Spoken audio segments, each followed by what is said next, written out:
So what's up, Ruben? Hey, what's up, Max? I How you haven't seen been? you in a minute. I know, dude. It's been so long. When was it the last time we actually saw each other? 2 years ago? When that ethics class, right? I think so. No. Was it 2 years ago? No, it wasn't 2 years ago, bro. Because we kept playing ping pong, right? After a while. We played the following semester, but then after that semester, we were just busy. Like I had just had other classes, and I would see you at the rec all the time when I would work out. Really? But it's just that I'll be honest. It's just like if I say hi to this guy, I'll just be like, man, like I'll probably want to play ping pong, and I'm gonna be late for class. Yeah. But I'm just like, nah, I need to get my work done. But every totally time I'd see, huh? I totally get it, man. Yeah, and then every time I'd see you, just be going hard at the ping pong table. With maybe with Marco, right? Yes, Short guy. Really short guy. Yeah. Sometimes you'd have like more than like 4 people, and you'd just be playing with like everyone that's there, and some people that you didn't even know. They're just random strangers. But hey, Yeah. ping pong. Well, sometimes we play king. Oh, So it's like somebody has I think 2 lives. yeah, So there's one person, like whoever's like rotating, yeah, they have 1 life, and the king has 2. So you have to get him out twice, and then you become the king. So basically, like 2 shots and then he's out. And 2 shots and the king's out. But if you get like 1 life on him and then you lose against him, the 2 lives recover. Oh, So basically every person has to like. how many times have you lost to Marcos? Oh, dude, Marco, he's the best, bro. I know. That's why I remember that he was the one. How many times have I won against Marco? Oh, how many? 0. Yeah, there you go. 0. How many times have I won against you? Just one. Have you? Yeah. That one time. Just one? At the end of the semester. Actually, the end of the ethics semester when we were taking the class together. I think it was more. No, bro. It was just that one time. I remember because the entire semester you're whooping my ass, teaching me how to play ping pong. When I finally, like, at the You last. learned. Yeah, I learned. And then after that, I just lost completely again against you and then Marcos. I haven't played ping pong since COVID, so I'm Dude, gonna be and so we bad. were always talking about us getting a fucking ping pong table. Like, Dude, I got a ping pong table. I know you do. No, well, I got one, and then it turned out to be really, really cheap. So it just like rusted from the bottom, Oof. and it just fell, so we just threw it Like away. cheap, like you bought it off of Craigslist and you didn't check to see the bottom in if the it was marketplace, Ooh. Facebook Marketplace. But it was like, dude, it was $30. I think. It was I mean, like you didn't get 50. finessed, but $30 is $30. Yeah. So I don't know. It just like ended up like getting rusted, and it just fell apart. And I was like, all right, I guess. But I mean, I used it like once or twice. It was worth it. Honestly, if I would have been on the table, I wouldn't be mad either. Like I would want to use it all the time. Yeah. But then again, I would be playing against myself, which would be kind of sad. I mean, you can like fold it. Like Yeah, this, like that's what I mean. Like a nail. Like Playing against yourself. Forrest Gump. I mean, dude, Forrest Gump style? you learn the best because it's like such like a fast reply and immediate. So it's like, oh, what I do. Shit. It's fucking cool. I mean, it's really hard. Like if you try to do that, What? Play by myself? it's fucking hard. Have you tried? I'm guessing. I've tried it, yeah. And I could probably get 3 shots in, and that's it. And there's people that actually like go ham, Go, dude. Like, yeah. and they make it look so flawless. Like they make it look like so easy. Yeah, there's my friend. He used to practice at a church, and this church like there was like only pros, pretty much.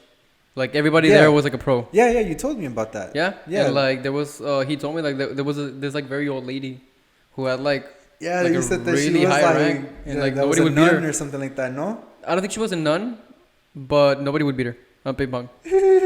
And she was very old. She was like, boop, boop, boop, boop, boop, you're out. And it was like, oh fuck. And all those moves that you guys would try, like that spinning ball technique, where you can make it bounce, but then like it like go. That was Marco, bro. I mean, he was like teaching me, and I would learn like up to a certain point, but like he had it on point. And then I forgot his name. There was like this other person that Marco met, and he was also pretty fucking good. Pretty good.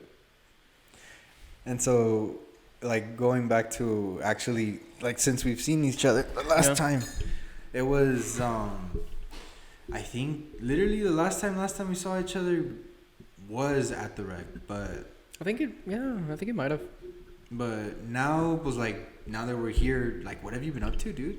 Like what? Like I've seen your snap. I won't lie. Since I've like a seen year your ago. snap. I've seen your Instagram. I know that you've been a busybody. Like you've been really busy. You've been really, really busy. And honestly, like it's amazing to know that you've been like keeping yourself up to date with a lot of stuff.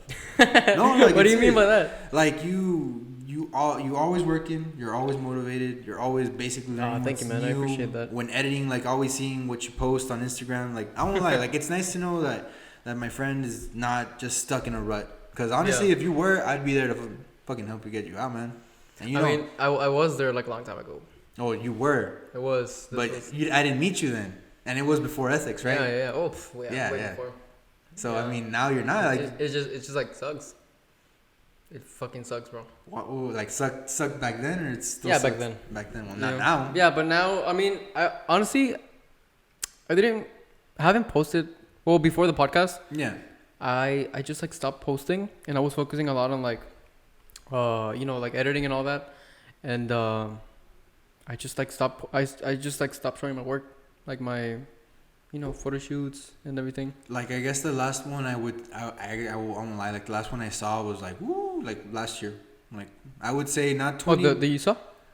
Because like the last one that I posted was Idali. No, the one that I saw before I just I guess I quit social media for a little bit to like take a break. Yeah. You were like in an airport and you were with a bunch of fancy suit people. You were like fancy suit people. Yeah, like you were in a stadium, no?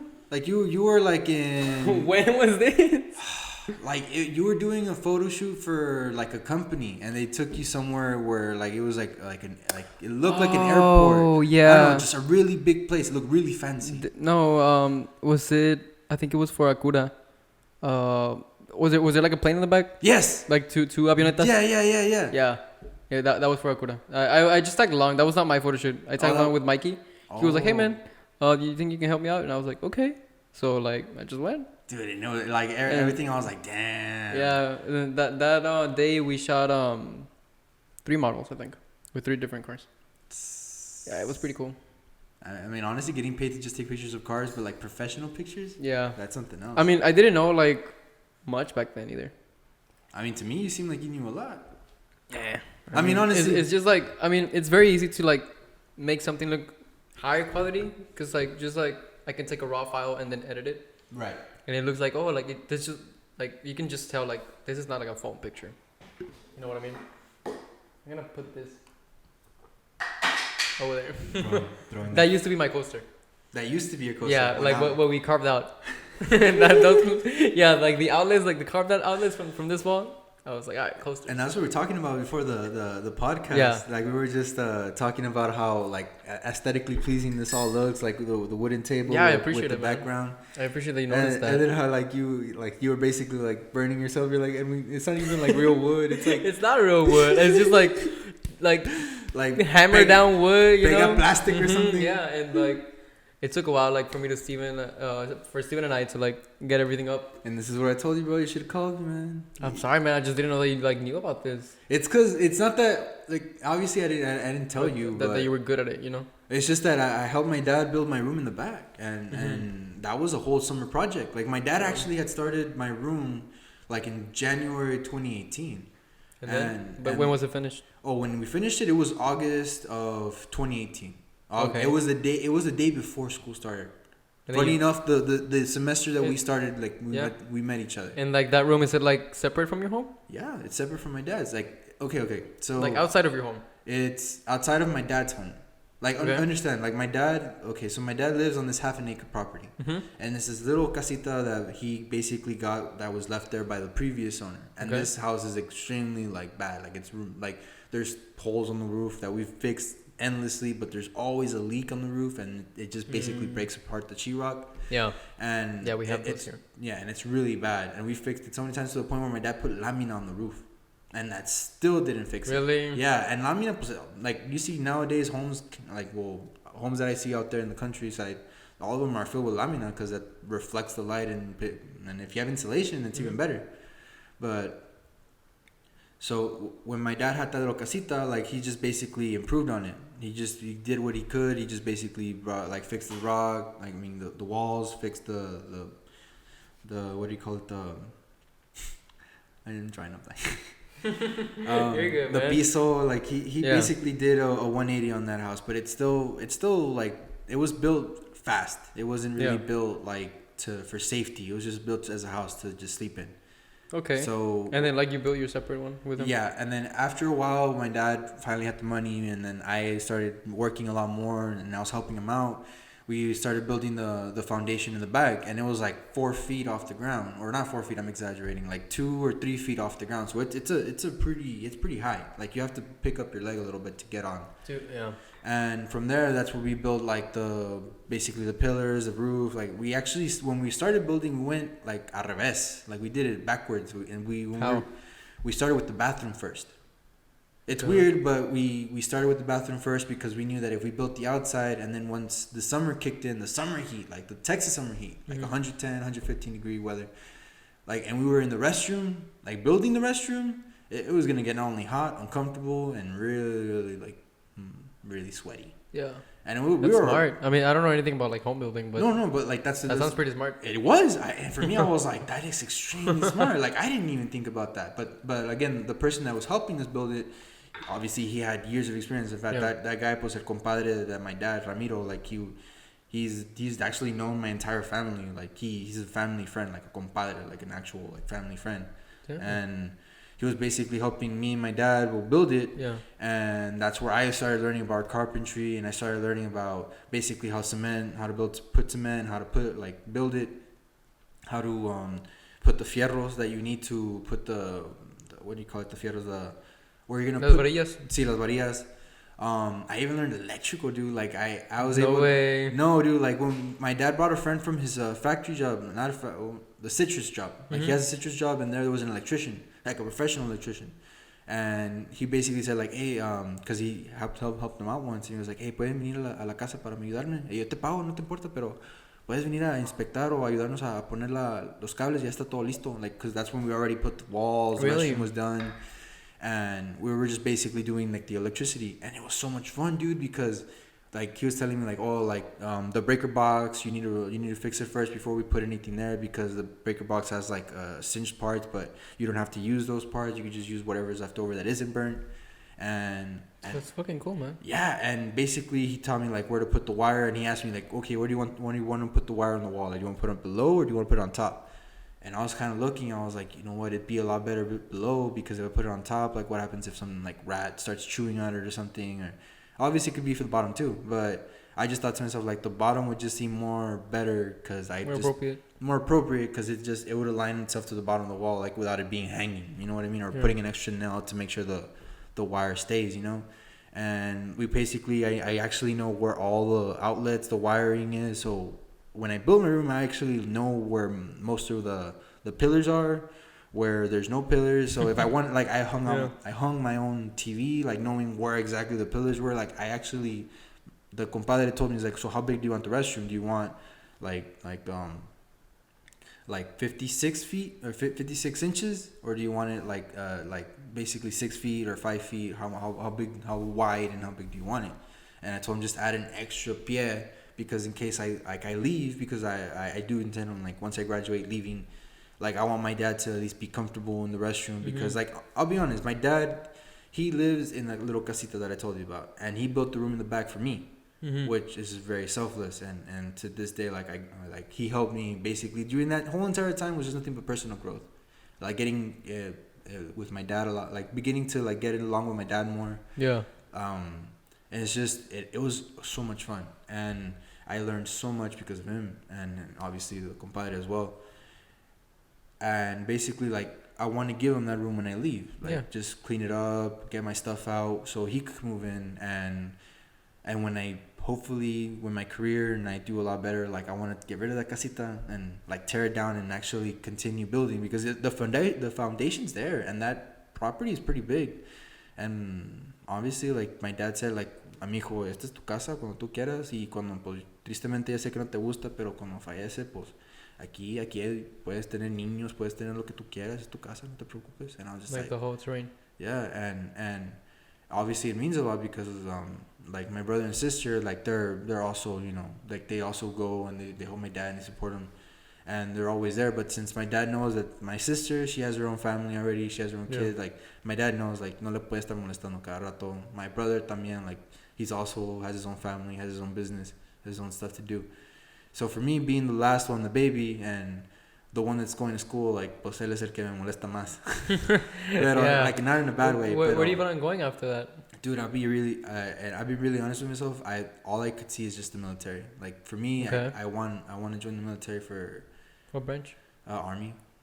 I mean, I actually know a friend. Well, my best friend's brother is actually a recruiter, Okay. and he basically gave me the rundown of basically everything of the process of what I need, and basically comparing like the branches. Like, look, I'll be honest with you. If you want a job, like a job that won't change or your MOS, I would recommend the army. But if you actually like the hoorah, like the grunt, like rough style, I join the Marines. But he was really frank, like really really honest, like really blunt. He's like, in your condition, you're still kind of fat, so I doubt you'd be able to join. I'm just like, oh. That hurt. That hurt. That hurt. But I won't lie to you. That hurt, but it motivated the hell out of me. Yeah, man. The next day, I actually ran 3 miles without stopping. You start working out, right? Oh yeah, dude. I did stop during COVID. I won't lie. Like I was doing so good in October Like I'll listen to you. It's because like the laptop just turned off. Yeah. Yeah. But go for it. What's it called? Like during October of 2019, before the. Hey, can I curse? This is the Yeah, you can curse. Before the shit hit the fan, I was working out consistently every single day. The only day I would actually take breaks is on Sunday. Like I had my diet, I had everything set up, like the way my brother would help me out. And it wasn't until March that like COVID struck and all the like gyms and businesses were starting to shut down. Like I would still try to like work out, but all I could do at that point was just basically run. Like I had weights, but it wasn't able to like help me do like my actually full workout. And obviously it sounds more and more like an excuse. But the truth is like I would have trouble going to the gym because then I won't lie, I started feeling paranoid. I was like, man, like what if I get this disease? Like what if I get this virus? Yeah. I mean, I feel like we all were. Well, don't panic, but I had it. But I had it too. Oh, okay. Yeah. Whew. No, I had it too, and it was. You have no idea how much I hate the fact that like you're so afraid of telling someone like I had COVID. Oh, dude, I totally get that, but I still have to because it's like responsibility. Like for me, it's like. Right, but like you feel like it's like obviously like. Yeah, but if you're clear. Yeah, no, I'm clear. Yeah. Like I was only sick for like 2 or 3 days, and after that, I was still. Too.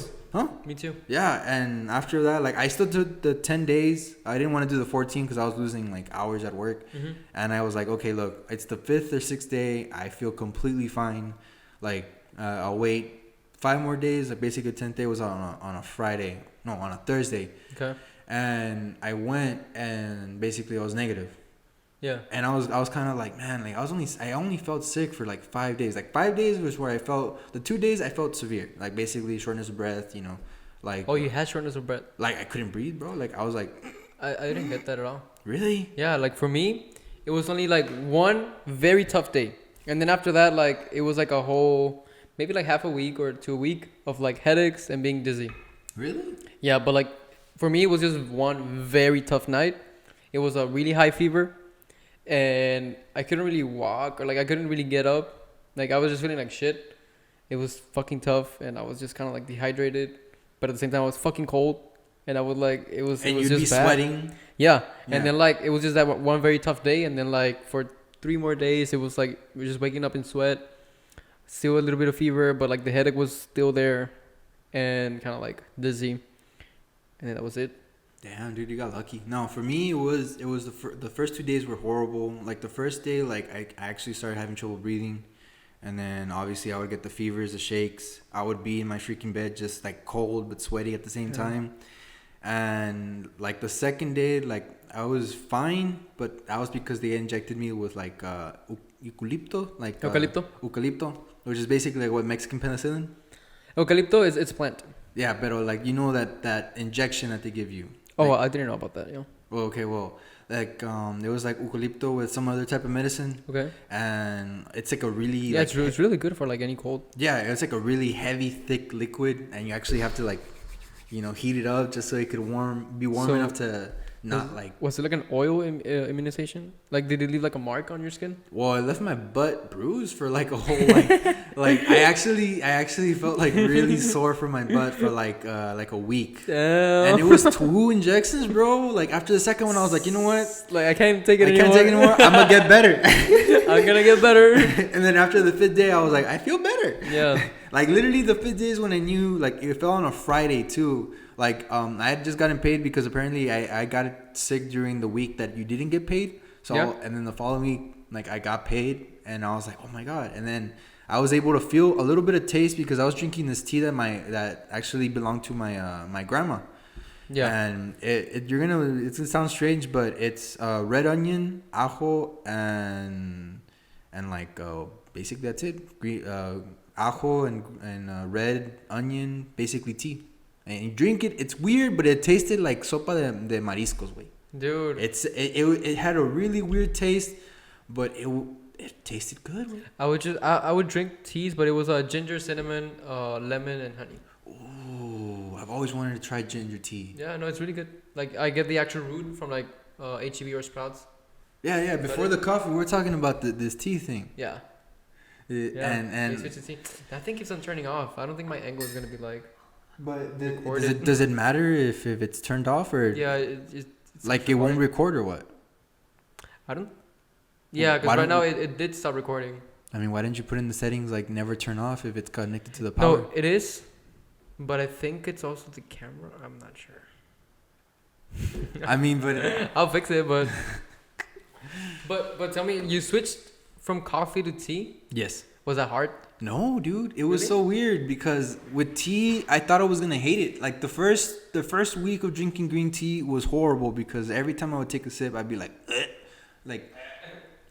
But then after a while, I was like, man, this just tastes like hot water, like bitter hot water. And the only reason why I switched over to tea was because like they told me like green tea, like my mom would say like, oh, tómate, mijo, porque te limpia la sistema y puedes ir al baño y te ayuda con todo. And then I'll be honest, I'm like that type of person that probably reads the articles and like, oh, this should be a good article. It's like 10 good things that tea will do for you, and probably ignore the 10 cons of it because I was like, I don't want to know about the negative effects. I want to know about the good effects. But I actually started liking it for the reason that like every time I'd work out, I'd sweat a lot more than usual, and I'd always just have a lot more energy during the day, and I wouldn't have like any hungry like sensations. I'd basically go the whole day without eating, which is bad. I don't recommend that. No, I totally get that. But I also like I feel like it's a really good like what do you call that, like not like a suppressant, like a meal suppressant. I still don't recommend, not having breakfast because that's what I do. Like I don't have breakfast even though I should. Yeah. But I always tend to like overeat during lunch because I know that I it's weird. I have a really messed up diet. Like me too, man. I don't before really COVID, like I actually kind of had like a fixed little diet. Like I would actually have breakfast and I wouldn't have lunch because I would still be full from breakfast, and then I would have dinner. But now like I basically eat when I can. I eat when I get hungry, and then sometimes like I just forget because I'm like editing, and it's like I just forget. Me too. That's it. I'm like I'm working on an essay or I'm working outside or I'm doing something like my You forget. and then I forget. Like I'm just like, man, I'm hungry, but then I'm just like, I need to do this. Yeah, and you just forget. But yeah, no, I'm sorry, man. It's because like my laptop's just like not turning on for some reason. It just like I don't know what happened. I mean, like we were recording my angle and then it just boop. You think that camera's not gonna record yourself? No, I started recording, but it has like a 30-minute limit. Oh, yeah. So if it's not turned on, then it won't record indefinitely. Then. Yeah, it won't record indefinitely if it's not plugged into the laptop, and for some reason the laptop just turned off and it doesn't want to turn back on. So I'm just like technical. Something's off. Something's off. You should call your friend over again, man. He should probably that's just my laptop. I might need to like unplug the Elgato and like I don't know what went on. I don't know, dude. Honestly, it just stopped recording. I mean, it just like turned off. But I mean, I'm recording on the camera now, but What can I tell you? No. It's just that little worry of yours, right? Just Yeah, it's like the laptop's not turning on. So, but yeah. So you're taking a philosophy course. Oh yes, actually finished all my philosophy requirements last semester, but because like I'm basically done this semester, I'm basically taking 3 criminal justice courses, and I have like 2 open slots left. So I was like, I really need to fill in these slots. One of them was swimming. Okay. I this semester I took swimming, and I hated it, only for the reason that I only I only went 6 times out of the entire semester. And I tested out last week. Did you pass it? Dude, I passed it, but I failed. Like, true story, and thank God we're on this podcast so I can say this story because I don't feel good with myself. I don't. Go for it. When I took the test, it's a 10-minute test. You do, the first one is a elementary backstroke, side stroke, freestyle, and then the last one is basically whichever one you want to do. I don't know if you know a lot about swimming, but... Not really. But elementary backstroke is basically like, imagine an otter. You know how an otter just like floats on its back and it has like its little paws on it? That's basically an elementary backstroke. You just chilling on your back. You occasionally do a frog kick where just like you extend your legs, but you push it like you know how frogs move their legs in the water, like that. Okay. And your arms are just basically like just move, doing this motion. And that's elementary because you're not using a lot of energy. You're not using a lot of force. It's basically in case you're like out in the water stranded and you need to get somewhere without using too much energy. That's what you use. The backstroke is obviously full energy. Like you go all the way back, extend your arms, all the way back, extend your arms, and you're just flutter kicking the entire time. Then after that is the side. The side is basically. I think this one is in case you're like saving someone or you have someone in one hand, you still need that other hand to move to. So basically you do like a weird frog motion but sideways. That one was the hardest one for me. Like in the movies. Yeah. And basically like you have to like, the teacher said like bobbing for apples. So like you go for an apple, you put it back inside, you bob for an apple, and you drift. You let the energy just take you. That was the easiest part, but the hardest part was the kicking part. And then the next one was freestyle. Obviously, is just full energy, back and forth.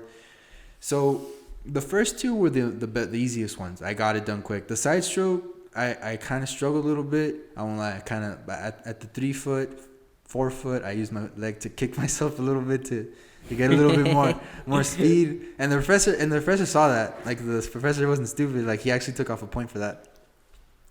And then when I got to the freestyle, I told myself, I'm not going to do this. I'm not going to be able to make it.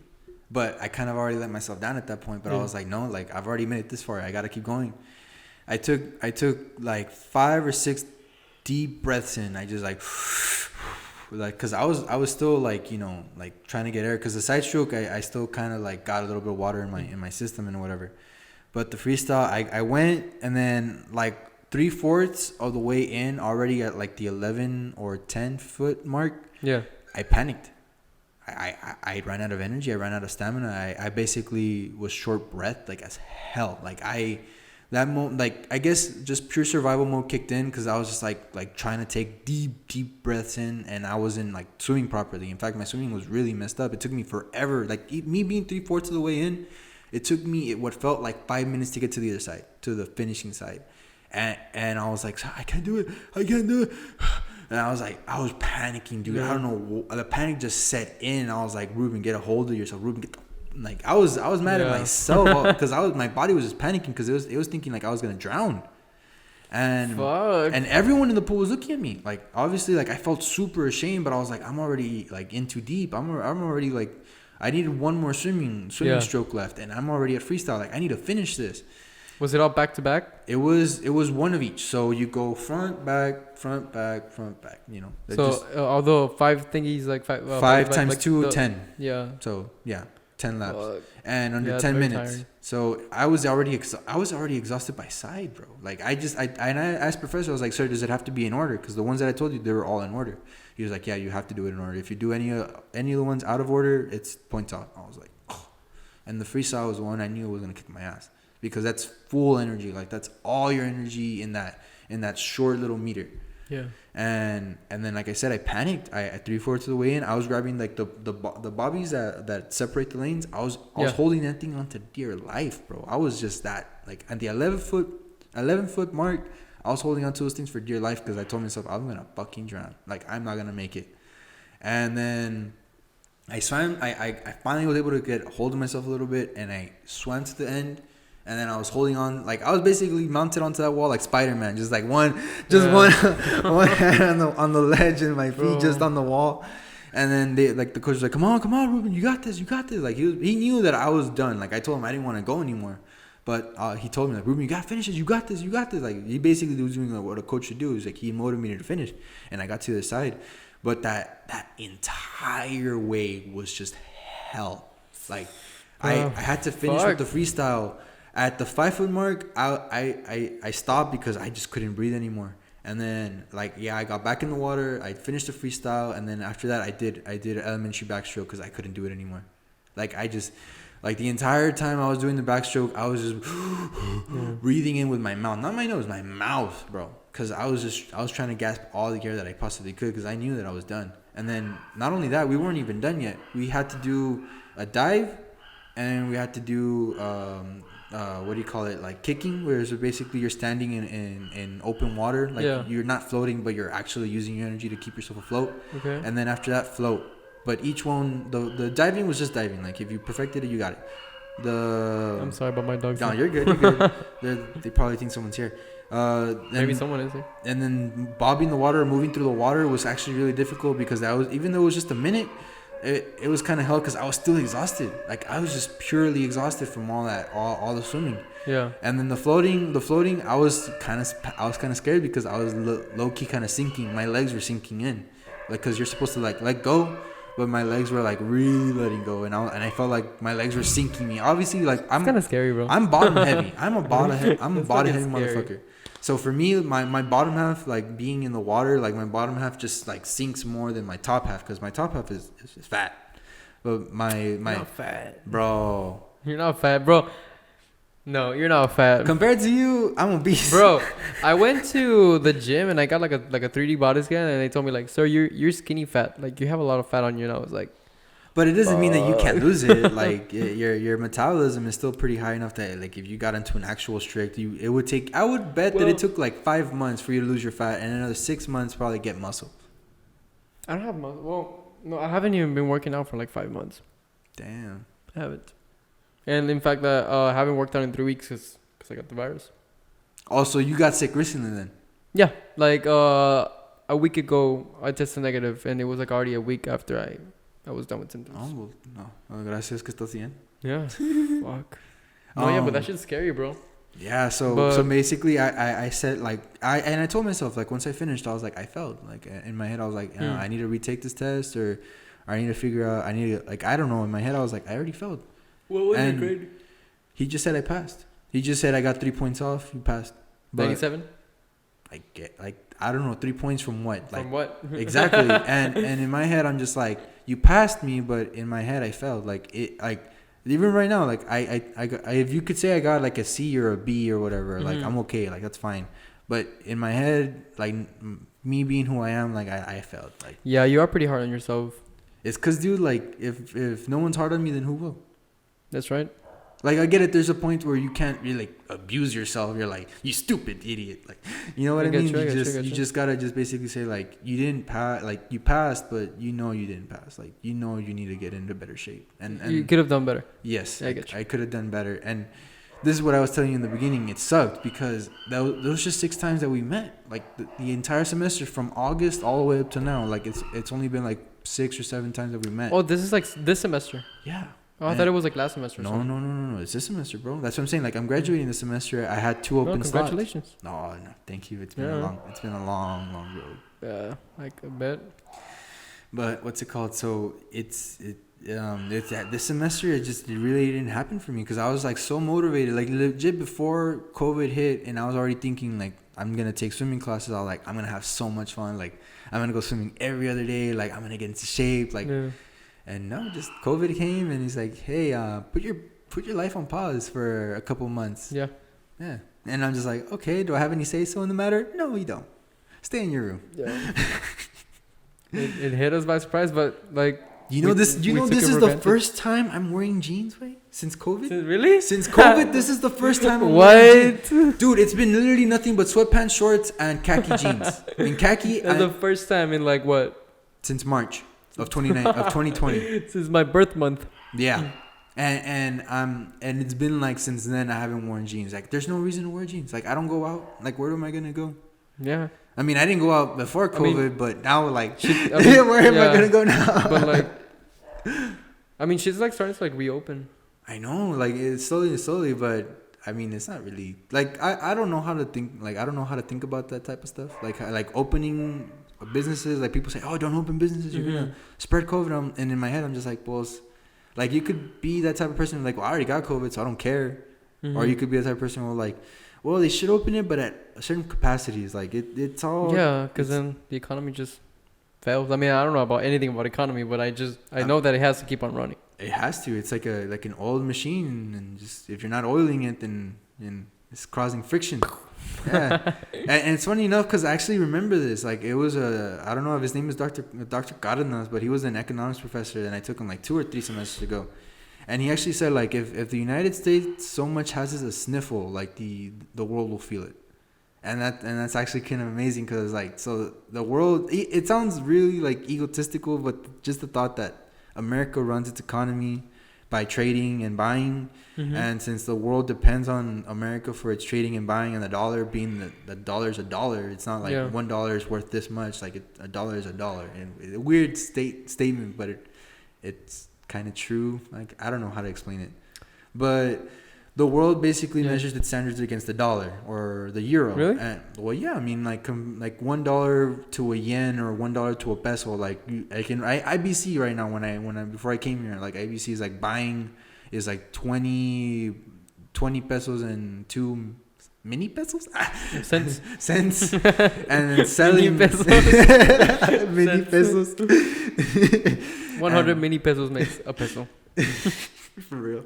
And selling is like 18 pesos and 38 cents. Correct. So like that kind of sees like Mexico against the dollar, you know what I mean? Like again, it's not putting anyone or any country down. It's just that the world depends on the American economy for that reason.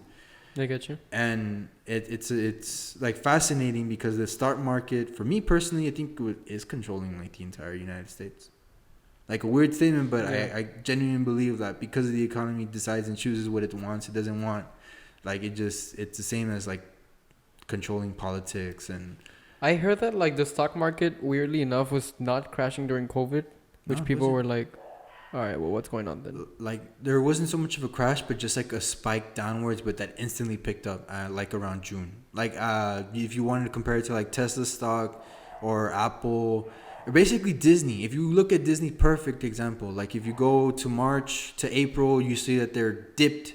But because of COVID, people were getting like subscriptions to Disney Plus. Netflix was opening again. Hulu. All the people that probably were leeching off others' account were being taken off. You're like, get off of my account. I'm watching I'm watching Tiger King right now. Wait, but then why? What do you mean? Why didn't the stock market crash? Because like there's endless opportunities to make money during COVID, man. Like I hate to say this, but like yeah, it's true. Like Purex, the what do you call it, the Germex that we use, Purex. For example, like all the cleaning utensils, like all these companies that were selling like really essential products that people didn't think were essential back then, like those the supply and demand just went instantly high. Like, dude, you know the craziest part about COVID is that you got people selling bullets in baggies that make it look like coke or weed. They're like, oh, 5 bullets for $10. I was like, what? Really? I saw it. You want to know where I saw it? La Pulga online. No way. What? That's fucking crazy, man. And all the comments were just like, is this a serious post? And the guy commented, yes. I'm just like, wow. My brother was looking for ammo. Yeah, 9mm bullets. During COVID. Yeah, and I'm telling you, like... Academy didn't have any... Supply and demand controls it, bro. Like Netflix, their stock went... Netflix, Snapchat, all these, like, virtual ways of talking and meeting to each other, they rised up. Snapchat was at $36 or $26 when before March, and after COVID, it went up to like $100. Like if you look at the Snap, like, well, you could check right now. Yeah. And again, I'm not sure. I mean, this is just an estimation. Last time I saw That's it. so cool though. But it rises. So imagine you investing in Snapchat last year. Yeah. Like imagine just investing like getting 5 or 10 shares. Imagine 10 shares worth like $15-$30 then. It's and then $44 right now. Bucks. Oh, okay, so I was wrong. I think so. But if you go back like 5 years, because I use Robinhood for that. Okay. Well, I don't know. Google's telling me that I might be like it might be. It might have been higher later on. Yeah. So you see, like Friday, March 27th, it was at $12.18, and then it shot up like after. Well, in October, it shot up to $38, but it was constant at 22. Okay. But it, like again, I over exaggerated it. But what's it called? Its highest was like 40 something. It's 44 right now. Damn though. I wonder like how much of Facebook changed. Dude, everything. Facebook stock. Like let me see. Apple's going down, but if you see like Apple, that's a 5-year span though. Yeah, but it'll jump back up. Yeah, so if we go 1 year, and this is March 20th, 2020, they were at $56.09. And let me see. Per stock. Yeah, per stock. And it went high. It went all the way up to 96.33 on July 17th. And June, that's when I started actually looking into stocks, because my friend was into stocks, and he was like, hey, bro, like if you're bored during COVID, just look up stocks, man. Look them up. and it's weird because I told him, like, dude, that's dumb. Like, that's just a dumb way of throwing your money. I was like, bro, no, bro. It's just very long term. It's very long term, and that's what I had to learn the hard way. Dude, because right now, Bitcoin is at 18,000. That's fucking crazy, I went bro. to a smoke shop. I went to a smoke shop called Shroomies, and they had a Bitcoin exchange thing. Really? Yeah.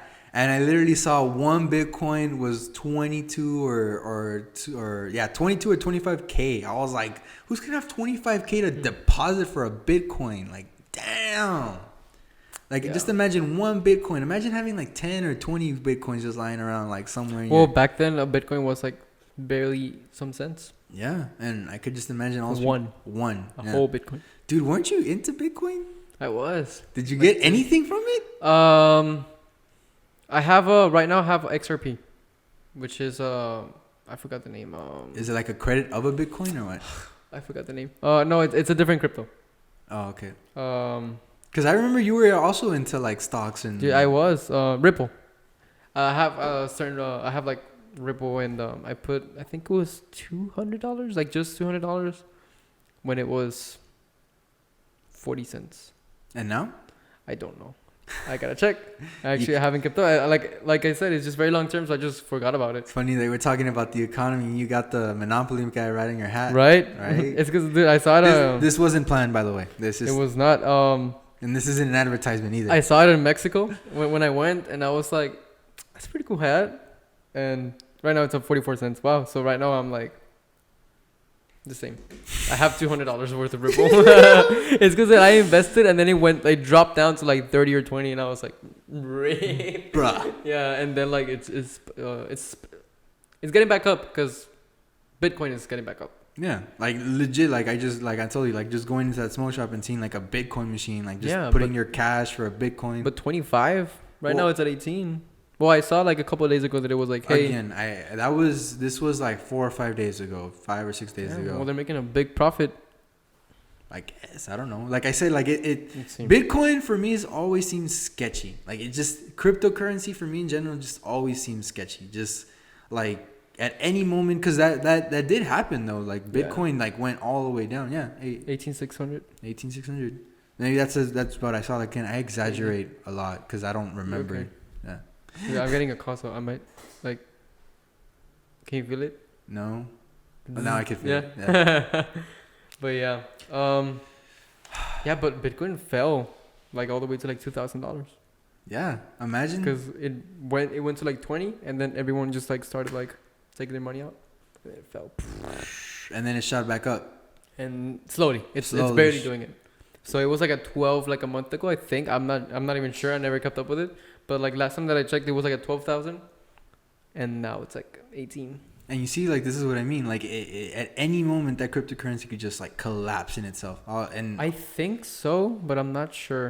I'm Like, not sure how it works, but I've been taught to look at it like a digital gold. yeah, You like know? it's a basically digital gold. And for me, what I've researched and what I found out is like it's like people who hold onto files and exchange them with each other and write down like the previous owners. It's like a really complicated process. Like I was like 10 minutes into the video, 5 minutes, I was like, what am I watching? And and it was explaining like the multiple like fast of people that hold on to like cryptocurrency. So in other words, like one person holds on to it, another person holds on to like a file. Like it's just really confusing. Well, Again, I probably the way that I learned it was like, well, I can just send you like whatever I have in Ripple right now, but I can like convert it into like Litecoin first and then send it to you. you see, and this is where it gets complicated. You know, and like you earn like a little bit more, but like it won't make a difference unless you have like millions or something. I think, as far as I understand it. So like going off of that, when we were talking about like the economy, it's like that's what I mean, like supply and demand. Like I genuinely believe that like the economy is what truly supports America. Like politics plays a huge part as well, but genuinely the decisions are made like economically. Like think about it. Like when there was everything shutting down, like there's people protesting that they didn't want to shut down their business. Obviously for health reasons you have to, but for those like that knew, like business people especially knew that they're gonna suffer a lot because they knew their business was not essential. And it's just so crazy. And I won't lie, I was waiting for AutoZone to close down. It's because I work at AutoZone. Yeah, I work at AutoZone. Why were you? Oh, I guess. I mean, if you don't want your job, dude. I guess laziness just kicked in, but in my head I was like, bro, like I want an unemployment check because everyone that I knew who was getting unemployment was like 600 a week, 600 2 weeks, and I'm like, people were getting more money out of unemployment. Exactly, and I'm over here like getting like $400, $200, or for $200, $300 because obviously like the hours they got cut, no one was buying anything. Yeah, you were working, and I was working. So in my head I was like, man, this sucks. And in my head I was like, I really hope AutoZone closes down. Nope, last thing I heard, we're an essential business, and I was like, I kind of figured. Yeah. I mean, in my head I was like, in my head I told myself I wanted AutoZone to close down, but in the back of my head I was like, bro, you know that they're not gonna close down. Like they actually deliver parts to like mechanics who fix cop vehicles, ambulance trucks, and I was like, yeah. And what's even worse, I deliver those parts because I'm a driver. Oh, okay. So I have to deliver these parts, and I know that for a fact. I was like, yeah, we're essential. You're not gonna close down. Yeah, we're not gonna close down. Are you still working there? Oh yeah, I mean, like I told myself that I wasn't gonna leave only for the reason that like I'm still at school, and if I decided to get a new job now, if I decided to get a new job now, it would be hard because the only places that would probably hire would be like Spectrum or like what places where you could work at home. Like you could still probably get jobs like here and there that like Walmart, H-E-B, Target, but really hard since I mean they have to cut back on people too because I mean they're all going. Essentially everything's going to e-commerce, dude. Like everything's going electronic. Like at this point, it won't be long before Amazon starts having our own personal drones bring us toilet paper. Bro, I think they're already testing that. Well, I mean, they're doing that like in like big cities like Oregon, you know. Already? Yeah, well, I'm guessing so. Drone delivery? No, I've heard that they're testing it. Oh, they're only testing. Like Amazon's already testing drone delivery, but it's not like, dude, because you can't have a drone to deliver your stuff right now. You know what I keep thinking about? If there ever is drone delivery, like just some idiot in their backyard with a shotgun, just like. Oh, that's gonna happen. That's bound to happen. But I mean, dude, America. Like there's America. There's cars that they don't have a driver and they deliver your pizza. That's already a thing. You didn't know that? No way. Yeah. Where?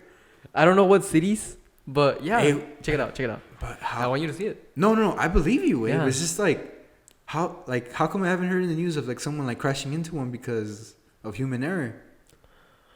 I don't know. Pizza delivery, no driver, I guess. I'll just put that. Yeah, check it out. It's Domino's Pizza rolls out self-driving delivery. God damn. I want you to see it while I actually go try to turn on my computer. Dale gas. And just wait for the ad. BRB. Subaru.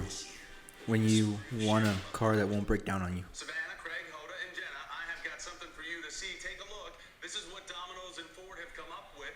The self-driving delivery vehicle. So, pizza customers. How can it be self-driving if there's someone in the passing in the driver's seat. Oh, bro, you know what it was? What? It ran out of battery.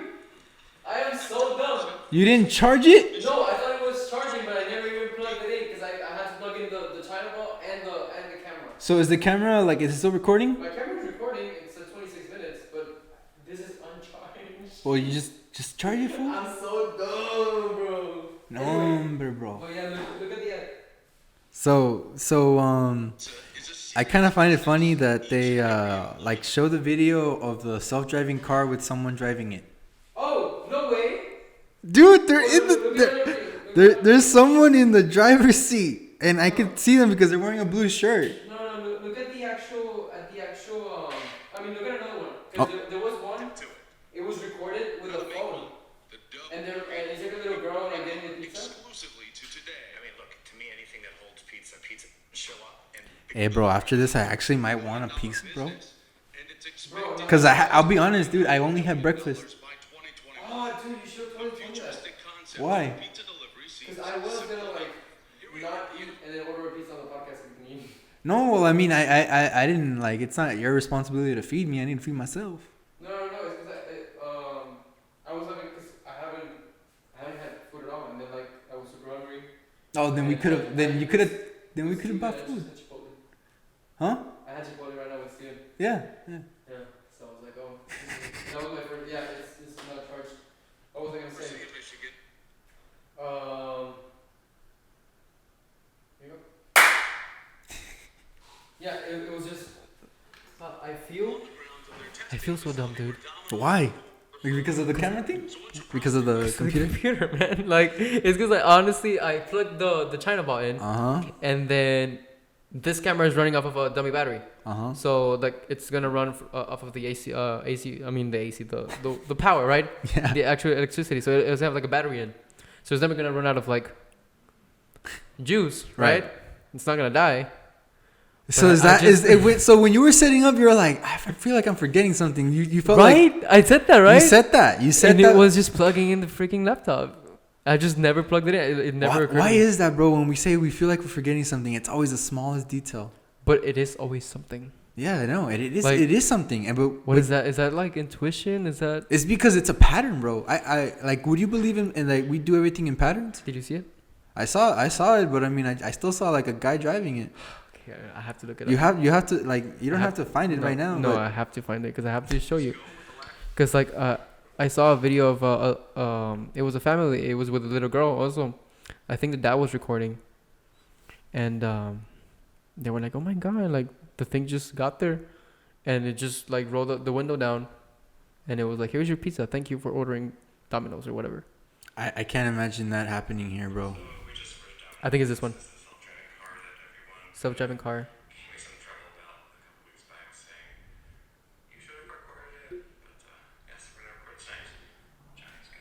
It says routine. Someone recorded horizontally.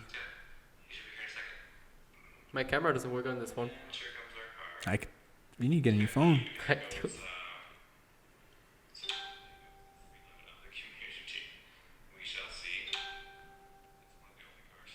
Those are not my notifications. No, it's the video. It's the video. It's the Just video. for the record. It read the stop sign. It saw the stop sign. You saw that? Yeah, I saw that. Look. You saw that how there's no one? Yeah, I saw that. There's no one in there. No, but just like the Oh, they're fighting now.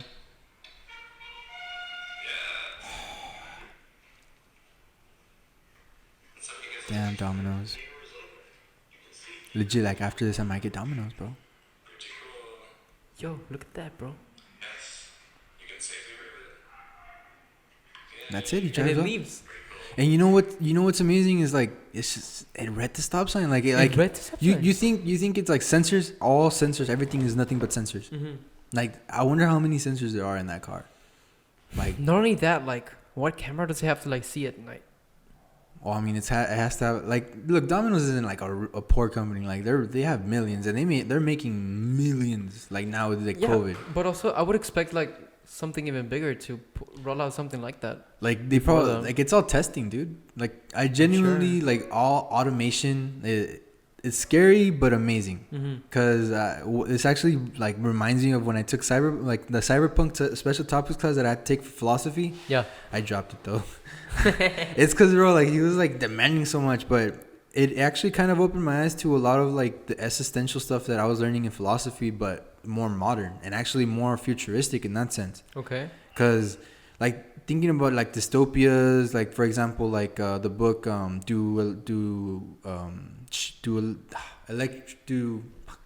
so sorry. Do androids dream of electric sheep, which is basically what would be the equivalent of Blade Runner. Not Blade Runner. I never saw Blade Runner. It's is it Blade Runner? Damn it! It's because I had to watch it for the class, and we also had to watch Ghost in the Shell. Like we had to watch all these like sci-fi movies. Mind you, it talks about automation and all that shit. The book. Yeah, Blade Runner. The book, Do I Dream of Electric Sheep, is the movie Blade Runner. Okay. And it's basically, in the book, you got a detective who is basically investigating like all these crimes that are going on, but with androids that don't really want to, like, because androids are more servants. They're not people. But yet there's like Gen 3 robots or Gen 3 androids or a certain generation of androids that actually have like feeling, and some of them don't even know that they're androids, or there's some that do. Yeah. And so you have to administer like this test, or like you have to find out if they're human or not. So you ask them like these very human questions. Like what? Like, what did you have for dinner last night? Like, who's your mother?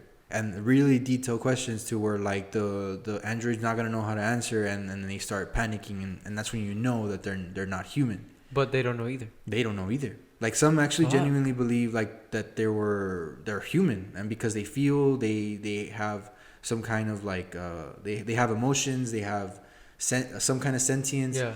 But what the guy in the book compared to the movie, because the movie it goes to where like he thinks he's an android, like it's a really spoiler warning if you haven't seen Blade Runner. If you haven't seen Blade Runner, but fucking tell me. Like it's an old movie. It's from the 80s or 90s, but it's basically at the end where it kind of just ends to where the guy thinks like he's an android, or he isn't an android. Because do they leave you hanging? Huh? Do they leave you hanging? It leaves you hanging. Basically, you have to come up with the interpretation if he is or isn't, because they say that androids don't have feelings for people, and it's true because in the book compared to the movie, in the book, these androids didn't have feelings for people, so they would murder people without having any type of sympathy, but they still believe that they're human. And then obviously that was the separation between them and being human. Yeah. Was that sympathy for actual human emotion, and not fake human emotion, which is what they were displaying.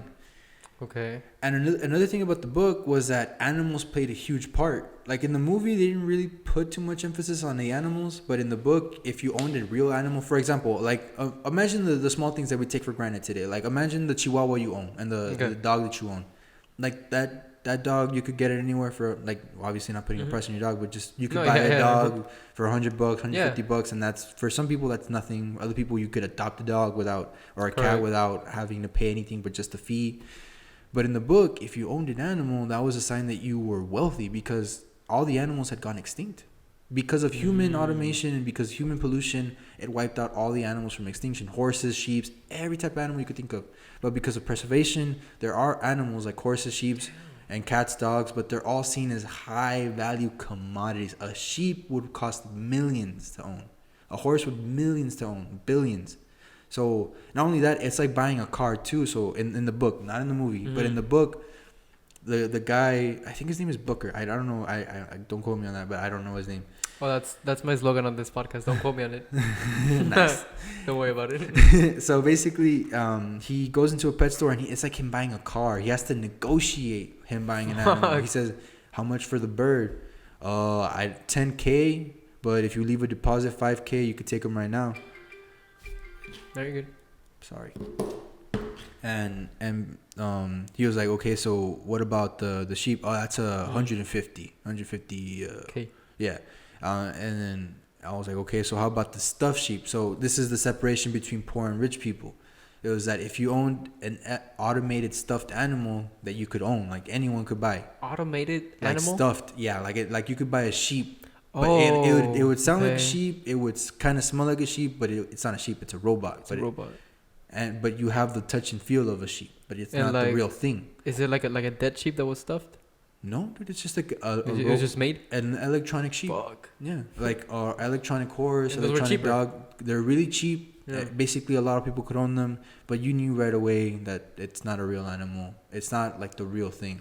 And in the book, what leads like the guy to go off on this like basically misadventure was that he had bought a bird, and that bird that he bought was a real animal. Like he put $9,000 or $8,000 down for the bird or whatever. He bought the bird and he wanted to give it to his wife as a present. His wife, compared to the movie, his wife was really depressed. Like really, like she would like. And this is what's amazing about the book compared to the movie is that the book goes into detail about like how do I want to feel today, and she'd go up to machines like I feel like being manic depressive today, and she would basically put that in the machine and it would put her and she'd get in that mood, or she's like, and the guy was arguing with his wife. He's like, why do you always have to feel depressed? Why can't you just put happiness for once? Mm-hmm. And she's like, I don't want to feel happy anymore. Like I want to feel like this, and she said like I feel comfortable. And like mind you, you could put yourself in that mood, but to put a machine that puts you in that mood, puts you in that mood, bro. Yeah. And do you think we'll ever get to that? Yes. Yeah. Eventually we will. We there. I mean, if you have not to say bad things about the pharmaceutical industry, but I mean, if you got medicine that could make your brain feel good, like antidepressants, stuff correct. like that, how far along would it be until we actually just do that onto our own brain, or like a chip or something? If like we in the don't book, already have it. yeah, like in the book, it didn't really explain how it was able to work. Mm-hmm. It just explained that it was just clicking something and it beamed it into the person, and you felt like that. Okay. And the guy, like the main character of the book, is like, okay, well, I don't want to feel depressed. I want to feel alert and focused, or not alert and focused. Like I want to feel focused and happy, or focused and alert, or something like that. And he puts it, and that's how he feels the entire day. And he was basically working. So when he was coming home, he wanted his wife, like who was like depressed, because she's just like sad, like she's just a very depressed person in the book. And you could kind of feel that when you read about her. Like he was gonna like take the bird to her, but then he saw a crime. Like he noticed an android, and he basically followed the android, and they got into a fight at the roof, and basically. No, I'm lying. No, it wasn't a bird. It was an actual sheep. I'm so sorry. Yeah, he bought an actual sheep For his wife. It was a black sheep, and he put it in the cage. But then the following day, it died. He spent $10,000 on a sheep, and it died the next day. And it didn't have insurance or anything? And it didn't have insurance or anything. Oh, fuck. So think about that. Think about the stuff we take. Like obviously, I'm not trying to like make you feel bad or anything, but it's just. Yeah. And for me, the perspective is like the little things that we own that we take for granted, like. How much are we not taking for granted? Like I was thinking about we're taking everything for granted. everything. Bro. Even the fact that right now, even during a pandemic, you can still be here. Yeah. It's legal. You know what I mean? Like, or the fact that I have a computer or 3 cameras right now. Yeah, or the fact that we're openly talking about basically anything and anything. It's free speech. So but just the things that we don't take for granted. It's just it surprises me because even our bodies. Yeah. Just like I said, like last week, I was in so much pain because of my wisdom tooth, and funny enough, I was gonna go get it removed, but I ended up finding out that it's not gonna come out anytime soon. You wanna know why? Because apparently the top of the molar is looking right at the camera, like me being like this, the molar is looking straight at the camera, so it's sideways, and I looked at my own X-rays and I was like, damn, fuck, I'm screwed. And then the doctor told me, I was like, look, you want to remove them, we can. But here's the thing, that jaw pain that you're feeling, it's only 1/4 of the problem of why you're feeling that jaw pain. And he asked me, when you sleep at night, do you snore? I told him, well, last time I checked, I don't snore. I sleep like a baby, quiet, He's like, oh, okay. And let me ask you this question. When you wake up, do you feel like your jaw is sore? Do you feel like you need to pop it? I was like, yeah, like I need to pop it. Like it's really tieso, and I have to like put my palm in there, and I actually hear it pop, and it's kind of weird because I like it, but I hate it. I pop this part. I go like this, and it pops. Yeah. Sometimes, like I couldn't do it right now. Well, I can't pop it now because I already took my medication for it. But essentially, he was like, so you have to pop it and warm up your jaw and sobarlo when you're waking up, right? He was like, yeah, it's because you're sleeping with your jaw clenched, bro. Well, he didn't say bro, right? Imagine Yeah, imagine a bro. dentist. A dentist is like, The doctor. you're stressed, bro. You need to Bro. relax. It's a doctor's recommendation. Chill, bro. Like, come on, bro. Here's some Xanax. Just chill the fuck out. Yo, I'm so sorry. Like, my dogs are like right here outside, barking full blast. Dude, I'll be honest. I'm good. Like we're in this conversation. Yeah, man, we're in this conversation, but I'm just kind of like, oh fuck, like you're talking, and then what you're worried about is the people listening, and you don't. And well, I can probably quiet it down in post production, but the mics will get it because they're not super expensive mics. Oh, okay. So they'll still get that sound over there. So yeah, basically what we were talking about before. So he told me that like you needed to relax, like you're sleeping with your jaw clenched to the max. Like, and he told me like imagine just 90 seconds clenching your jaw. You're gonna be tired. Imagine all night, and that's you. And you're only making things worse. You're gonna break your teeth. You're gonna make your jaw worse because all that like arthritis pain from your jaw. And he's like very sincere. He's like, you need to relax. You need to chill.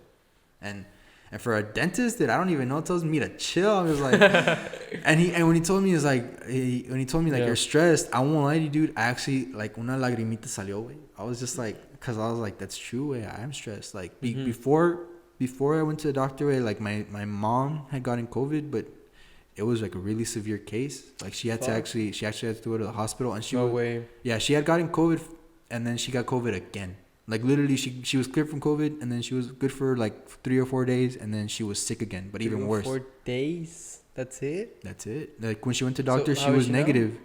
Huh? How is she better now? Oh yeah, like she's better now, thank God. That's why I'm all chill. Yeah. Like if anything, I was really stressed out like these previous weeks. Like the entire month of October and the beginning of November was just horrible because my mom, like I said, like she had gotten sick again, and it was COVID, but she had gotten like a type of pneumonia. She got liquid in her lungs. Yeah, I think that's what happens. And so they were so close to putting that like oxygen tube in her. And I've always heard that the mortality rate for that is like 85 or 80%. Yeah, and it kills you. Because what I heard was that it breathes for you, so your body's like, okay, well, I don't need to breathe anymore, so it starts shutting down. Yeah, and so something like that. So the success rate of that is only like 25-30%, and so they were so close to putting my mom into that. The respirator. Yeah, and I was so scared. I was genuinely in tears because I couldn't come to the grips that like I could lose my mom. And I think another reason why I'm more like I guess more chill, more focused now is because I genuinely appreciate the things that I have, because like I don't know when I'll lose them. And so anyways, and she was sick, and I was like, I told you when you were making me this delicious cup of coffee. Thank you, by the way. I was basically taking care of her dogs. Like she breeds dogs, and I was taking care of them. So that's when he told me, like, I hope you don't mind the smell of the house or anything. I'm like, bro, like, I had to smell dog shit for a month and a half. Like, and my mom has to smell it every other day. So I'm used to it. I'm just used to foul smells because that's what I surround myself. In fact, where I live is nothing but ranchos, and all you smell is cow shit and pig shit. Ranchos, yeah. Yeah, so so you don't worry about the smell, bro. I've smelled worse. Yeah, it's because, like the only thing, the reason why I told you is because, I have 3 dogs living inside. It's a bulldog, husky, and a chihuahua. Oh, beautiful dogs. Yeah, thank you. And then I haven't like actually mopped the whole house. I just kind of like mopped the piece because like I have a lot of editing to do and all that shit. Bro, you have a gigantic house. I don't know how you'd be able to mop this place. Why would you just mop it? It's not gigantic, bro. Come on. If you were to see my room is actually the size of this. My room too.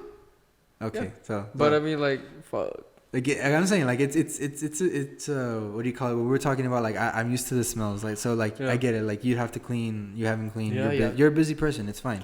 And like I was just like, if it smells like shit, sorry. I actually asked Steven. I was like, hey man, right now when you walk in, tell me if it smells shitty because I have a friend coming over and you know the first thing I smelled. You know the first thing I smelled when I got in here? It just smelled really really nice and fancy. Like it smelled like what? Neta. Here or like my house? Just in general, it just smelled. What do you mean? Like it had a really like nice like I can't say vanilla. Like it's just very homey. What? I can't describe it. It just smells like a very like nice. My house? Yes, way. What? Look, if you were people tell me that you walk in, it kind of smells like dog. 'Cause you have 3 dogs living inside.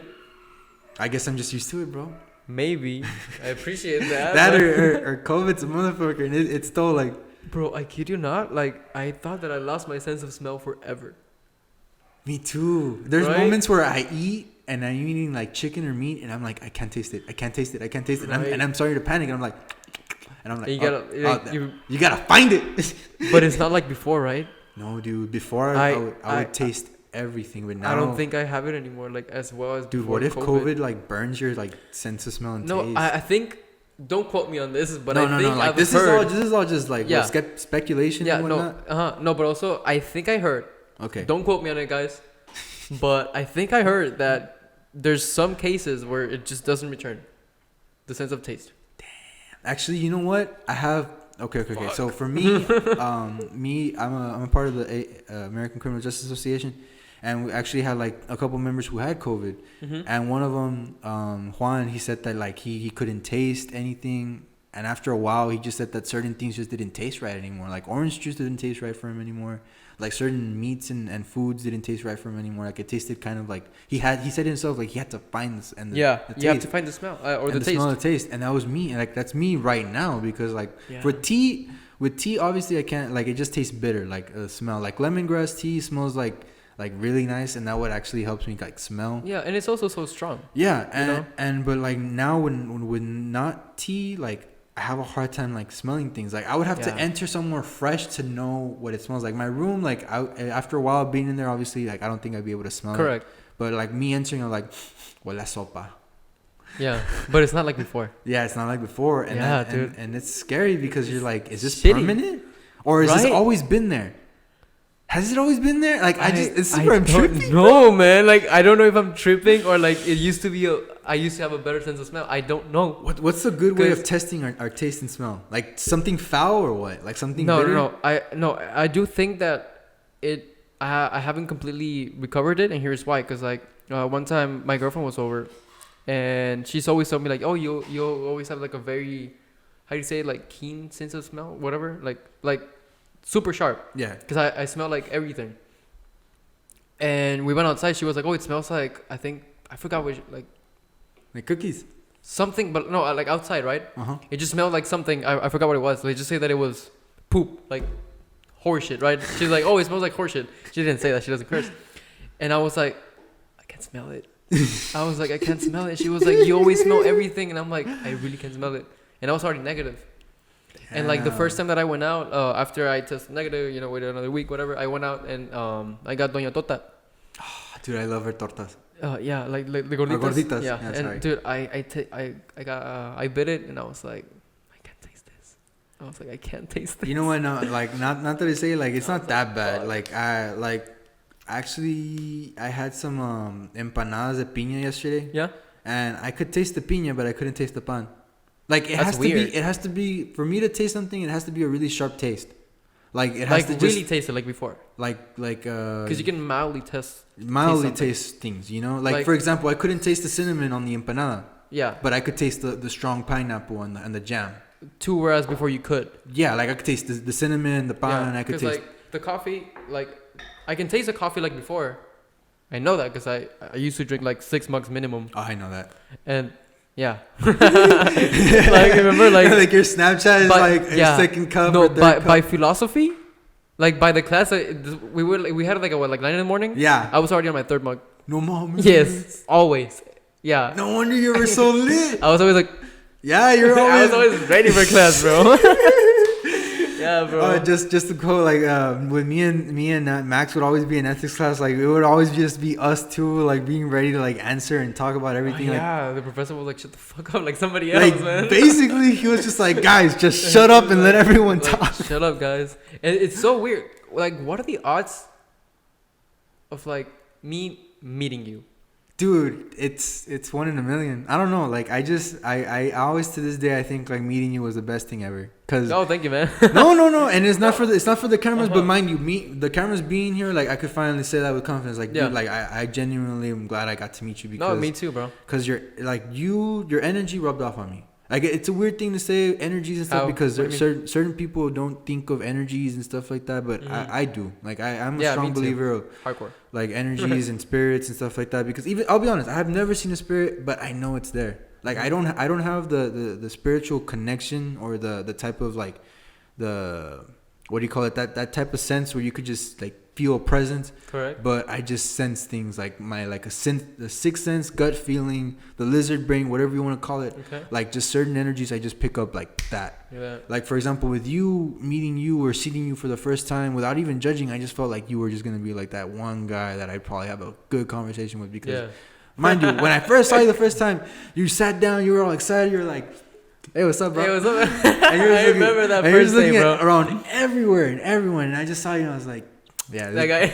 And then the professor, it's like, bro, I just like think. I'm sorry to interrupt you. No, you're fine. You're fine. It's because I'm very excited. Anyways, but like I just think of like, what are the odds that out of all the philosophy courses, we chose the same one at the same time with the same professor, and you sat right next to me when you could have like the whole room was pretty much like. Yeah, bro, I'm a guy who sits in the front. I'll always sit in the front or always sit mid front. Like I just never sit in the back because I'm not saying I have eye problems, but my parents have always told me, it's like, mijo, si quieres aprender, siempre siéntate en frente. Yeah. And that's a weird thing I carry on. Like if I'm gonna learn something, I have to be in the front. Yeah. That's good. Although I hate it too sometimes because I feel like all eyes are on me sometimes, and when you're talking, especially with ethics, you know exactly where I was sitting. I was sitting in the front middle, bro. Yeah, you were in the very middle. And so basically, me every time I talk, I actually have to be like, okay, should I say something? Should I not say something? I have an opinion on this. Yeah. Should I say? Should I say it? It was fun, right? It was so much fun. Because like there was no right or wrong answer, especially with that professor. Dude, philosophy. Look, the truth about philosophy is that a lot of people would say like there's a specific way to do it. Like there is no specific way to do it, and we learned this. And obviously, you said you didn't remember a lot of stuff, but you should know that Socrates, he wasn't a teacher. Like he didn't teach. Like he was just it would be the equivalent of that bum who's shouting out, "You're all going to hell." Mm-hmm. You know, and he was the crazy of the town. Yeah, and anyone who would want to debate with him, they're open to debate, and he would be happy to debate in the Allegor, in the Eligor or whatever. Like I don't remember the name. I don't remember the name either, but it was like the market. Yeah, right? the marketplace, like the flea market type of shit. And he would just basically argue with anyone that was there, and he would argue. He would debate and poke holes in your argument, which is what now is the Socratic method. But for me, like philosophy is just simply like using logic, critical thinking, and being able to discuss freely about anything. And there is no right or wrong answer because in reality, everything's just, if you look at it closely, everything's just a question. Like it could be like everything is a question when you ask it, or when you're giving a statement, it could be turned into a question. You know what I mean? Like we talk about like all this morality and good stuff, and either like a lot of people don't see the good in that. Obviously, it's fine. Not a lot of people do, and I don't blame them because philosophy in itself is a very confusing subject. But it can be. It is. And the only I could give the only recommendation, the only tip I could give you for you to be able to fully understand philosophy is to not understand it. To tell yourself, I don't get this, because you tell yourself you don't get this, so you open up the possibilities of learning more and more. Yeah. And that's essentially how you do things in philosophy. Is you say, I don't get this, I don't know what this is. You're asking the questions already. What is this? What does it mean? And basically the who, what, when, where, why, how. That's very wise. Yeah, and genuinely that's what I enjoy about philosophy. So when I talk about it, when I get into deep subjects, I don't like say, oh, because I read this book, I'm quoting Socrates, he said such and such word. No, like I think that's kind of doing it philosophy wrong, because you're quoting another guy when you could be using your own words. Like you interpret those words in your own way. Like when we read about the Leviathan, the Hobbes guy, we were like everyone's a barbarian, everyone just wants to eat, sleep, and fuck. Like everyone is out to get them. So essentially no social order. Him. Survival. And for me, like him using the example like, oh, like I like your stuff, but you like your stuff too, so you want to keep your stuff, so you have a bigger club and I have a club, and you basically hit me in the head with it. And that's where you go, like again, like using your own words, you're like, well, that might be true, but then Kant also said that in reality, even though we kind of hold ourselves to, even though we kind of think of ourselves as barbarians, the truth is we're higher than that. We know we're not supposed to do things, and even though it was that morality, the categorical imperative is what he said. Like do everything you do in your maxim, which is like basically like if you know you have the capacity to do it, then do it to its full extent. So, for example, like imagine if you're, like I said, imagine you're in help. Like imagine you need help with this room, right? You're finishing it up. Yeah. Like for me to know that I know certain things about carpentry. I don't know everything, but I know measurements. I know how to put things.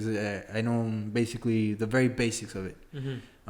Then I would be to my fullest extent to help you with that because I know that you don't know. So I'm inclined to help because I know that you need it. But it's not that I'm feel bad for you or anything. No, like I'm giving you, and it might teach you something. That way, when you're in need, you teach the next person, and so on. Like that's how I see it. So for me, like to always help someone, not because I feel sorry for them, because if I help them and they learn something from it, and they teach it on someone else and someone else, it might be watered down, but in the end, you're causing, like in my head, like a chain reaction of either like good things or bad things. Yeah. Because kind of like the whole paid forward thing. Yeah, like the whole paid forward thing, and this is what I mean. Like everything in a way connected with itself. Like us right now doing this podcast. Like what effects is this gonna have? Like it might be very little people that watch it, or it might be a bunch of people that watch it. Like I don't know who's watching behind that screen, but in the end, it doesn't matter because they're hearing me. They're listening to me. Like they're listening to me talk for this entirety of or whatever time we have here. Yeah. And whatever they learn from this or whatever they get from this, or they just say, oh, this guy's an idiot. Like just that's their opinion. That's fine. But you take it or leave it. And you take it or leave it. Exactly. Or some people are like, oh no, this guy's saying some real shit. Yeah. Some real deep shit. Yeah, dude. I just got chills. I was like, oh shit, like this guy's getting good. and so you basically take what you can or you leave it. And what my dad says, like, pues todos los días aprendes algo nuevo. Si lo aprendes si quieres, si no, pues te quedas atrás. Yeah. Like so, and again, all this stuff that I know, all this stuff that I've learned. It's because I'm really blessed to have like both my parents around. Like again, like I go back to originally talking about taking things for granted. Is that I just after they both got sick and after I got sick and not seeing my family that I have. Like I'll be honest, I'm very distant with my family.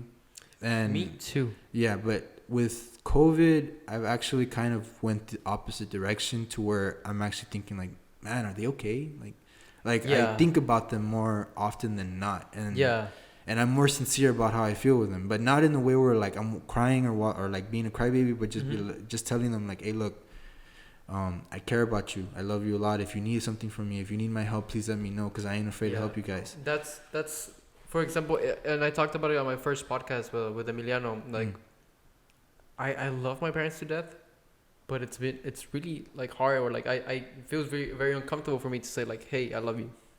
I can't say that for some reason. It's all in yourself if you genuinely mean it. Right. Like it's if you. But it's like if you know you love them, you do it by displaying your actions. Like and this is something from a philosophy book that I read. Really? Yeah, this is from the Works of Love by Kierkegaard, I think his name is. He's like this Swedish. He's a Swedish dude, but he's a Christian. He talks about like what love is in Christianity, but he goes in a philosophical way. Okay. And he basically states that love, and I actually follow this, and I know for me this is a truth. Not for someone else, it's a different way. But in the beginning of the semester, the professor asked us, "What is love?" Yes, I think so. So for me, like when I read that book, I thought about what he said, and for me, genuinely, love is an action. Like it's not what you say; it's what you do for someone.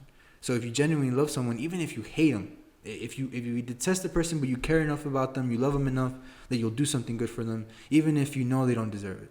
Like the small example of love, like you making me the coffee. You didn't have to make me coffee. Like you offered, and I could have said no, or I could have been like, no, it's fine, bro. But you could have insisted. You could have been like, oh, do you want something else? Like you could have just kept insisting if I wanted something just for the podcast or whatever. And that's, even if you don't think about it, that's a small display of love, because honestly, like you care that much to ask me, hey, or do you need anything? I totally agree with that. And that's also being a gracious host. And for me, being a guest, like it's my responsibility to also show you love back by, being courteous, being kind, be like, don't touch anything. That's like lo que te dicen tus padres, hija, no toques ni mires nada, cabrón, porque si no te doy unas nalgadas. Yeah, there's a lot of like, and me being inside this very electronic room with a lot of breakable stuff, like I feel like a bull in a china shop. Man, no. I did notice that you were like, all right, let me sit down. When we're like setting up with Steven here, you were dude, because I was like, let me sit down. I was like, I'm telling you, dude, it felt like it like a weird comparison, but it felt like a bull in a china shop. Like I just felt like if I sneeze, if I move anything, like I'm gonna break something, and this ain't cheap. That's the sturdiest tripod. That one's medium. That's the one that's scary. Yeah. That's a very cheap tripod, and Steven's camera is on that. and if it falls, I have to give him mine.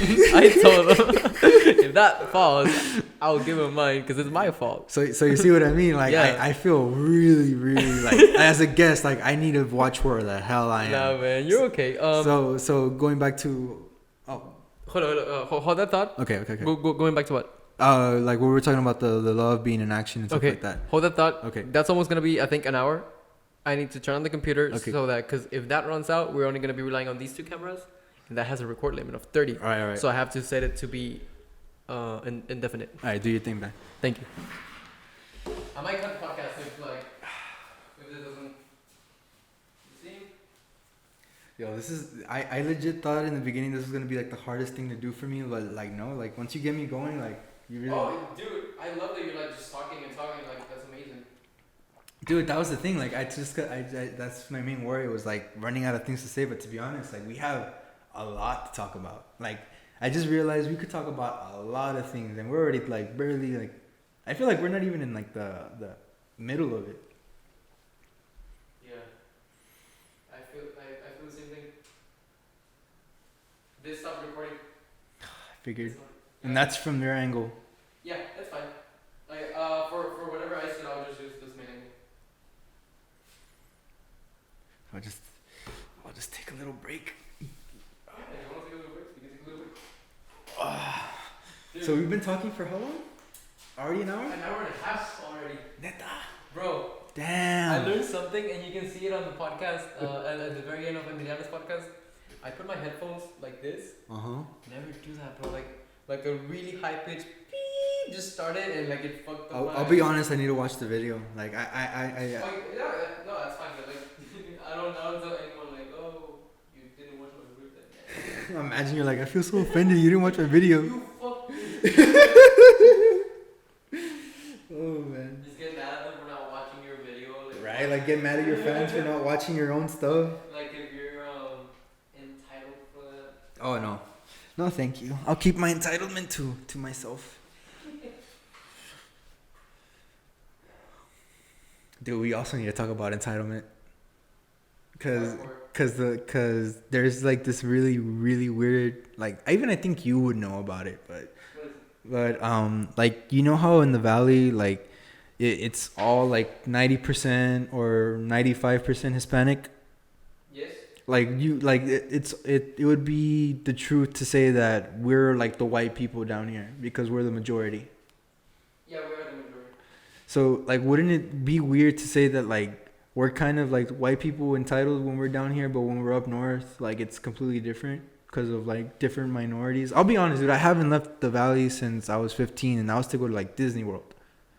And I went to Disney World for the first time, and I saw all kinds of people, bro. Like, Asian, black, white. Like, it was so weird. I met Canadians. It was weird, bro. Like, it was so weird.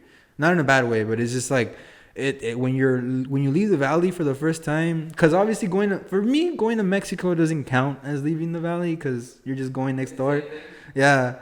But when you go up north, it's completely different. Like the rules, like people, like, it's so, like, for me it was like otherworldly, and that kind of gives you like a frame of like my personality. Like, I only know nothing but the Valley, but even then, like I don't know everything about the Valley. You've never left? It's just that I've never left because I've always just been either at school and it's so weird. I've never even vacationed either. Like, even during the entirety of time I've been going to college, like, I could have spent time saving money to go on vacation or go to other places, but I just never did. Because in my head, I just was paying bills and helping my family out. Honestly, after I graduate, I'm seriously want to go on vacation, dude. Bro, you deserve it. Yeah, but if I join the military before, well, then I'm screwed because I actually need to. I mean, I'll probably have to put that on hold for a while. So what are you doing now with the camera? I'm seeing, like, now it says no signal, so I don't know what that is. Like, hey, we got no signal from your camera. And it's like, okay, well, if I switch on the camera, still no signal. It's really weird. Is it because you need to turn on the camera? The camera's on.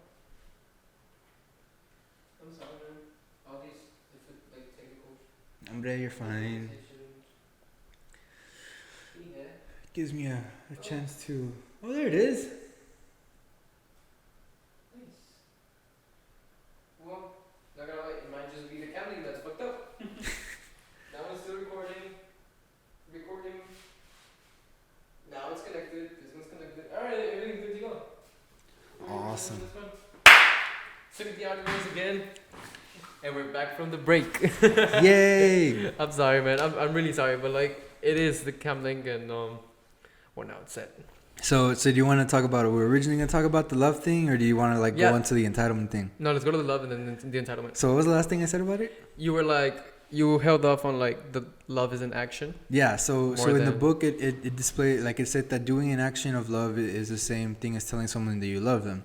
And it explained it for me personally so much, because that's what I tend to do. Like I'm the same way like you. In the beginning, it was hard for me to say I love you to my brother. It's hard to say I love you to my sister. It's hard to say I love you to my dad. It was easier to say I love you to my mom because she's my mom. I love her so much, like, and she knows that. But for the other, my dad, brother, and sister, it's just that weird relationship. And here's the I don't know if you would understand this, but like my dad and my mom had me late. Like they had my sister is like 28, 29. I think she's 30. I don't know. And I'm barely turning 25 next month. So there's like a 6 to 5 year difference. I forgot that you were like way older than me. Yeah, and my brother is even longer because he's like 31, 32. And obviously I'm 24, turning 25. So it's still like that's a big gap. It's a big gap. So for me, and I'm not using it as an excuse, but it's just like, for me, the way I see it is that I can't really build a relationship with them because when they were like 10, I was barely like 1, or like they were basically like already like preteens when I was growing up, or when I was in like my 5. And no, I'm lying. They were when I was in, and when I entered pre-K, they were my brother and sister, since they were held back because they were from Mexico. They weren't born here. I was born here. My brother and sister were born in Mexico, and they became citizens. Yeah, like my brother became a citizen after he graduated college, and my sister finally got her citizenship like I think 2 or 3 months ago, or 5 months ago, before COVID. Before COVID, she got her citizenship. She passed the test and she became a citizen, and we threw a little party and everything. But they were raised in Mexico, so they had my parents, they had my grandparents when they were in their most like strict, most hijo de su madre, like. They always say like te salvaste, Ruben, te salvaste. And it's true. Like, I mean, whatever you want to say, like I was a spoiled baby, and I was basically given whatever I wanted when I was a kid, but not everything, obviously. Like we weren't rich, but we were like medium. Like we basically You were good. Yeah. We were good with what we had. And so basically, like, there was that huge gap of like when I was in pre-K, my brother and sister were in 5th grade because my brother was held back and my sister was held back, and they were both in the same grade. So when they were in 5th grade, I was in pre-K. When they were in 6th grade, I was barely in kinder. And now when I was in 1st grade, they were already in junior high. So there was that huge gap. And like, obviously, I'm not to like throw shade or anything on my family, but it's just how we grew up. Like, I couldn't really hang out with my brother because he was already hanging out with like other guys and other people, and my mom and dad didn't want me to like get in trouble or something bad happen. Baby. Yeah. But I always thought, like, my brother's so cool. He's hanging out with, like, these other people, and they're like, so big. Like, like grown-ups. Yeah, and then my sister... I totally get that, man. Yeah, and my sister fucking hated me. Like, not in a bad way, but she just didn't tolerate me at all. Like, there was always a moment where my sister, like, at each other's throats. There was even a time where, like, I said something to her. I was, like, 5 or 6. And I said something to her that pissed her off, and she was chasing me down the hallway. Fuck. And, like, when she chased me, I was hiding behind a door that was next to the bureau, and when she opened the door, it sent me flying because I was holding the door back because I didn't know how to lock it. I was stupid. She sent me flying. I hit the edge. Like, I see it. Yeah, like the edge hit the bureau and it, like, split open my skull, and I was a kid.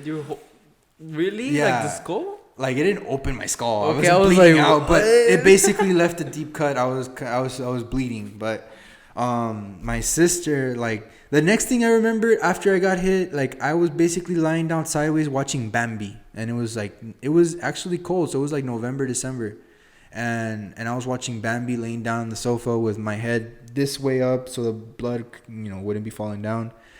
And my mom and dad, like, they're barely coming home from the baile, and my sister was taking care of me. My brother, I don't even know what my brother was doing. I think he was asleep when all this happened. I don't even know. All I remember is that my sister was chasing me. And, like, the next thing I remember, like, I was there lying down on the sofa just watching Bambi, and then my mom was like, ay, mijito. And then, like, my dad was, like, looking at my sister with those, like, evil, like, I'm going to kill you vibes. And my sister, like, obviously she went to home, like, she went to bed crying. And like, cause like my dad like spanked her or whatever, that old school stuff, and like it's always been there that like she kind of like, you bitch, like she just like no, not anymore, because she's calmed down, but now that she has a family. And you're older as well. Yeah, and older, and you grow up is like. And the worst it ever got to was when, after my mom and dad split, like in 2007, like 2 or 3 years later, like my sister left my mom to go with my dad, and then I would spend the weekends with my dad. But one weekend I was there, my sister was arguing about something, and then I told her, like, I don't care, like, I just don't care, like, I don't give a shit. And she goes, like, she got into my face, like, what? And then I literally stood up and I got into her face, like, what are you gonna do? And then we just started cussing each other out, like, got you bad, to a point where, like, our stepmom had to come in and fucking separate us, and just like, because my sister, not only that, my sister was pregnant too, and I was arguing with her, like, it was bad, like, she was just telling me, you're arguing with your fucking sister, she's pregnant, you're dumb, like, my stepmom said that. And then I was just mad. Like, I told her, like, well, then drop me off with my mom. I don't want to be here anymore. And then that's what happened. And in the end, my dad was like, all right, so vete, mijo, si quieres. Yeah, they dropped me off. But it was bad. And it wasn't until, like, when I turned 18, 19, I don't know. I guess, like you said, when I got older, I just started... I guess I think when it finally kicked in, where, like, I started really loving my sister, was, like, when she was with her, like, second relationship. It was a really abusive guy, really, really abusive. And, like, he took her, he, like, sent her, like, they lived, like, outside of Elsa. And for us to go there, like, would be, like, a whole day thing, because you'd have to go and then drive back. And, like, she was living nice and comfortably. Like, she had her own salon and everything. She was really nice. Like, she was living really nice. But she was also being ignored. She was treated bad. And... Is she out of that now? Is she out of that? Yeah, no, she's out of that already. Yeah, no, she's back home. But what happened was, like, it was getting really bad. And my sister was calling us crying. She's like, I need you. And we need you. And it just... My brother used to just kicked in, like, without, like... All the hate, all the animosity I had against my sister went out the fucking window. Yeah, and I just thought to myself, my sister needs me, and I need to go. I need to be with her. So me and my brother, in times of need, yeah, me and my brother got loaded up onto my mom's car. We didn't take my Impala, but we took my mom's car, and I was driving all the way there. And during the entire time I was spending time with my brother, like, we were just bonding. We were just like doing what you know, older brother, little brother, just talking shit to each other. Like, it was also that moment where we were really bonding, and that it was in that moment where I would say that's where I kind of like I would say, like, you'd say that you love your brother because you love your sister because they're your blood, you have to. But to love them, like to say you love them, like, genuinely care for them, it's personal. You have to do that. It's a little bit of extra effort. Different. Yeah, it's different. And the entire time we were listening to Freebird from the Leonard Skinner. We were listening to rock to motivate us, because in my head I was thinking, we're gonna throw down this dude. Like, this shit's gonna, like, fly off the fan, or something's gonna happen. So when we got there, we called my sister. She's like, oh no, he's not here. Like, and so when we went with the car, we started loading stuff up, like her stuff. We loaded up her truck. And we just came back home with all her stuff, and we took, you know, Mealy. And after that, my sister just broke down. She was just like, she was really, like, really, really, and I saw that, and I just couldn't, like, in my head I was like, I want to rip the head off this motherfucker for doing this to her. Like, in my head, and that's where it told me, so I was like, you care about your sister. She's a pain in the ass, but that doesn't mean you don't hate her.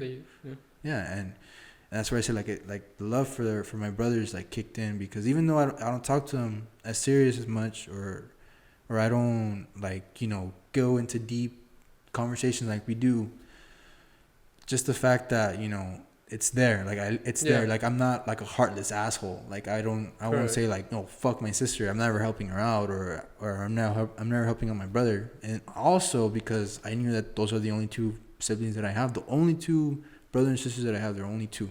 And while other like old school Mexican families have like 7 or 8 brothers. Oh, Yeah, you yeah. lost one. No, it's fine. Just Yeah, but it's fine. Like I got 5 more. I got 5 more. Nah, man, but No, but I all told jokes myself if I aside, was to yeah. lose my brother, like what am I gonna do? That's my older brother, like my sister too. Like that's my only sister. Like I could genuinely say like my mom and dad aren't gonna give me another like brother or sister, and especially now since they're divorced. Mhm. But like it's just those are the only ones that I have, and I'm supposed to love them and cherish them, even if they're mean, even if they say stuff that comes off as mean.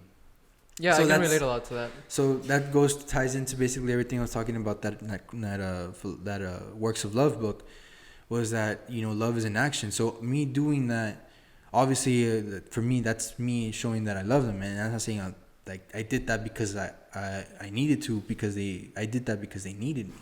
Yeah. And if I was, like I said, a heartless asshole, my sister crying saying that she needs me and just hang up on her and not do anything, not only will that look bad on me, that would just be like, well, I'm an asshole. Like I don't deserve to be loved by anyone if I can't even love my brother and sister. And again, that's a very strong statement to say, but that's just for me and me only. Like if you take those words and say, oh, he's talking about me, and you got problems, Then you're completely twisted. Yeah, you're completely twisted. Like don't get my words twisted, and I'm not talking about you or anyone else. Your experience. Yeah, it's my own experience, and if you take that for what you will, hopefully you appreciate your family or not. Again, whatever situation, everyone's different, and I'm not gonna be like, oh, you don't love your parents and I can't respect you. No.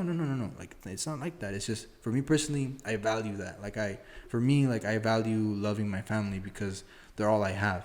Like I said, I'm antisocial in the way that I don't like hanging out with people because I just feel like big crowds are attract too much attention. Like look at how come I'm dressed, dude, gray shirt, like I'm not, bro. Like I'm not dressed to show off or anything. To be honest, I want to blend in. Like don't think about it that way, but like I'm just saying, like I like attract attention for myself, but at the same time, like I also don't want to be isolated.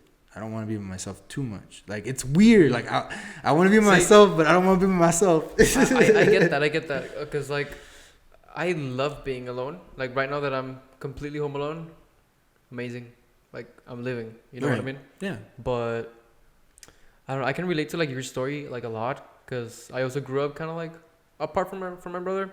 Like we talked about this before, even before the podcast. So. Yeah, you mentioned your situation with your family was kind of complicated. Yeah, no, I talked about it on the first podcast with Emiliano as well. Oh, I was like, I kind of grew up apart. I need to watch like from. Nah, you don't need to, man.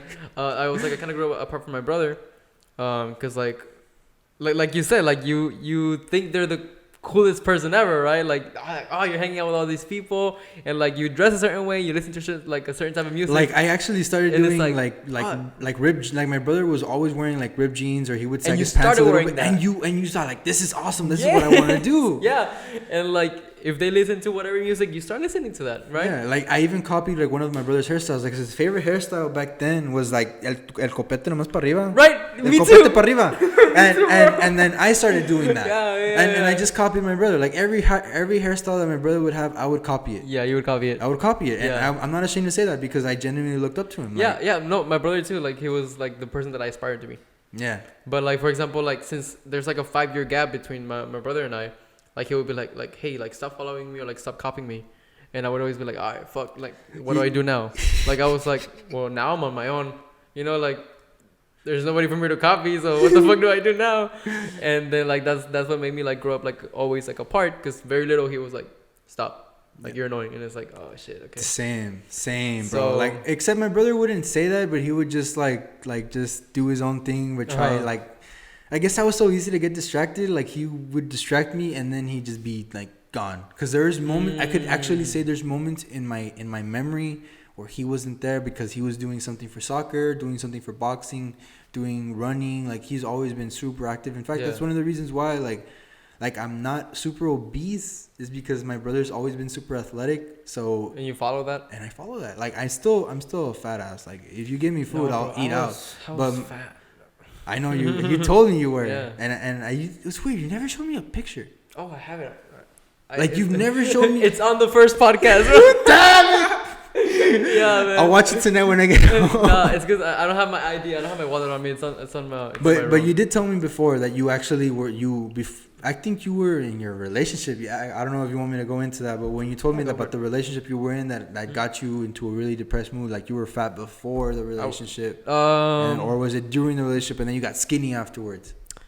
No, the way it did it, it was like a very like depressive moment, like Obviously. before and after. Yeah. I mean, you know, like when your heart's broken, it's the worst thing ever. Yeah, but that was like after, right? Yeah. But I was already skinny. Like I also fell into depression before that. And that's when I lost a lot of weight. And it was like just not eating. And just like, dude, I would like wake up, drink a coffee, go to school, not eat the breakfast there. Only if it was a very specific breakfast that it was like, for me, it was strawberry with bread. Nah, for me, the specific breakfast that I would have that would be super specific was the little mini pizzas. I don't know. Yeah. I think I remember them. I'm not sure though. Like they would always have like not 2 or 3 breakfast. sausages on top, but then like it's cheese in the bread. For me, that was like the best. What school did you go to? High school? Whoa, high school? Dude, if you want to know where I've been to like 3 high schools. Oh, really? Yeah. Cool. I mean, the first one was IDEA. I was there from 9th to 10th. Mind you, I hated it. I fucking hated it. IB school? It's a what? IB school. IDEA's an IB school, right? No, charter school. I thought it wasn't like IB school. Like I don't know what IB is, but that's what they... like higher, like more like well, strict. they always said that like every person, like 1% that doesn't go to college, or they always say 1 or 99% something, but I just never understood what they meant. So it means 1 person isn't going to college. Like it was weird. My brain was fucking stupid. And I don't know, like academic, like. So okay, so like this. So 9th grade, like I was originally supposed to go to Mission High School. Like okay. I was in Carl Waits Elementary, and then I went to Alton Memorial Junior High. And then I was supposed to go to Mission High School. Mind you, I had already friends. I had things. I was going to join JROTC. I was going to join baseball. Baseball and JROTC were my top 2 things that I had on my schedule. And it was there. And I saw my schedule, all of the basic classes, and the last 2, JROTC and baseball. And I was like, yes. Because for me, I love baseball. I've always loved baseball as a kid. Like in the backyard, I would always play baseball with my dad and my brother because that's what they know I loved. And that's what they always played when they were in Mexico. And I just loved it. And obviously, I would always hit the ball outside the gate. So they had to get me a softball because it would take really a lot of force to get the softball out of the house. But so I told myself when 9th grade comes, I'm going to start all over. I'm going to make new friends. I'm probably going to have a girlfriend. Like you get excited for high school, right? Yes, I was so excited as an 8th grader. I was so excited to know that I'm gonna like do all these things, but I also said like, I'm gonna be picked on by seniors. I'm probably gonna get pranked or something. Like I have to probably get into fights. I never thought about that. Well, for me, like I was bullied a lot, so for me that was like the main worry is like I'm gonna get bullied, but I'm gonna be doing everything I love, baseball and JROTC. Like that's all I cared about. Literally, that was all on my brain. And then one day, like it was May. I remember my final days at junior high. My mom was like, "Ay, ¿qué crees, mijo?" I was like, "¿Qué ma? Like, vas a ir a IDEA?" Y yo como, like, fuck. ¿Cómo? Y digo, sí, la escuela que te dije, vas a ir a esa. Digo, okay, ¿y qué traes? Pues esa escuela es para puro inteligente. O te escogieron. Digo, okay. But in my head, I was like, no. I told her, hermano, no quiero ir, ma, ya, mis amigos, y pues yo me voy a meter en béisbol. Y digo, no, mijo, hay que tener en béisbol, hay que tener todo lo que tú crees que van a tener. Es como high school, pero para inteligentes. And I was like, okay. And then when I went there my 9th grade year, my mom was like, okay, pero te tengo que ir a dejar en Walmart para que te levante el bus, porque like IDEA, they have specific spots where you drop off your kids and you pick them up. So for me, it was Walmart on 3 Mile and Conway, so it's right there. And I was like, okay, this is so weird. And getting on the bus and him picking up people and finally getting to school. The school was like literally located near the freaking border. Like it's in Benson and like literally like the border. It's from the Butterfly Garden Center, like all the way over there. Okay, yeah. And when I was there, it was nothing but portables, and they barely had put air conditioning. And they had no baseball. They had no baseball. I told them, "Do you guys have a baseball program?" They're like, "No." "Do you guys have JROTC?" "No." Yeah. What do you guys have? Flag football, basketball, and soccer. I'm just like, all the 3 things I hate. No, because I'll be honest, I suck at basketball. In basketball, you want to know, 8th and 7th grade, I was in C team. I wasn't even good enough to be in B team. I was in C team, and you know what? C team was full of like people like me, idiots that wanted to play. But see, slow idiots. And you can learn. Yeah. You know, like, dude. No. Like, Okay, like not to like be like oh you suck, but like when you first started playing ping pong, you know, you didn't know how to hit the ball. I didn't. And then like a semester later, you beat me. Oh, that's one out of like the But thousands did you of beat times. me? Yes, that's that one I once. But no, like don't get me wrong, like I love I love and honor the sport, but for me, like I suck at football because I was put in the front line, the defense, and then I ended up getting knocked the hell out in like 7th grade. Like literally, like I was running after the quarterback because he was wide open, but I didn't see that someone was and literally clotheslined me. Yeah, I fell to the floor. I was kind of unconscious and then conscious, and yeah, like I was out for the game, and then after like 7th grade, I was like, I'm not doing football ever again. Fuck that. And then I never joined football. And I did golf. I loved golf. They didn't have golf in idea either. And I was pissed because golf for me was really like amazing because all you're doing is you, the ball, and that stick that you throw at the golf club. And for me, because supposedly I had anger issues, I was an aggressive ADHD child. Like I needed something to occupy myself. But to be honest with you, I wasn't really like aggressive. I was just... Dude, you know, I think like I never got diagnosed with ADHD, but I was always like reading about it. And it's like the symptoms. It's like, oh, like you always gotta be doing something. You're always like this, and it was like I just like started creating like art or like whatever. But that's not. I wouldn't consider that hyperactivity. Like even for me, I wouldn't like if I was really hyperactive. You think I'd be able to like just stay like obviously I'm shaking because I'm kind of like no I'm like this. You know what I mean? But I feel like that's normal though. Like you're just moving. Yeah, like, I don't know. But for someone that would be considered like ADHD because you're not standing still. Like what the hell? Like, yeah, so right. Like it's what are you, a robot, a soldier? Just like I think it's a stupid label. It is a stupid label, and this day I don't think I've ever had ADHD, but because I just couldn't find an activity to occupy myself with, I was just labeled ADHD. So they had to like obviously I think I told you this. They gave me all these like medications. I think you did. Yeah, and I was on all these stimulants as a child and a teenager. And it's like, dude, it's a child.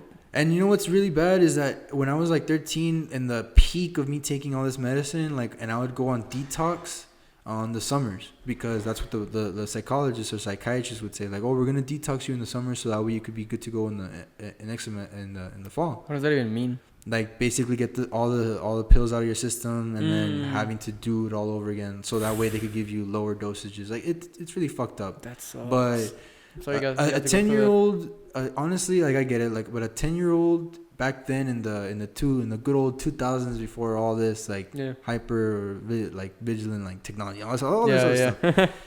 Like a kid, I don't think should be thinking about killing themselves or be stuck in the room depressed as hell. Correct. Like, and that was me, and that was really horrible. Like, and I even told myself if some fucking bitch ass teacher tells me that my kid is hyperactive, I'll tell like, what's wrong with you? Maybe you're the one who's boring as hell. Because honestly, like I don't want to put my kids ever on that type of stuff. I get you. Because it's why not. Why do you think that was though? What do you mean that was what? Why were you a 10-year-old kid with those thoughts? Because I was just, not only my parents were getting divorced, but or were already divorced, but there were the situations were worse, and me having to go with my dad and live over there, and then like just constantly all the problems from home, and me being there stuck with all these feelings just didn't make things any better, and it just all these thoughts were like, man, I really want to hurt myself. I want to end this. I'm tired of feeling like shit. My stomach would hurt all the time. I wouldn't eat. I would be really, really like I couldn't sleep at all. And then like after a month, July was actually the best because after July I was clean. Like I was fine and I was active. I was eating, and I would dread August. Like August, when I knew August 1st would come, I'd actually start feeling really sad because I knew that I had to get back on the medicine. And it wasn't until I was 15 or 13 where I said, yeah, that's it. I'm done taking it. Like, and I never did take it afterwards. And obviously I had to keep telling the doctor I was fine. And you know, the sad part about talking to a psychiatrist is that they're not psychologists where you try to talk to them about your problem. They're like, they listen like, oh, okay. Oh, well, I'm going to prescribe you this. They listen to your symptom. Yeah, so they're like, I'm going to prescribe you 25 milligrams of Focalin. Just if you have any more problems or you need a refill, just come see me and I'll just give you a refill. And I was like, oh, okay. So do you want? That's it. We're not gonna talk. They were like, and he was like, no, that's it. Okay. I was like, okay. And then I just would walk out with the slip, talk to the secretary. In fact, I talked more to the secretary than I did to the freaking doctor. and just there. And there was even moments where my mom wouldn't even be there anymore. Like she'd just drop me off, take off, and then once I called her or text her like, hey, I'm out, yeah, she just comes back. And like I said, like during that time, it was just really depressing. But at 13, 14, I just stopped taking it because I just told myself like, I'm tired of feeling like this. And I was fine afterwards. Like I made it through high school. I got all good grades because I knew I had to like behave. Like it, and going back to the idea thing, because essentially we got off on this tangent because of me going to idea. So ninth grade, the only thing I am appreciative about like idea was that they taught me how to do college stuff, college essays, college writing, you know, reading, how to read properly. They taught me that stuff, but I hate them all at the same time because like they didn't give me what I wanted. They didn't give the sports that were available. And again, it sounds really entitled, but it's just for me. No, like, I feel like it's necessary. Yeah, and I wasn't happy with basketball because everyone who was on the basketball team was all these like preppy kids that they basically thought they were pretty cool because they had like the newest Jordans and shit. Obviously, me being poor as hell, like idea before they were charging you for a fucking plate of food. They would charge you $4 or $5 for a plate of food. Really? And then I would be like, I don't have any money. And they're like, and the lunch lady would know that she knew that I didn't have any money. She's like, just go. And she just basically write down my ID number. And it wasn't until like the following like spring or the next year that they implemented like everyone gets free meals. But that was so dumb. Like just charging people for food, and the food wasn't even that good. Like it was fucking burnt. Like imagine having burnt lasagna and paying $4 for it. Yeah. Yeah, and it's fucking stupid, and I hated that. But again, like the only thing I got good from it, because again, I'm not an unappreciative asshole. I appreciated I appreciated the learning that I got. Like they made you take engineering in ninth grade. Well, I don't know how it is now, but ninth grade, you took engineering. I got a 70. I don't know how I passed. I failed every exam, every test. I was bad at doing formulas. Then the following year was like advanced engineering, and I'm like, but they made you like take it. They made you, yeah. Because over here on at Memorial, it wasn't elective. I took it, but because of my decision. They made me take it. So, and then ninth grade, they gave me biology. They gave me all these like algebra. Because I knew for sure in Mission High School, I was actually gonna take pre algebra, and I was gonna take like pre biology or something. Yeah. Well, I think.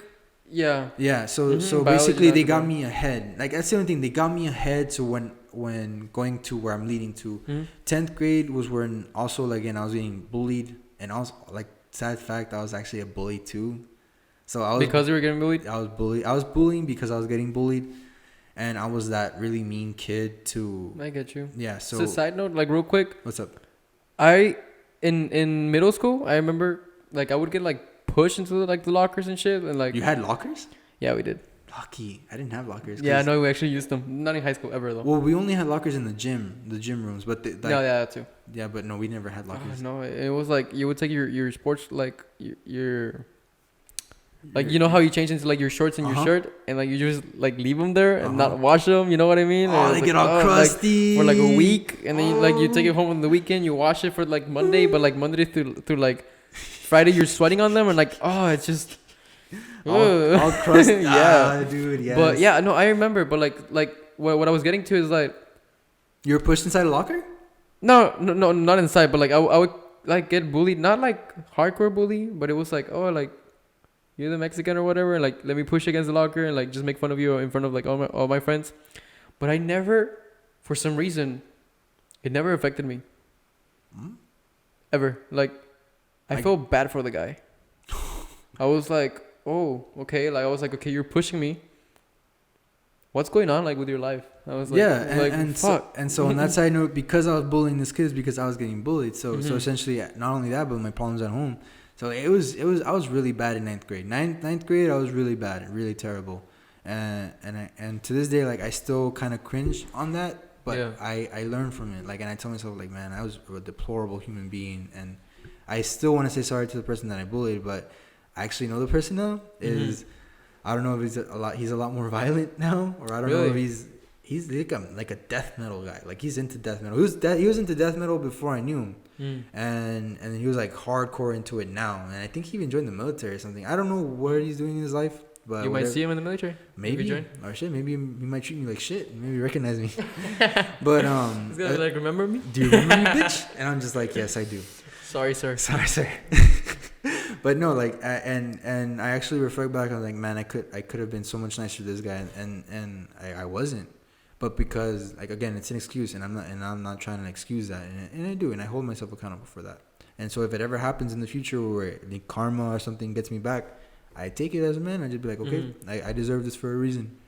Can I fight back? Oh yeah, but will it happen? For sure. I get you. I mean, so like, again, so after ninth grade, where I told myself, like, I'm tired of everyone picking on me, and I'm tired of, like, just everyone, like, I just didn't want to be there anymore.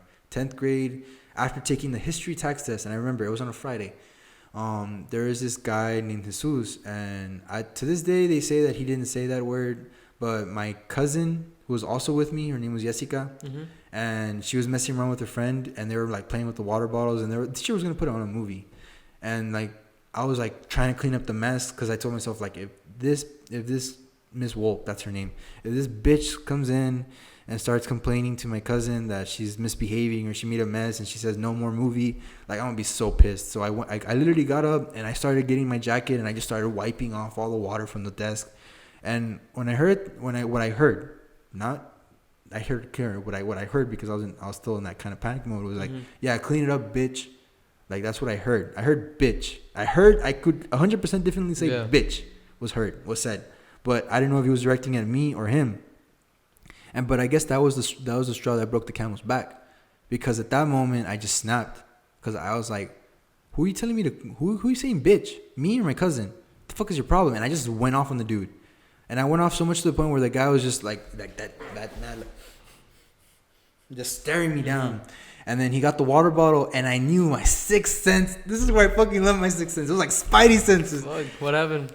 With the corner of my eye, I saw him move his hand. I ducked. He threw the water bottle. It hit the girl next to me right on the fucking head. Oh. And then he like, that's when he like basically jumped at me, and I jumped back at him. We were just going at it. Like, we fucking broke into a fight. What grade was this? This was 10th grade.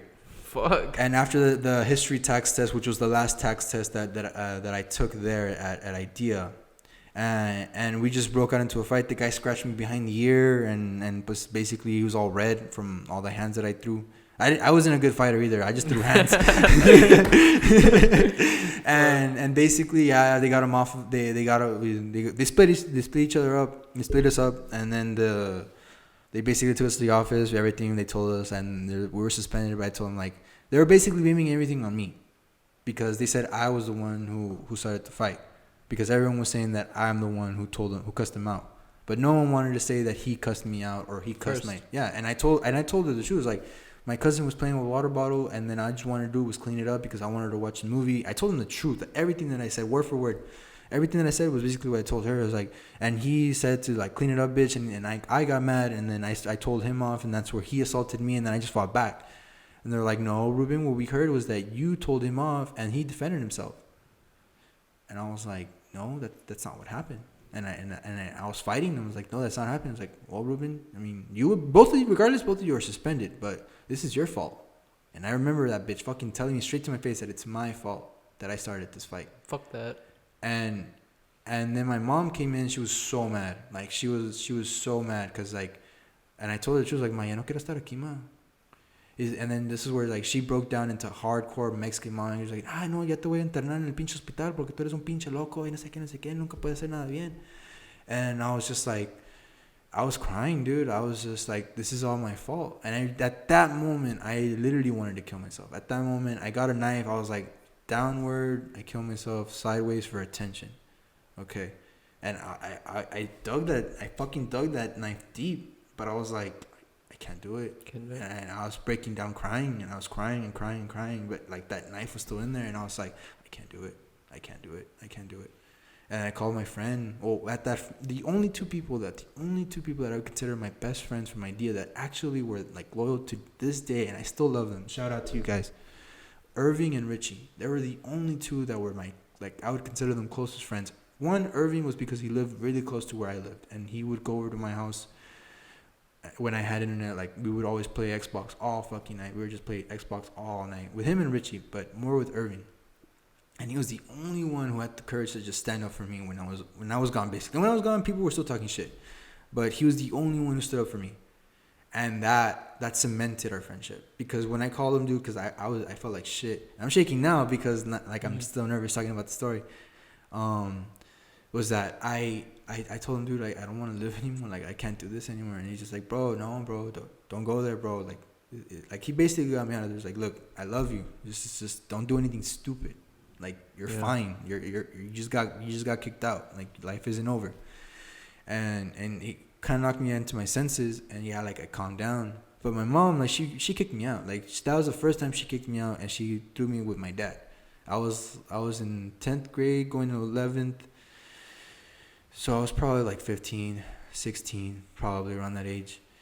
And I remember that it was still, the history text test was like in April or like in March. So I still had April and May left of school. Cool. Yeah, and I told myself I'm not going back to IDEA. So my mom kicked me out. My dad had to transfer me from school districts because I was still in the mission school district to the La Jolla district system. So I went to Juarez Lincoln for like a week. Okay. And a week? For a week. Damn. And then it was like, no, like, it's too far. And then they went back to the independent school board, and they're like, we want to change them to La Jolla High. And I was like, oh, okay. So then I ended up in La Jolla High for the rest of what it was. For those 2 months. Yeah, for the rest of those 2 months, and it was so amazing. Like, I'm not gonna talk down about them, but here's the thing about that difference in education level, is that everything that I was given was basically taught to me the previous year. And to only top that off, everything, all the questions, everything were easy. Like, it was just it was, how could I explain it? It's like Beerus and Goku base level. Oh, I mean, Whoa. With a lot of potential. What Goku? I would say Goku being able to transform up to Super Saiyan 3. Cause like, but base Goku. Goku. Goku when he first fought Beerus. When it first, yeah. When he Because first. Goku right now with against Moro. Oh yeah, no. Oh shit. I need to move this away because I don't trust myself with liquids. Oh, dude, I finished mine like 10 minutes in or something. Okay, so yeah, so that's what it felt like, because I just knew everything that I was being taught when I was taught. Yeah, you gotta be prepared, right? Yeah, and it was I guess that's what I'm saying. Like, idea, like, I hate them, but I appreciate, like, appreciate it, because they gave me higher level, like, education, and when I went to La Jolla, it felt lower, and I saw the difference. And again, I'm not bad mouthing the students. It's I totally get it. I think it's like the education system that's failed them. They're not teaching them enough. Yeah, I think idea is like the most advanced, or like the most like that they over prepare you, or like they prepare you really well. They really over prepare you. So that's the only thing I'll give idea credit for, is that they over prepare you, but they get you ready for school. Fuck, bro, your story gave me chills, because I was like around the same time, like 10th, 11th grade. I was like in the same spot that you were, bro. Yeah, and so when I got to La Jolla, everything, again, I sound like I'm berating these people, but I'm not. Like, it's just that everything was so dumbed down. Like, I felt like I was too smart. Again, I'm talking like this.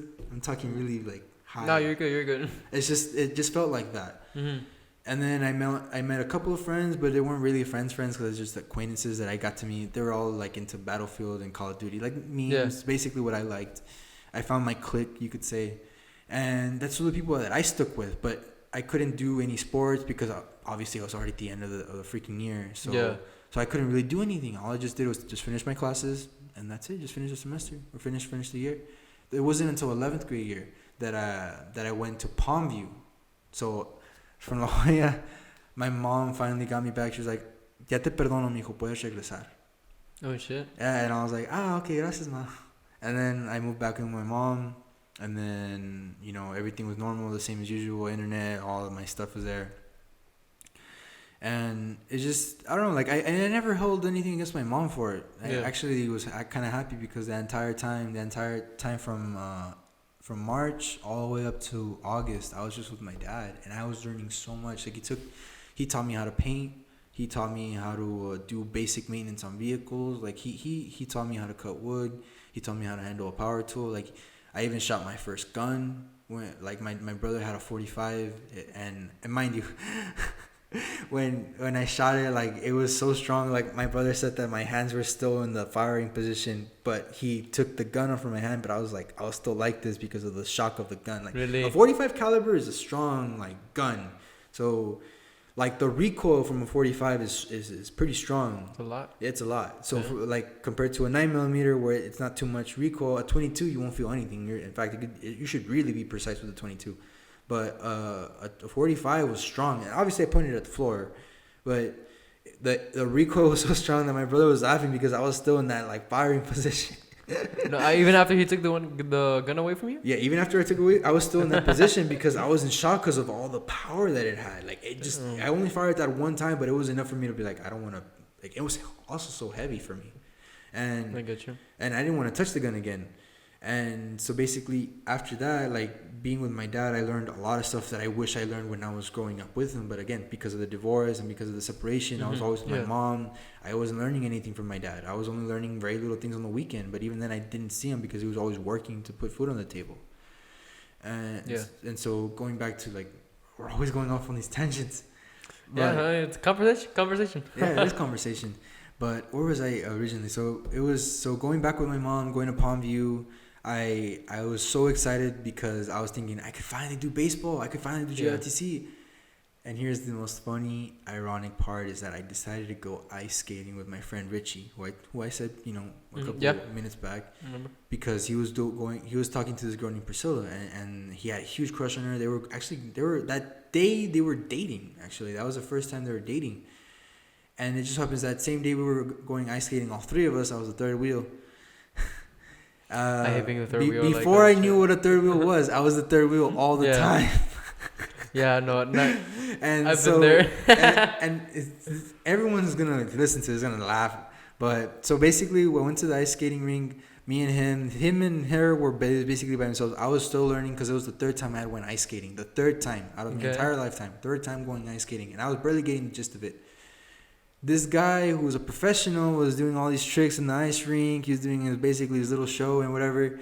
So this guy was going the opposite direction, and I was going al contrario, the what I assume was the correct direction. So this guy was in the inner circle just doing tricks and stuff, but this guy did all the way around, and I think he overshot it to where I was going, and I was finally getting the hang of it. We collided. He went sliding on his ass to the end of the wall. I went flying. I landed on my elbow first. So when it hit the ice, it went like that, and it just went like, it just basically like...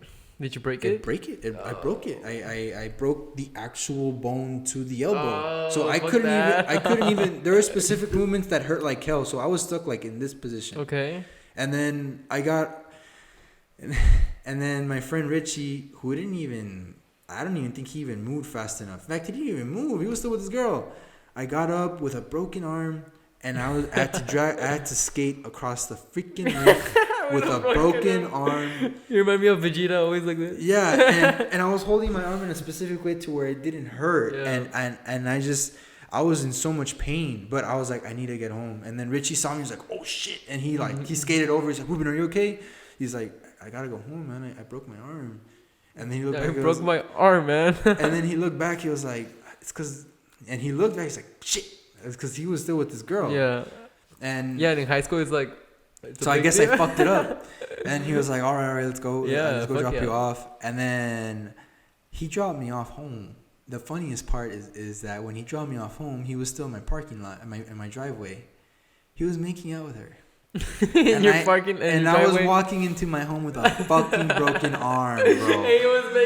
He was tonguing his girlfriend in the car. Yes, and I was like, I was staring. I was legit like with no caption. I was just staring. I was like, "Are you fucking serious?"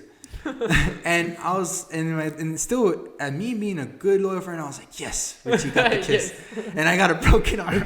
Fuck. And then like my mom came home after work. It was like 8 or 9 o'clock at night. She's like, "Mijo, ¿cómo te fue?" Bien, ma. And then she and I wet myself inside the shower or whatever. She was like, "¿Qué te pasó, mijo?" Me quebré mi brazo. He's like, ¿Dónde te lo quebraste? Cuando me estaba bañando me resbalé. And she looked at me with like that standard on her face, like, "No me haces pendejo, Ruben Martinez." Like legit straight dead face, and I was like, me lo quebré yendo a patineta de hielo. She was like, ay, mijo, eres bien pendejo. and she was like, mañana te llevo al doctor. And then tomorrow. Pues it was 9 o'clock at night, and she was shit. tired. Fuck. So what she did was she put like a hot towel underneath, and then basically like made me sleep. Did you get a cast up the day after? Yeah, no. The day after she took me to the doctor, they told me that I didn't need a cast. They just needed to bandage it up. But I was like, if you want a cast, we could put a cast, but we don't recommend it. But I was like, I need a cast. So was it just fractured or was it broken? It was not. What do you mean by broken? Like the bone actually has like a. It had a crack on it. Fuck. Yeah, and funny enough, I could say that it looked like a fish head. Does it? I have the disc somewhere of my X-ray, but when I took the picture of it, like it had like a little hole, which was I think is a separation between like the bicep and the forearm, and then the crack. You could see the actual crack in it. Fuck. And it looked like a fish skull, like imagine a fish without its skin, like it's basically the skeleton. Yeah, that's what it looked like. Yeah. And basically they said like, oh, you're just gonna need like 3 months in cast, and I was like, okay. And then I thought like, I'm going to Palmview High School, and I can't play any sports, or I can't do JROTC. That's right. So when time came to like go to Palmview and inscribe for classes, like they saw me with the cast and were like, do you want to join baseball in JROTC? And the counselor was looking at me. He's like, yeah. I was like, you're gonna fail. I was like, why? He's like, it's an active class and you have a broken arm. I don't recommend it. It's like, I've always wanted to do that. He's like, look, if you recover, just come back to my office and we'll put you in the class. I was like, okay. After I recovered, I went back. He's like, it's already too late. Like, I can't put you in. Fuck that. And I was mad because I was like, so I can't be here in JRTC. He was like, I can, but I mean, it's already way ahead into the year. I think you'd be failing at this point. You probably wouldn't even know what's going on. So he didn't want to put me in there. And then the baseball one is like, well, baseball season just started, and I don't think you'd be able to join. Like, he just didn't give me, like, he didn't give you the attention. Yeah. And then support. Senior year came. I avoided hanging out with my friends. I avoided breaking any bones. Yeah, all summer. All summer, I just spent inside just playing video games. And so basically, when time came, they're like, oh, so you want to join baseball in JRTC? I mean, you could join JRTC, but baseball, you can't join. It's like, why? It's because it's only seniors and varsity. Yeah. I was like, but you didn't let me join last year. Oh, that's a different completely reason. This year, you can't join because you're not in varsity. You're not varsity. And I was like, I was heartbroken, bro. Like legit, I actually cried. Like I cried because I was like, I always wanted to do baseball. Baseball was always been my dream. Like, you didn't go to like any other outside organizations, like my parents couldn't afford it. Okay. Yeah, and Boys and Girls Club, I told him, Mom, it's cheap. He's like, no. This is mucho tiempo y mucho dinero. No tengo dinero para gastar. And that was still during the time when my parents were divorced. My mom wasn't making enough money. My dad was just sending the child support. Yeah. So, again, like, my mom just didn't, they said, oh, es mucho tiempo y mucho gasto. No. But cuando estás en high school. See what I mean? Like, yeah. It's always been like, oh, when you're in high school. Oh, when next grade. Fucking sucks, bro. So, I to this day, I'm still kind of bitter that I spent the entirety of what was like my high school life. I never played a single sport because nothing was available that I liked. Obviously, I could have tried whatever that was there, but it's not really what you're into. If you're gonna get into something, you're gonna get into it because you're gonna go 100% into it. Yeah. But if you're gonna get something half-assed, then what's the point in joining? You know what I mean? Yeah. So when you gotta do something, you gotta do something at 100 all the time. Like, for example, this podcast, al 100, mijo. Woo! Nah, but so basically, yeah, that was the entirety of my high school career, my high school life. I never joined a sport. I JRTC, I joined, but I was still kind of bummed out because I wanted to join JRTC in 9th grade and stayed in there until 12th grade because you get like the Letterman. Yeah. And that's what I really wanted because you know why? My brother had a Letterman 4 years in soccer. And I wanted that. That was my ambition. That was my dream. I told myself, I want to get a Letterman. A Mission High School Letterman that says Ruben Martinez on it. And that has a baseball on it. Yeah. Or a JROTC tag on it. Or both? Yeah. And it never happened. And I could be like, I'll buy one and put it. But that's not the same. It's not the same. I totally get you, man. And I'm sad because every time I look at my brother's Letterman, it's always there, and I always look at it, and I admire it, and I could be like, I could wear it, but it's not the same. Look, man, So like this is what I Yeah, but like I also know that you learn from that. yeah. Like I've known you for like a little bit, and it's like I know you're the type of person that learns from your experience. So it's like, why don't you use that as fuel for the future? Yeah, and that's exactly what my experience is. I'm hoping to if I have a child, if there is a world after this, if it's not gone to hell, if I have a child, like I want to make sure that I don't hold him back. If he wants to join baseball, if he wants to join karate, he wants to join whatever, I just want to make sure to have the money, time, and attention to give him because Give him wings. Huh? Give him wings. Yeah, I don't obviously want him to fly the coop early. Shit, I don't want him to kill himself. But at the same time, like I want him not to be limited by what my parents couldn't give to me, and I don't hold anything against them either. Like I don't hold anything against my mom, anything against my dad. Like it's not their fault. It isn't. Like me breaking my arm is my fault because I decided to go ice skating. Me, like not pushing enough, not asking to join after I was healed. I didn't fight enough. I was just like I was complacent. I was like, okay, I got you. I'll accept it, but. I guess that's what I want to implement into my kid. Like, never be complacent. Like, just make sure, like, respect people, but also make sure you know your worth. Because people will tell you ain't worth shit. And it's true. And it's to this day. And I always tell myself, like, I'm worth something. I'm worth something. Fuck yeah. Yeah. And talking about girlfriends, I actually have a girlfriend, too. Hey, I didn't know that, man. Yeah. And I love her. Like her name's Alex Rodales. And she's like, honestly, she puts up a lot of my shit. It's because puts up with Ruben. Yeah, like I'm very sorry. What you get with me is high energy, grumpy ass moods, and just quick spurts of energy here and there, like a freaking cat at 3 a.m. in the morning. And that's me, and she puts up with a lot, but she also, like, just like you, like, she's always listening. Like, she always wants to, like, hear, like, it's weird, but she always just, like, she likes hearing me talk. That's like, good. That's something very, very important. Yeah, and I always ask her what she wants to talk about, and she says, like, we could talk about anything you want to, because, like, you're always so nice to me, you're always treating me nice, and this is where I kind of, like, feel for her, because, like, she's had a rougher past than I have. Both her parents are from Mexico. She's here, like, she was born here, but she wants to, like, work and aspire to get her parents to become legal. Like, she has big goals and ambitions.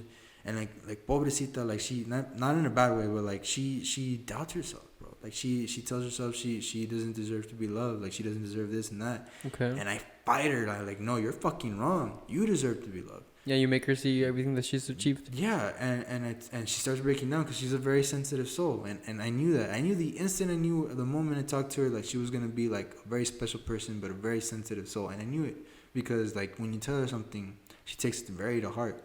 So when I get after her, I have to say it in I have to watch my words and I have to know what I'm going to say. Because if I say something really brusco, like you know me, like real freaking brute, I make this girl cry and probably make her do something stupid.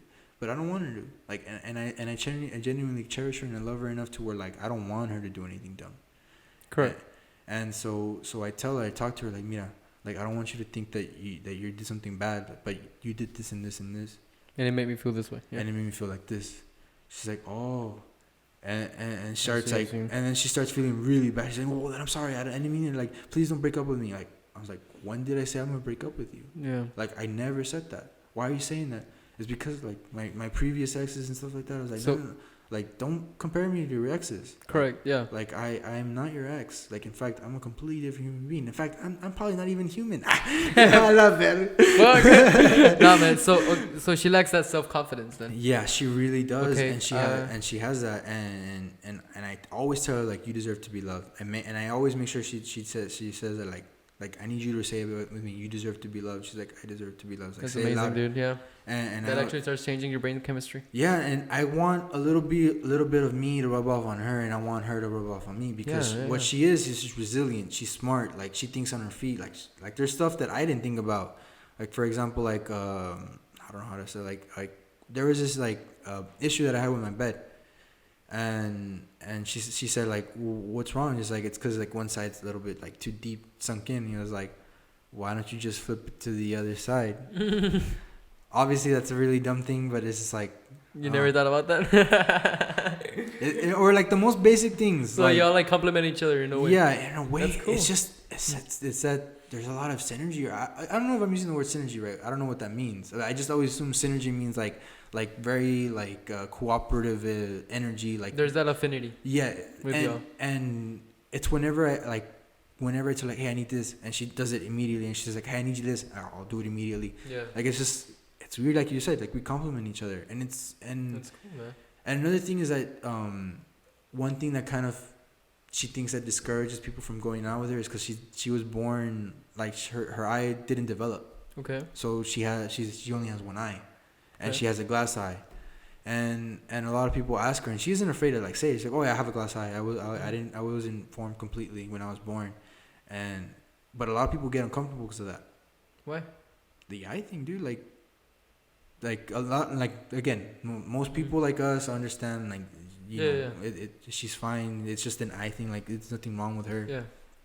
But for other people like that are kind of like judgmental or they immediately think bad of you, like for her they see her as like something less, and then that's where she brings herself down. But and that's what she told me, and then she clarified that like that she always feels like people just judge her and think bad of her because of her eye. And she said that she was surprised that like me being who I am like took notice of her, like, and I keep telling her, you gotta stop thinking like that. Yeah, I wasn't in a very, very similar spot, and you know what helped me? Gary Vaynerchuk. Who? Gary V. Gary V. I don't know who that is. You've never heard of? Dude, oh, you never mentioned that guy. He changed my life completely just with his videos. He's like a... Is he the one that you said that is like all about that energy stuff? Or that's someone else? He's all about like positivity, like taking responsibility, like stop caring about what people think, take responsibility for your actions and do what makes you happy and don't really care about the money. It's about happiness. Yes, it's that guy. Yeah. Oh, okay. Dude, yeah. He completely changed my life, bro. Like his videos are... So how did it get to you? Like how did... Like consuming his content. You just consumed it, like, and you just got motivated, or what? You get motivated, but also you stop being entitled and you start taking accountability for your own actions, and you're like, well, he's right. Like I'm not gonna get to my goal without doing anything, and it's like, fuck, dude. Like I can't explain it. He just like it just for certain people, like you just need like that little bit of video or his content just to. Here's the thing. He makes you see it in a completely different way that you're like. He changes the paradigm. Like he just. And it's kind of like, okay, yes, he's right. Like, why am I caring about what Sally down the road has to say about me if it's not even contributing to my life at all? Yeah, no, and like if anything, if she has the time to judge me, her life must suck. You know? Yeah. So he says that, and it's like he's right. You know, like if you see like somebody just taking the time out of the day to comment something mean on your post or like your video or whatever, it's like I wonder how they're doing. Like they're sad as fuck.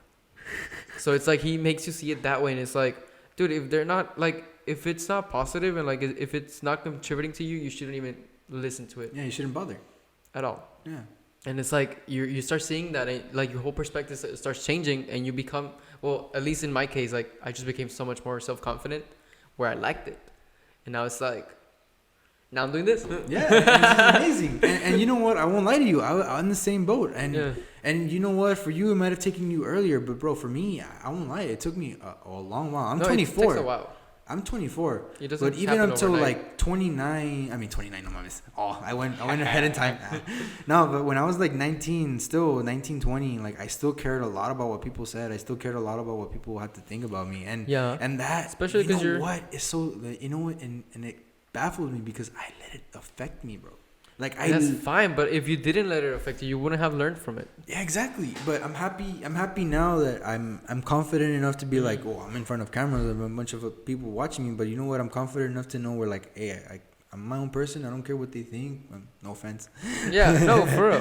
Like everybody should think that way. Yeah, and this is like all opinion, and whatever they say too. If it's just an opinion, it's an opinion. But if someone has like an actual critique, like a helpful, like not like a mean critique, but like actual something to help you do better.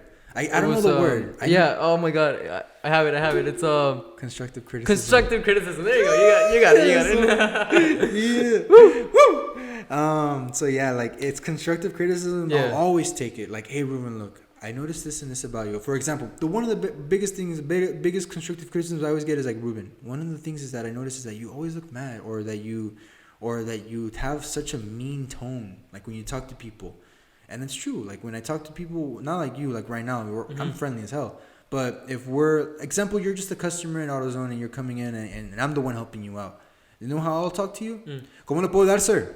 Like just straight, direct, and pegado, la madre. golpeado. Like, I don't want to be like, oh, ¿cómo estás, sir? No, fuck that shit. Yeah, like I used to do that. But I always feel like timid when I do that, because I feel like I'm offending you, or I feel like I'm making you feel like in a weird way. And it's weird. And that's where the timidness comes. That me thinking little about myself. But when I tell myself, no, talk to him direct, talk to him straight. Yeah, firm. No, firm. I mean, I can see why like some people would take it to like, oh shit. Like what did I do?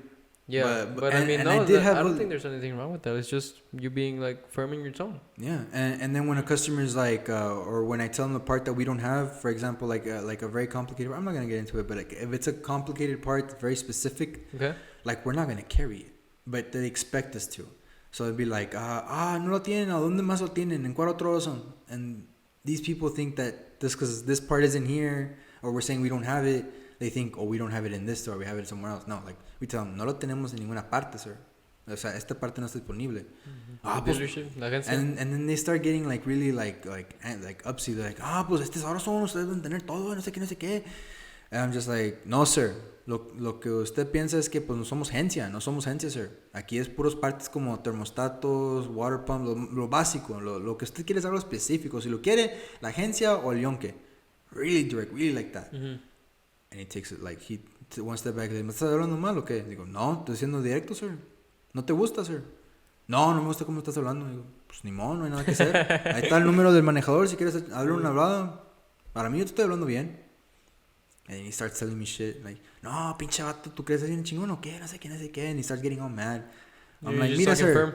Yeah, and I was like, mira, señor, si quiere problemas, ahorita le damos a la policía o lo vamos afuera, como usted quiera. A mí me vale verga. Pero yo estoy aquí para trabajar. Estás nomás te echando la madre. Like that, I got like the manager's like, no, get to the back, because I was ready to jump this fool, and this old motherfucker, I was like back in high school. Yeah, like I guess at that point I finally had enough, like, you know, these customers, yeah. Like obviously they like can piss you off, and it's really hard to like stay with like a still. Yeah, and I went to the back, and obviously the manager was like, Ruben, what happened to you, man? It's like, what do you mean? He's like, back then, dude, you used to always talk to the customer like really polite, real friendly, like a real stick up your butt or something. Now you just talk to him like you want to beat the shit out of him. Like, I was like, no, it's just I got tired of these idiots. Like I call them idiots, but in reality they're just customers that don't know anything about cars. And I didn't know anything about cars before I got to AutoZone, so I would be calling myself an idiot.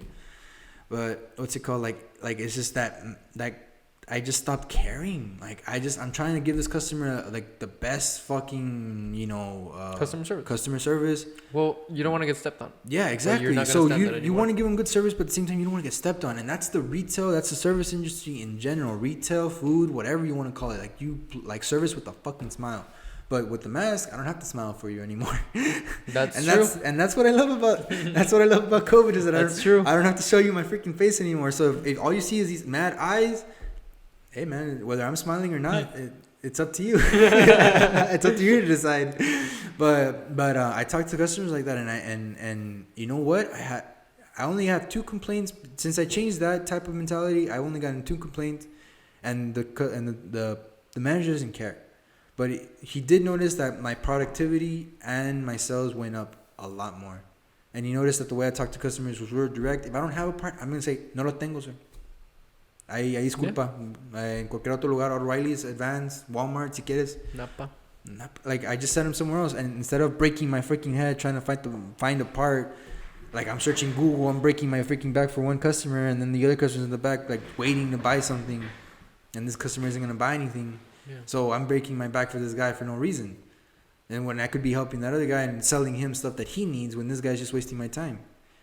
So again, like I had, like, thanks to AutoZone, I changed like a way of thinking. Like, how could I say, like Walmart, all the retail jobs that I had, Dollar General, every one that I had, I was always a pushover, and I let myself be stepped on because service with a smile, the customer's always right. But with AutoZone, and then now at my age and me learning and graduating and my experience, I just learned like everyone's their own individual. Talk to them with firm and directness and with respect. And if they don't respect you, don't respect them back. If they disrespect me, I have the right to deny you service or just disrespect you back too. Yeah, the way it should be. Yeah. Or at least like if they disrespect you, like so you don't have to disrespect them back, but like you don't have to deal with it. Exactly. So going back to what we were just talking about, you learning from that guy about, like not caring about what Sally thinks down the street is me barely right now, bro. Like at 23, 24, 22. But that's like, fine, man. Like it doesn't mean like, oh, you're like a fucking like you're old.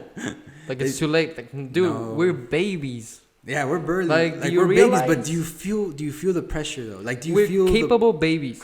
You're capable babies. Yeah, I feel the pressure, but it's like the pressure doesn't exist if you don't like care about it. Exactly. So the pressure only as strong as you give it attention. Right, but you know what I mean by pressure, though, right? Maybe not the people that are watching it, but like pressure, like at our age, our parents already had a casa, they already had married. Correct, and it's like, oh, what are you gonna do with life? Like, have it figured out. Exactly. Also, what Gary Vee says, it's like there's people that are 50 and they don't have it figured out, and they're like fucking putting pressure on 20-year-olds to figure it out. Exactly. And they don't have it figured out. And I still feel that pressure somehow, but yet you know what's so weird is that after like 2 weeks ago, when I finished all of the work that I kind of like procrastinated. Okay.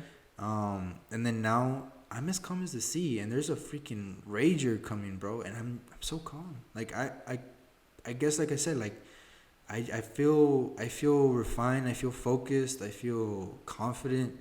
It's not. I could be because of the working out as well, right? But it's a lot of factors. For me, it's a lot of factors. But genuinely, now I feel confident. I feel focused. I'm not stuttering. I'm not like hiding my words. Like I just say what I think, and the only thing I'll change is just a couple of words, so I won't offend you, but tell you what I think. Yeah. And honestly, like, I feel so good. Like my stress, like when the doctor told me that my stress again, like that lifted a huge weight from my back. Cause in my head I'm thinking I'm gonna get fucking surgery, and my mouth's gonna be open and I can't work because I can't carry more than 50 pounds and all these. Like I was basically already like getting really anxious. Thinking ahead. Yeah, and that's what I do. Sadly to say, one thing is that I've always thought ahead of things, and sometimes that turns into like a snowball and into a gigantic boulder of problems. So I end up giving myself an anxiety attack or a panic. And it's like problems that are actually not there. Yeah, and they more often than not they never end up happening. Yeah, exactly. So like when I'm over here stressing the fuck out because of a tooth that they haven't even taken out yet, and the doctor tells me you're stressed, I was like, yeah, no, you're right, you're fucking right. Like I'm stressed the hell out. But now, like I said, since then and since now, like I just feel like I just don't care. Like I feel, how to explain it? Like my dad, he's like, mijo, mande pa. Like straight direct, instead of be like, mande pa, ¿qué necesitas? Like just kind of weak, but like still like, mande pa. Like, just firm. Just from like, ¿qué necesitas pa? Like just straight direct, what does he need? Like, mijo, necesito que me ayudes con la leña, si lo puedes cortar. Cuipe, de volada, si lo hago pa. And I go do what I gotta do and go back inside, be like, ya pa, ya lo hice. Ok, muchas gracias, mijo. Oye, ¿tú crees que puedes ir? Sí, pa, lo que necesitas. And then obviously, like, also go check up my mom, be like, ma, ¿necesitas algo? Estoy aquí en la área, ¿necesitas algo? Le hablo y, no, mijo. Pues por casualidad necesito que pagar un bill. Puedes venir por el dinero, yo te doy dinero y tú lo pagas. Ok, ma, ahorita voy, no te preocupes. And then I'm there like, ¿necesitas algo, ma? ¿Necesitas comida? ¿Necesitas algo? O sea, lo que necesitaba. And she's like, no, mijo, estoy bien, muchas gracias. And then, like, so I'm just like, okay, well, at least I asked. Yeah. My brother too. ¿Necesitas algo, Chito? ¿Necesitas algo, bro? Like, no, bro, estoy bien. Like, when he's here, right? And my sister también, like, I asked her. And my sister for sure always does need something. So I always, necesito que vayas al H-E-B, compres algo, te doy las estampillas. Ok, también. Necesitas que vayas a Walmart y ganes esto para los, or go to Petco and get this for the dogs. And for that, like, for sure, I don't say no. Because my sister, one thing, like I said in the beginning, like, my sister, like, felt like she always hated me. But one thing I'll never, ever, ever talk bad about is that she always cooks for me. Like, in a weird way, I had to say this, but my mom and my dad both worked. So my mom didn't do the cleaning and the cooking anymore, but my sister did. And she would always cook for me. She would always, never, like, even if she would talk shit, even if she would give me a headache, even if she would fight me, she would always make food. Mole, she would make carne de res, like, It's whatever she wanted, she'd make, but she'd make enough for all of us, me, my brother, my mom, and my dad. So she would always feed me. So in a way, she was like my second mom, because when my mom and dad were at work, she was the one taking care of me. So like I said, she hated me, but she loved me enough to take care of me. Yeah, she looked after you. Yeah, she looked after me. And again, that's one of the reasons why I love her so much, and that's why I'll never talk bad about her. Because I in that moment when she was in trouble, everything just clicked in. Like, she's the one that always cooks for you. She's the one that, even though you don't like it, she always is on your ass to do better. Yeah. And again, it's that love that starts seeping in, where you start like giving that extra step. You're like, oh, necesitas algo? Just simply asking, what do you need? Even if they don't need anything, is enough to say like, I love you. What do you need? I could help you. And that's essentially why I tell them, even if I don't say I love you physically, because like going back to originally what you're saying, like you can't say I love you to your parents, but just simply saying, ¿qué necesitas, ma? ¿Qué necesitas, pa? Yeah, the action. Like, the action itself is enough to say like, te quiero mucho, ¿qué necesitas? Te quiero ayudar. Yeah. And that's what my parents noticed, and I guess me going back now, I kind of hated. I guess everyone does stupid shit when they're teenagers, but going back now, I would have appreciated more of the moments I spent with my mom or my dad, because those are genuine moments that I could have spent, but I didn't, because I just spent the time watching anime and playing video games and just, I feel you, and just getting fat. Yeah, but you learn from that. Oh, for sure, dude. You know, you really do. And so like going like, this is all this whole entire podcast is nice, because I feel like I'm able to unload and basically like, it's therapeutic, right? It's very therapeutic, very reflective too. Yeah, that's why I love and for anyone who watches as well, like if they have a shared experience, I really, really hope that they get something from this, because I'm learning a shit ton from you, like just listening to you. Bray, don't say that. I'm for sure. I kid you not. I'm like, damn, like this guy is very fucking wise, and I'm just learning. Well, I mean, I'm not saying it just for like the cameras or like just to like raise your ego, but like I'm fucking just learning from you like right now, and just like. And don't worry, you're not raising it. I'm being humble enough to be like, I learned because I've made mistakes, bro. It's all literally. I think everything in life is nothing but mistakes until you finally like get the hang of it. No, and like you can learn without mistakes, without failing. You can't learn at all. That's true. I'm sorry. I'm so sorry. You know. I missaid that. No, and that's like something that I believe. Failure is a good teacher in a way. Like I saw that in a meme somewhere, like some like I Yoda on the freaking meme. And where it's it's also that quote that it's like, well, the wise man is wise because he was once dumb, stupid. You know. I don't know the exact quote, but me neither. So don't quote us on that. Don't quote me on it. But there is a quote that is like, "Oh, the wise man is wise because he made like a lot of mistakes. He was one dumb and he failed over and over and over again." So yeah, like, and when learning from one's mistake is actually the key of how you become better. And again, it's not me talking bad to the people who don't want to learn. It's just that the people who decide not to learn are the ones really putting themselves down. And it's not for me to say like pursue an education, because not everyone is made for school. And I learned that now because my friend Irving, like he went to school for a semester or two, but he got out because it just wasn't for him. It's just not for you. He would want to go back, but once he has more money and once he has more time. But then again, not a lot of people go back to school because it's not for them. They pursue other aspects in their career. They could choose business. They could open up their own shop. Steve Jobs was a dropout. Exactly. Bill Gates was a dropout. They were smart dropouts though. They were Harvard dropouts.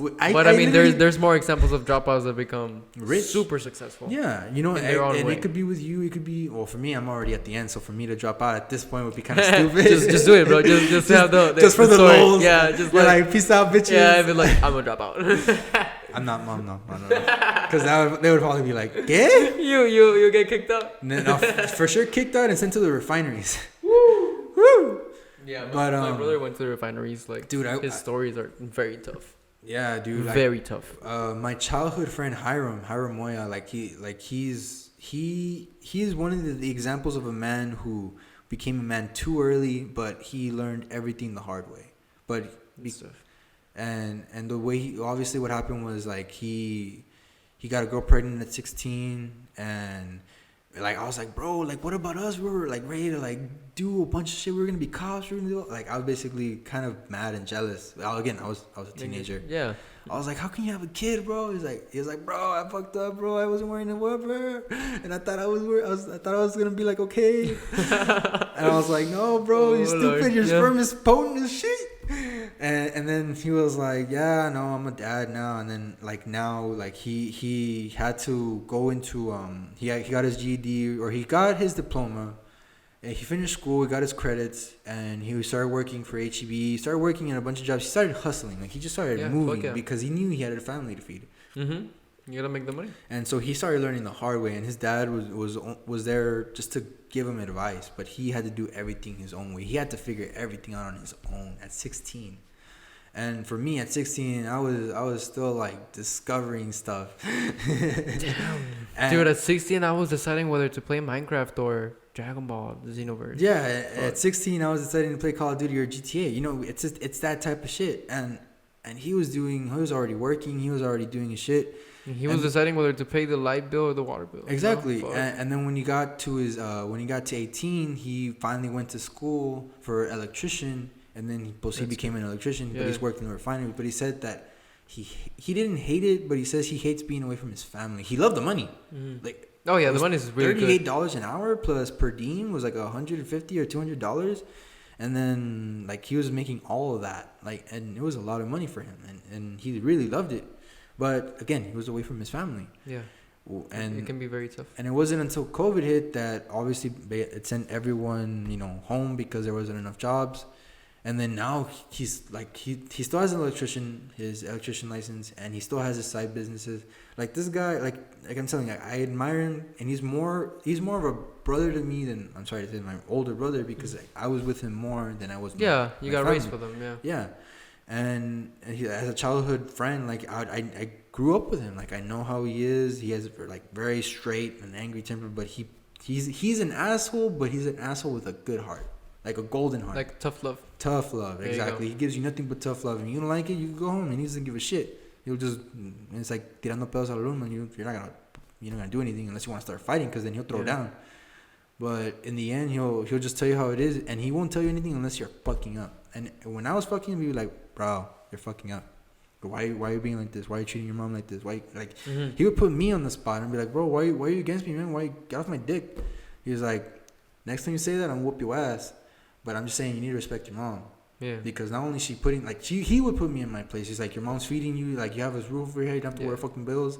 And he would put himself in his own place. He's like, I'm paying fucking bills. I'm paying for the house. Like, he would just go off. Yeah, because he went through that. Right? Yeah.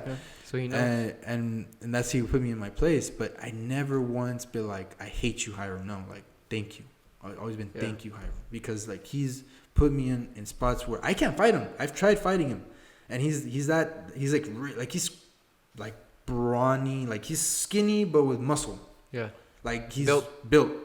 And like a wall, like you can't put him down. You can't push him down. And one time I tried fighting with him, but not fist fight, like wrestle. Mm-hmm. He had me on the ground in 2 seconds. Fuck. And he literally sat on my back and I couldn't get up. He was like, "Are you done? Are you done?" That's and cool. He put me in my place, and I was like, "Okay." And after that, I kind of knew, like, I can't fuck with him. Like, I can't, like, I could never fuck with him because, like, he's in a way, like, way levels above me, and I saw it like that. Mind you, he's younger than me by a year. He was 16, I was 17. Damn. Yeah, and so basically, like, he learned the hard way, and he learned everything harder than what I went through. And now, like, he's, like I said, like, he's working for Spectrum. He's when COVID hit, like, he was already thinking of what he needed to do to make money for his kids. And he was already hustling. He was already moving. He was selling brisket plates. He was doing all kinds of stuff. And then now, like, he's working in a legit job. He's doing basically everything with his wife, who's already graduating as well. She's going to be a teacher. Like, yeah, that's good. So, congrats. Yeah, and it took them a while. They were still living with their grandma. They were basically, like, struggling, and then now they have their own place. They're building a property. Like, he's built himself from the freaking bootstraps, and I admire him so much that every so often I call him and be like, "Hey, I need advice," or "I need this," and he's always there. Even if he has 2 kids now. He has one on the way already in January. So. And he always says, like, I always got time for you. You're my brother. You're the one that I grew up with. I only have 2 friends in this life, and you're one of them. So you'd be counting your luck that you're my friend, way, because not everyone could be my friend, and especially not only that, but you could be my brother, bro. You are my brother. And then, like, and then he says like, I trust you, I really do, and I told him like I trust him as well. But it's weird because when I said that at that time, I felt like I didn't mean it. Like it genuinely being like genuine of myself, I felt like I didn't mean it completely because I was still kind of like, because who he was then and now, I didn't know who he was because obviously during that time he spent away with his kids and family. He became a completely different person, but he was still the same in a way. Mm-hmm. But I wasn't with him all the time anymore because he has his own responsibilities, priorities, and I should obviously it's his space, his friend, my friend. I should give him his space. Correct. And now, since COVID, we've been hanging out a lot more. Obviously because he's in the valley, and we've had a lot of catching up. But then, like, literally like a week to like months ago, like I genuinely said it with pure heart, like I trust you, Hiram. And I didn't stutter. I didn't say it timidly. I just said, I trust you. And obviously for me, you could probably think of me like, oh my God, you're a bad friend. No, it's not that I was a bad friend. It's just, it's weird to have, like, to say that you trust someone completely. Like when you say you trust someone, that means you trust them with your heart and soul. When you say, just to say like, hey man, I trust you, man. Yeah. You're just saying it just to lower their guard. But like when you say like, I trust you, like with clarity. Yeah, it's different clarity, type of. It's a tone is different completely. Yeah. And he told me this. He was like, bro, you know when I said I trust you completely? 12 years ago. And he wasn't saying that in a bad way. He was just like, that's when I knew I could trust you 12 years ago. Because you know why?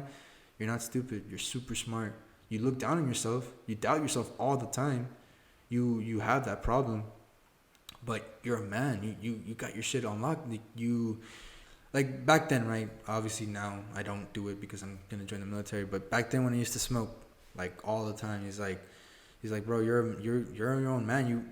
You buy your weed, you pay your bills, you have it all set. You have nothing else to worry about. Like you handle your business, you don't worry about other things. Like you handle your business, and that's essentially what being a man is, taking responsibility. And when you take responsibility for everything you do, you start becoming a better man. You start becoming more and more.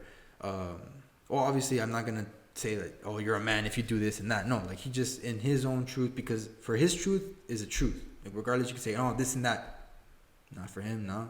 Like he has his own truth, and you try to fight with him, try to argue with him. He's not stupid either. Because me being his best friend, he loves to read. So me talking about philosophy, I'm always lending him my philosophy books. And he's always reading. He's always only doing his own research, his own studying, because he's not stupid. He knows he's fucking intelligent, but he just didn't go to school. He didn't want to because he has a family. How is he supposed to go to school? Obviously, you can, but it'd be even 2 or 3 times as hard. And it can be very expensive. So he taught himself, like the genius that he is. He taught himself, and when I'm talking about Socrates, when I'm talking about Aristotle, when I'm talking about the basics of philosophy, he already knows. Like he's already quoting stuff from Socrates, Plato's Clay, stuff like that, and he keeps up with me. Mind you, I've been in school for 6 years, and then obviously high school, like I've been in academia my whole life. Yeah. And he could go par and par with me about philosophy, par and par. No, he could beat me with talking about economics. We could talk par and par about rap. Like we talk about anything, any subject, biology, chemistry. He's on that 100%. I can't talk about electricity or engineering with him because he's 100% all. That's all his. Yeah. So I tell him like, talk to me like I'm a fucking idiot. Yeah, like dumb it down. Yeah, like if I'm dumb, and he's humble in that sense that he actually explains it like, oh, okay, well, if you got a pipe fitting that's 12 feet, you got to put the fiber optic cable through there, you gotta attach. Like he goes into specifics, and I'm just like, But he's like that. So for him and his truth, like that's how he's lived. So for me, I can't debate him because he'll just debate back, and he's really good at it too. He's really good at getting his point across, and that's why even for me, who's someone who takes philosophy, I don't debate with him. Like I debate, but it's not what you think of as debate. Like we just argue topics, but it's genuinely like Super Saiyan God and Beerus. It's like that. Like, but without putting each other down, right? Yeah, no. In fact, he learns from me, and I learn from him. Like, yeah. And that's the type of debates that I fucking love having. Yeah, like you're throwing a ball, he throws it back. That's the type of thing. And it's like, okay, well, I see your point. Yeah, like right now, like what we're doing this podcast. But just imagine that at 12 a.m. at night, and him and me. Dude, like those are the best type of friends. So yeah. And I genuinely appreciate him for that. Like he's I fucking love him. Like he's my childhood best friend, and he's had my back. Because when I was dating Bull in elementary, he's like, I'm telling you, he's a year younger than me, and he's always been strong, physically strong. Like all the people that would pick on me, he'd be the one defending me. And I was bigger than him too. I was like an inch taller than him, and he would be the one like posting up with people.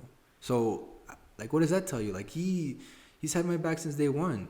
And for me, like I feel like I've never done anything for him. Mind you, I've helped him out with moving stuff, like or helping him with his kids or stuff like that, like small things, but not big things like what he's helping me out.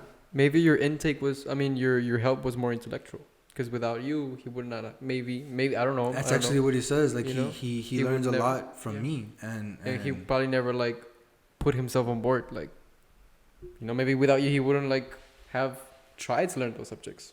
I mean, I still think he would have, but maybe without me. I don't know. I don't know him. I don't know. Like, no, it's fine. You know it's what fine. I mean? But me would explaining to you, like, like maybe in a different world, or maybe in a world where I wasn't involved in his life, like he's still doing his thing, but maybe he'd be in a lot more trouble. Or I don't know. Like no one really knows, because if we get into the parallel universe stuff, this is a completely different subject. Yeah. And if we get into it, I'm not going back into the philosophy part, because we're gonna start talking about cross-dimensional concepts. I mean, there's a universe where you are the host of this podcast, and I'm just, hey, what's up? Or there's a universe where, I don't know.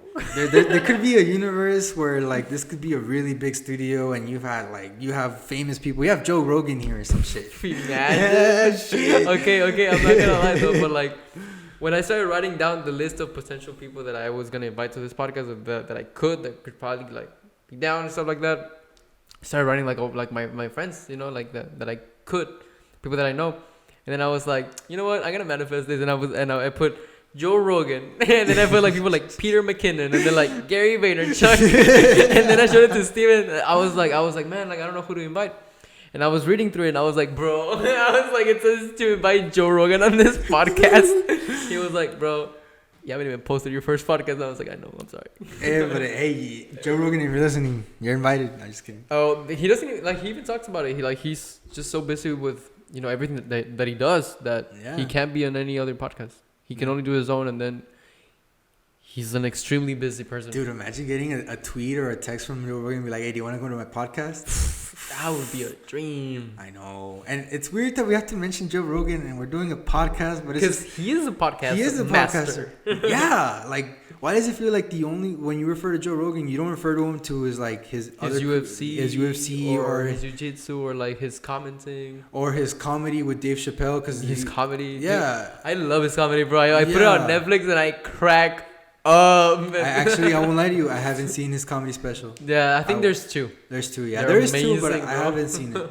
The one that I really do watch a lot is Bert Kreischer. Like, he's hilarious. I don't know who that is. It's the guy who takes off his shirt and tells you like the Russian story when he joined the mob. I don't know. Oh yes, I know who he is. Okay, I know who he is. That guy. Yeah. Like, there's Secret Time and all these other ones that are on Netflix. Dude, I fucking I could be sober and I'm still laughing my ass off. Dude, like, that's how funny also, I think he Dave is. Dave Chappelle, bro. Dude, Dave Chappelle. Before memes, everyone was quoting Dave Chappelle. Like, amazing. Just like rich bitch. He just like he puts it down and it's like, oh, it's just like how it's an art. Yeah, one of my favorite ones that I like to quote a lot is when like he was dating Oprah Winfrey, but she got pregnant from someone else or something. He's like, my money. Wait, what? Yeah, like was that a real story? No. That was a skit. Oh, But in the Chappelle show? In the Chappelle show, I think the second or first season. But he actually dates Oprah Winfrey in the show, and he's like he shows his life how it would be if he would date Oprah. And basically he showed himself living like a king, getting a massage, living like a king. And then when like Oprah was like, okay, Dave, so I'm gonna go out with this other person already. It was like he looks, he's like, my money. My empire. I was like, yeah, I would be like that too if I was dating Oprah Winfrey or any woman that has billions of dollars. Billions. With a huge platform. I think like I heard something about Oprah Winfrey. Like people were saying like, oh, well, she could be president. I mean, I was like, well, I mean, I'll be honest with you. I'm kind of. I don't know about. I don't know politics, about. I don't know about politics. I'm not either. gonna. I just. I don't want to get into it either. No, please don't. Yeah, no, thank you, no, thank you. What is it about? Like, this is what I don't like about politics is that every time you talk about it, no matter how you're trying to introduce it, it always feels like you're stepping into a toxic lake. Because it causes division. Yes, dude. And That's why on this podcast, I just want to make sure that even like unless I'm probably like just learning from the person, it's like I don't know if I want to talk about politics, religion, or there was another one. I think it's like all the three things like obviously politics and religion are the main two, but one of them would probably be like I don't know, like talking bad about like mentally ill people or something like that. I don't know, like no, like for example, like getting into the transgender and like all that, you know, really hot topic stuff. Yeah, like the very sensitive, very sensitive like, stuff.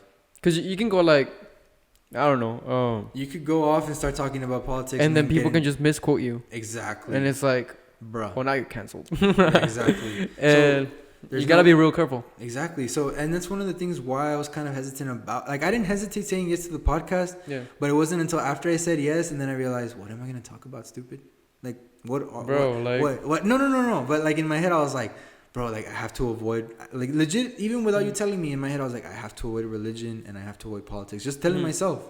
Yeah, that's like the two given. Yeah, the two given, and they cause so much division. Exactly, and there's certain things that I can't go into, and certain things that like I just don't want to ruin the night, don't want to ruin the vibe, because essentially like we're just talking about, how would I say, like me and you just talking, or we're catching up, we're talking about stories, experiences. Yeah. No politics in them. It's just personal experiences that people can learn from, and it's like, I don't know, like I don't think going for one or another would make you a bad person. It's just your opinion. Yeah. But, you know, like, there's even people that are like, well, I don't want to even hear that. I don't even want to hear you respect the opinion of someone else, because then that makes you the bad one. And it's exactly. And so there's no point in really talking about that, because because then there's like, okay, then it defeats the purpose. In fact, just me trying to come up with conversations or me accidentally, like in my head, just like I told you before, I always come up with scenarios, even though they've never happened. My brain automatically does its thing and just automatically makes situations that never happened occur. And in my head, I'm kind of panicking. I was like, okay, Ruben, don't talk about this. Okay, Ruben. So I call this anxiety and this like snowball, like to get bigger and bigger, to eventually it starts crashing into me. But essentially, once it does crash into me, I'm just like, okay, just don't talk about it, because there's nothing you could talk about. That's it. Yeah, and I just silence myself. Well. In a way, I just basically silenced myself. Like, there's no point in me getting into it then. Yeah, so, I mean, yeah. I'm glad that we didn't talk about anything. Honestly, I'm really happy. Like that. Yeah. Like, I mean, sometimes, like for example, like I do.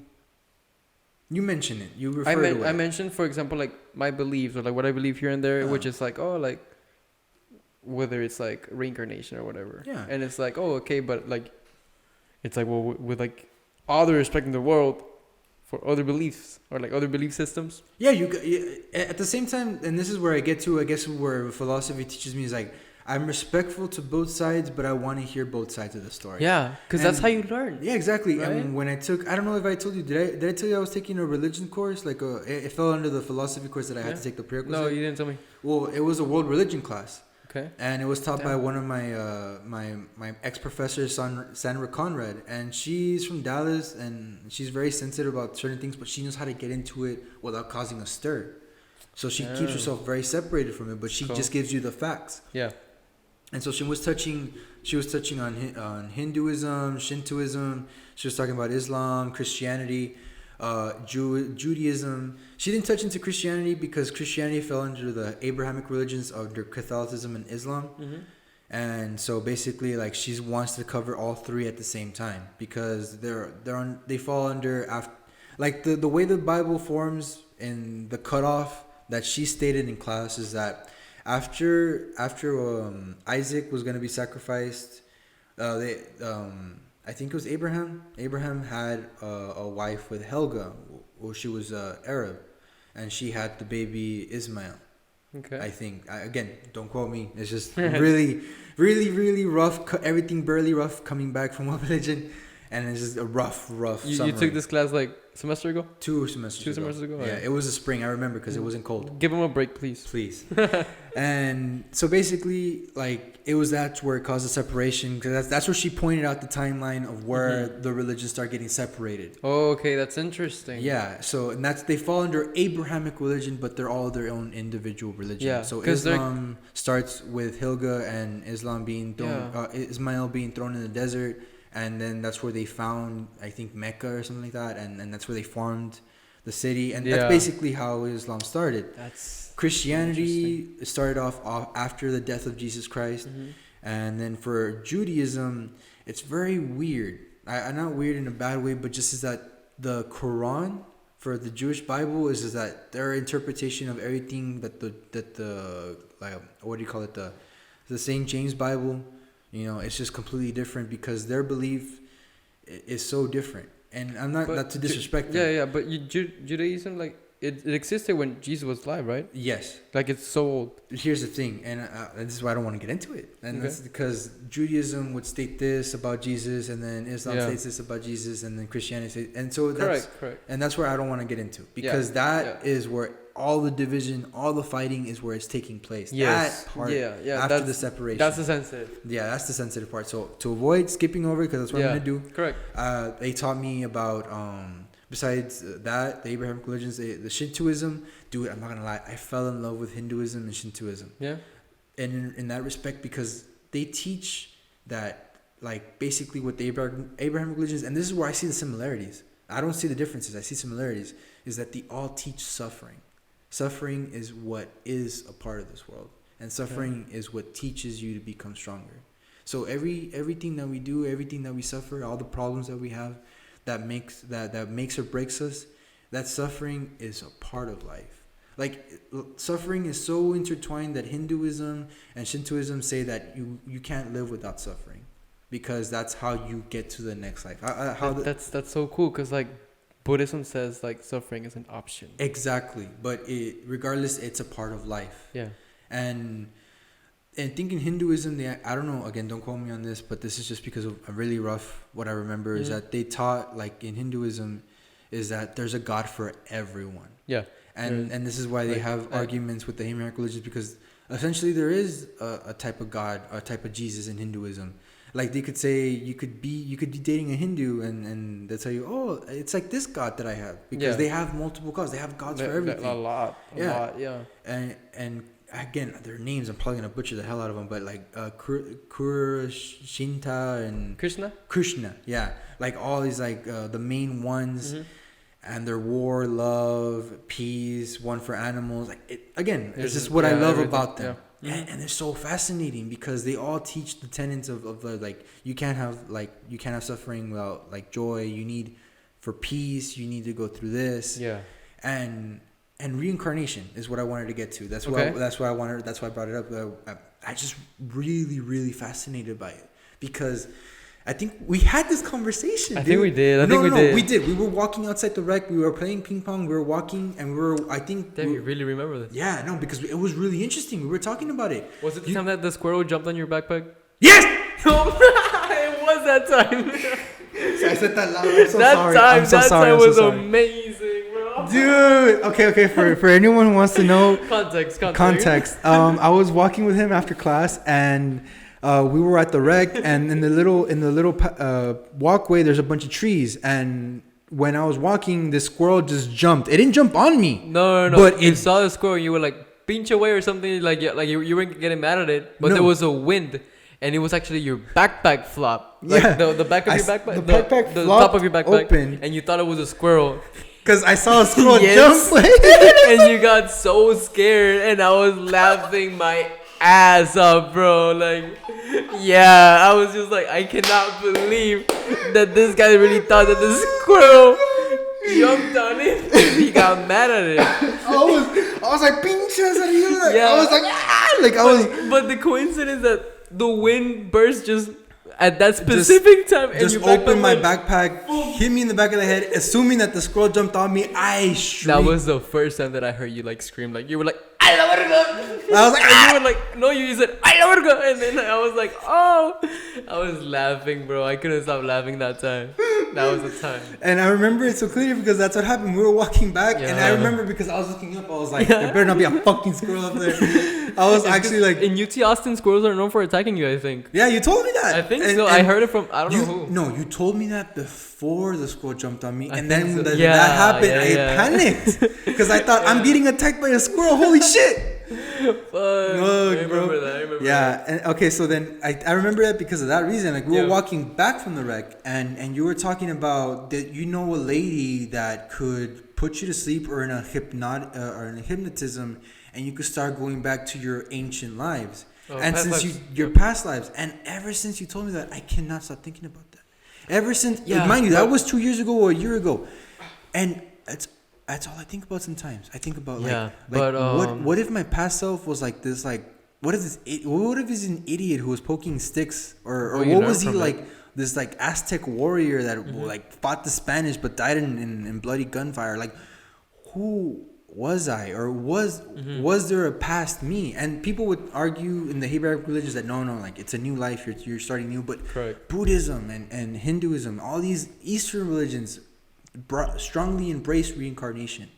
And I hate to say it because obviously I'm a Christian. I'm not religious. I'm spiritually inclined. I'm Christian. I genuinely believe in the tenets of Christianity. But Buddhism and Hinduism and all these other aspects of the other religions, like they've been here way longer than we have. And do they attract you? They attract me because they have so much. Well, I'm sorry to interrupt, but what if, like in your past life, you were under those religions? That's why they attract you. Probably.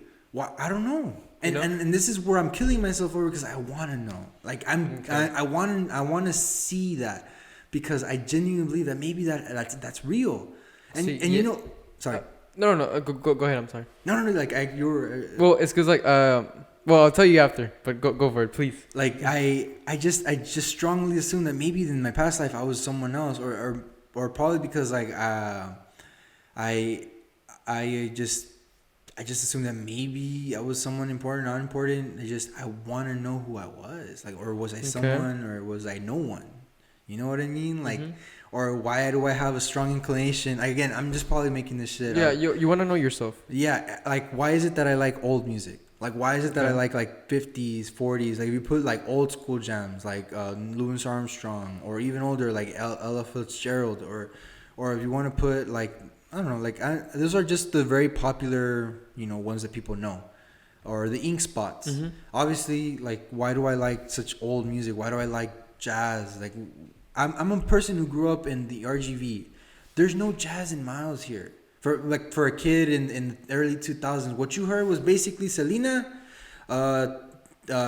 rancheras, basically corridos, norteños, guapangos. That's all you listen to at parties. So why do you like that? Why do I like this music? Why? How did I start listening to it? See, but that's amazing that you're already like questioning that. I love that. Yeah, and I never understood why. And why do I have a strong inclination for certain foods and why not others? Like, why is it that I find more nature aesthetic appealing? Obviously, aesthetic is an aesthetic, but why do I enjoy more a natural wood, like nature aesthetic, than I do an urban one?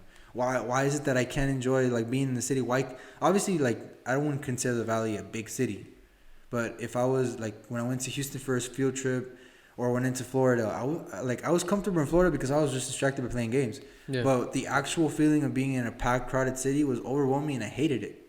I see. It's just, I just in the back of my head, I was like, man, I just wish I was at the Monte right now, or I wish I was just with my dog. I wish I was just outside. Like in my head, I was just like, I really miss the Monte, like just running through the mosquitos and shit like that. Like that stuff is what I really missed. But like and when I'm here in the Valley, I tell myself I hate the Valley. I want to leave, but deep down inside, I know I'm gonna miss it because it just has that like nature, very natural aesthetic to it. Yeah. Very rancho, very old I get you. school. Yeah. And I love that. I really do, and I feel like I'm in my roots here. And then going back even further, I was thinking about like my ancestors. Like I genuinely want to know who my ancestors are. This is what I keep going back to, my past lives or reincarnation and stuff like that. like what are my ancestors? Like what like Well, ancestors. What do you mean? Like people that are related right now to your blood, or ancestors as in like? way back. Like I don't know how like not I guess 'Cause- ancestors and reincarnation are two different things, Yeah. but like yeah. but I guess in the sense like ancestors like I want to know where I came from. I But get you. reincarnation is I want to know who I was. Yeah. Yeah. That's So right. there it is, Yeah. the separation. So Yeah, because you can reincarnate like in China and then like in Mexico and you could completely unrelated blood. You know what I mean? Yeah.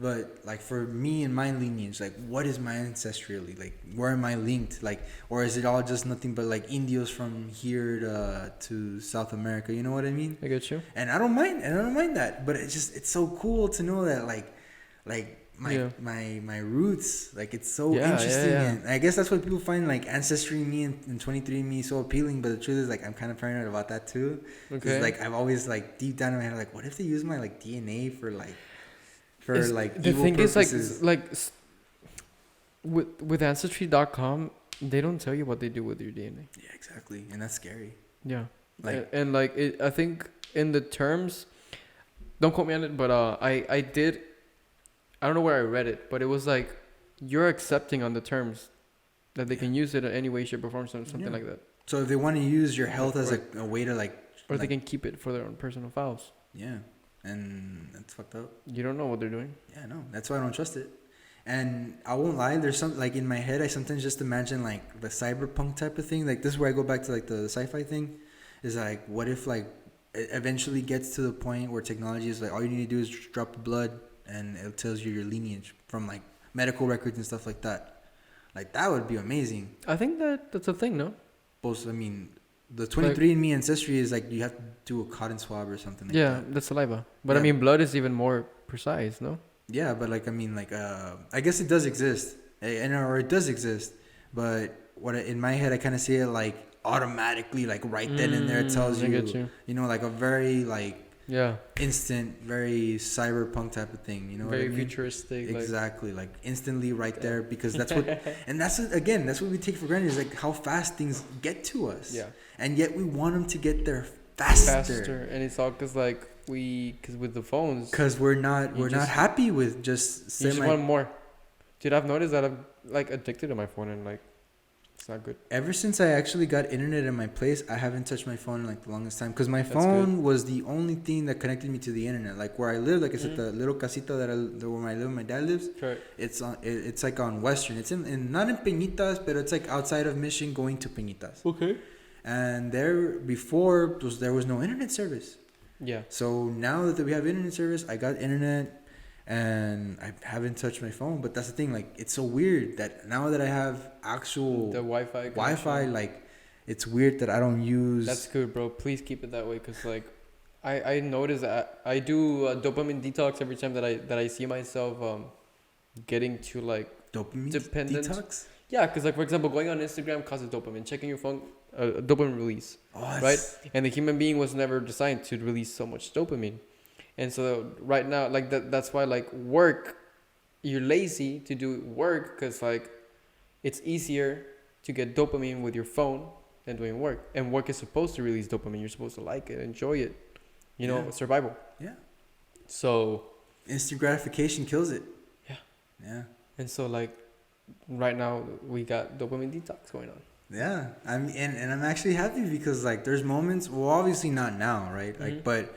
If I kind of want to like, if you kind of want to know like a little bit of my background, I think I told you, and I'm not afraid to like tell people, but like I had to quit social media, and I had quit for 3 years because 3 years without social. Well, yeah, well, Damn, 2.5. Every so often I just update my profile, just Okay, yeah. that, and I guess you would consider that cheating, right? But no, I do see like your profile.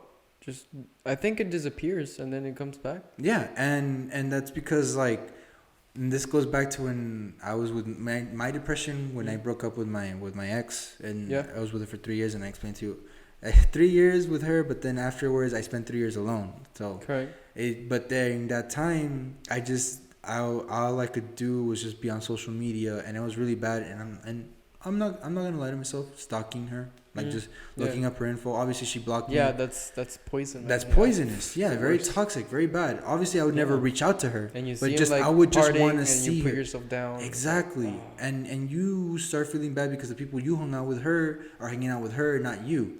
And Oh my and- god, that happened to me. Continue. I'm sorry. Yeah, no, you're fine, you're fine.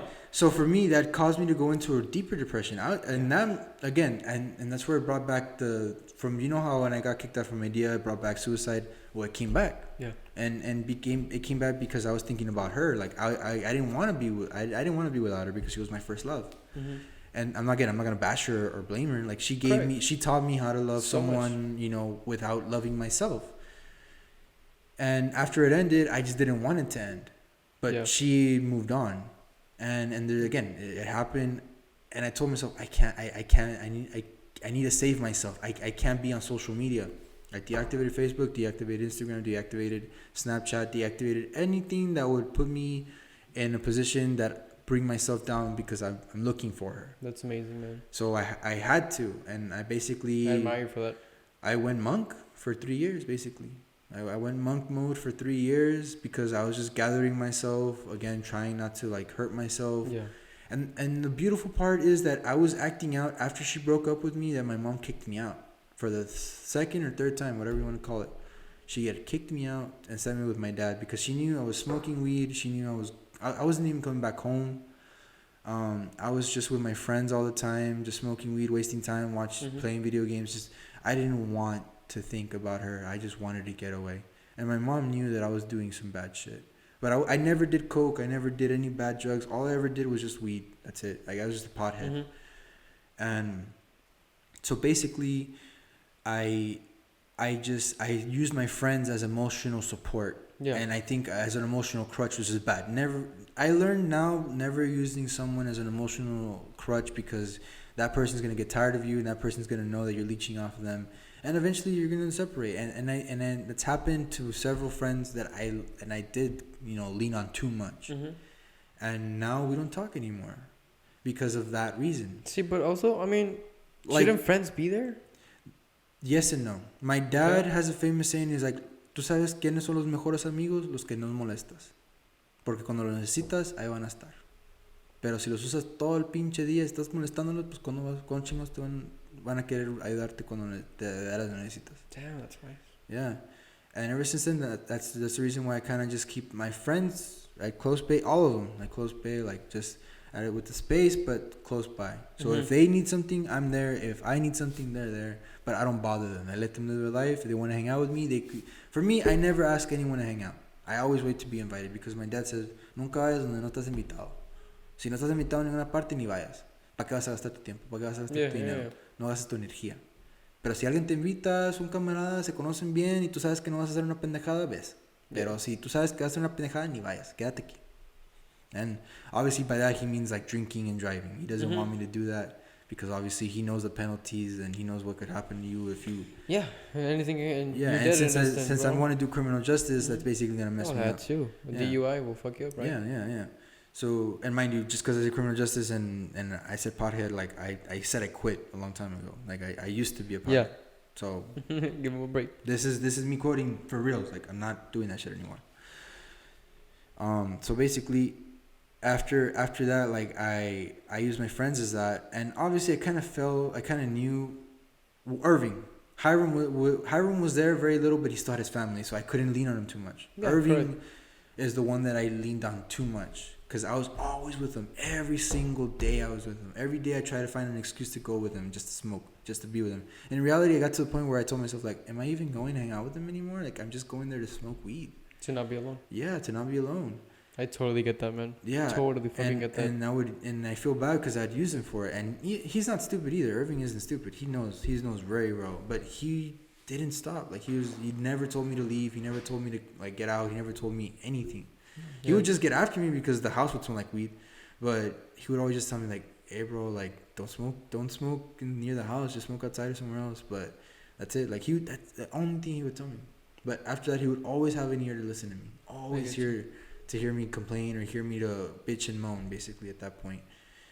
And I think when he left to the refineries, I didn't have anyone else to lean on, anyone else to emotionally lean on.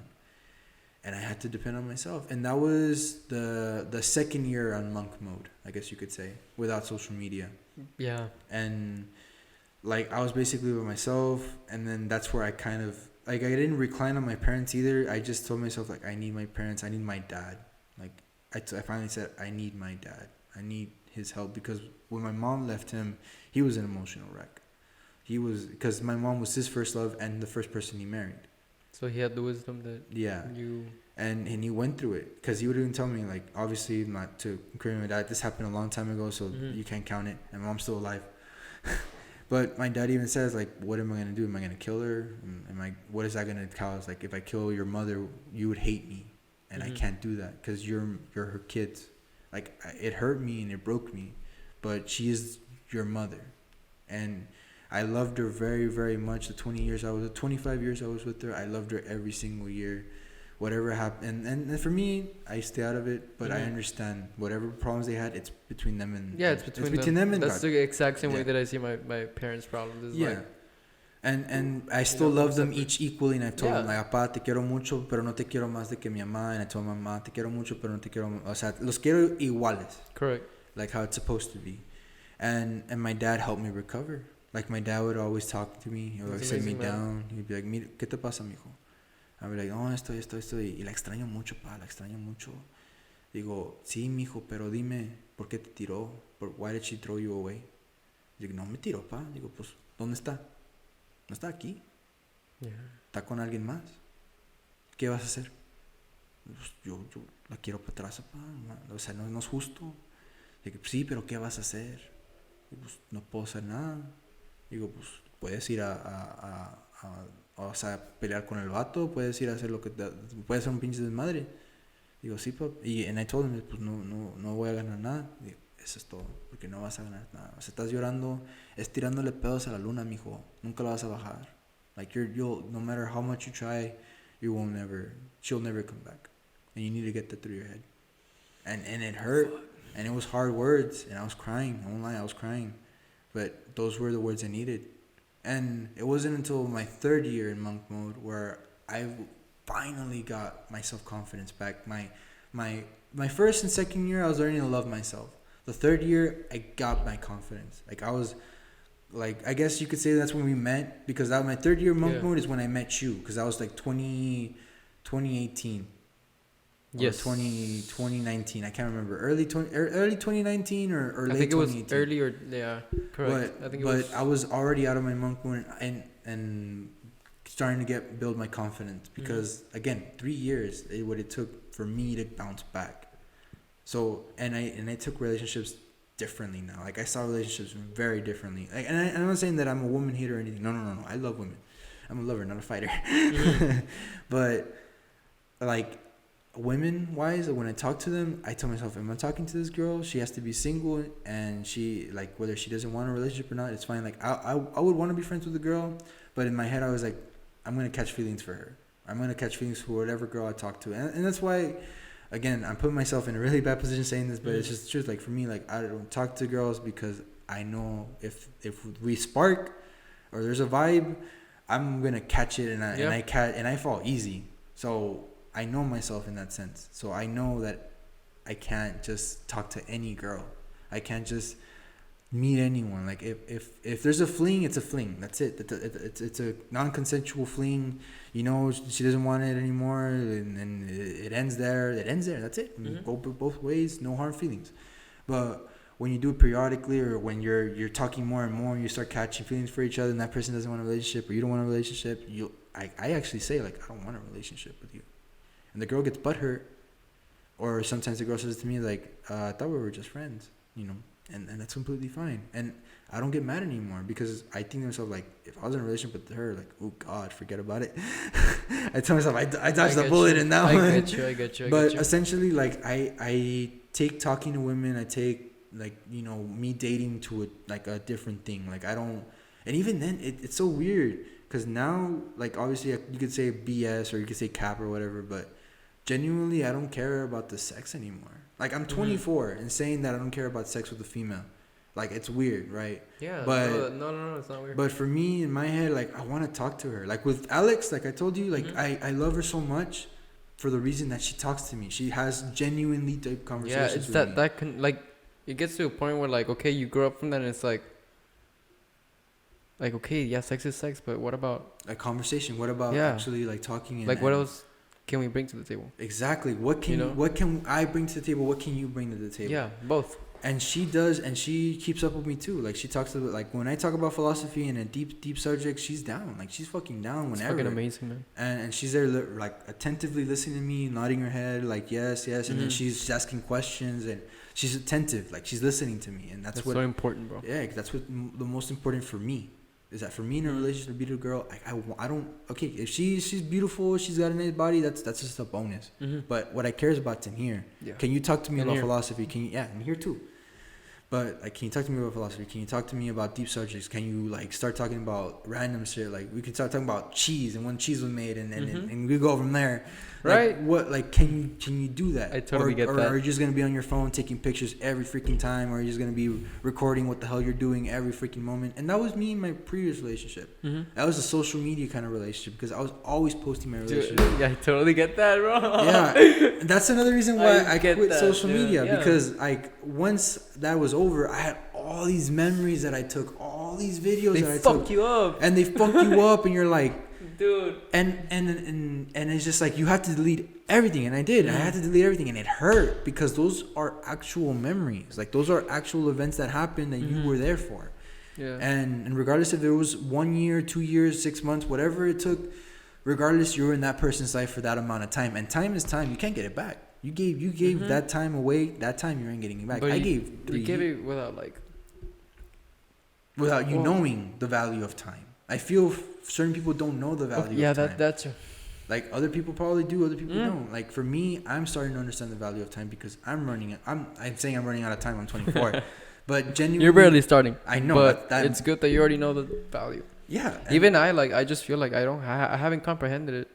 Like I like to think that I do, but in reality I don't. Yeah, no. And so for me, when I spend time on something, it's because I'm gonna give my energy and time into it. Correct. For example, this podcast, like I don't care how long I'm gonna donate my time for. You know why? Because we're talking. I appreciate that, man. This is therapeutic. This is amazing. For and everyone else. It's been like 3 hours already, and I manches. appreciate you giving me these 3 hours. No manches. Yeah, look at it. I'll tell you the exact. No manches. 3:31. No manches. It's been Hey, if you want to end it here, bro, it's fine. Hey, we could whatever you want, man. I'm just scared that this camera is gonna die. I mean, honestly, let me check the battery. It's fine. Because that one will run indefinitely. Not that one. Dude, 3 hours, bro. What? And in my ears too. Damn. Oh, bro. What? It died on time? No, we got like a whole battery. It's only gone through one battery.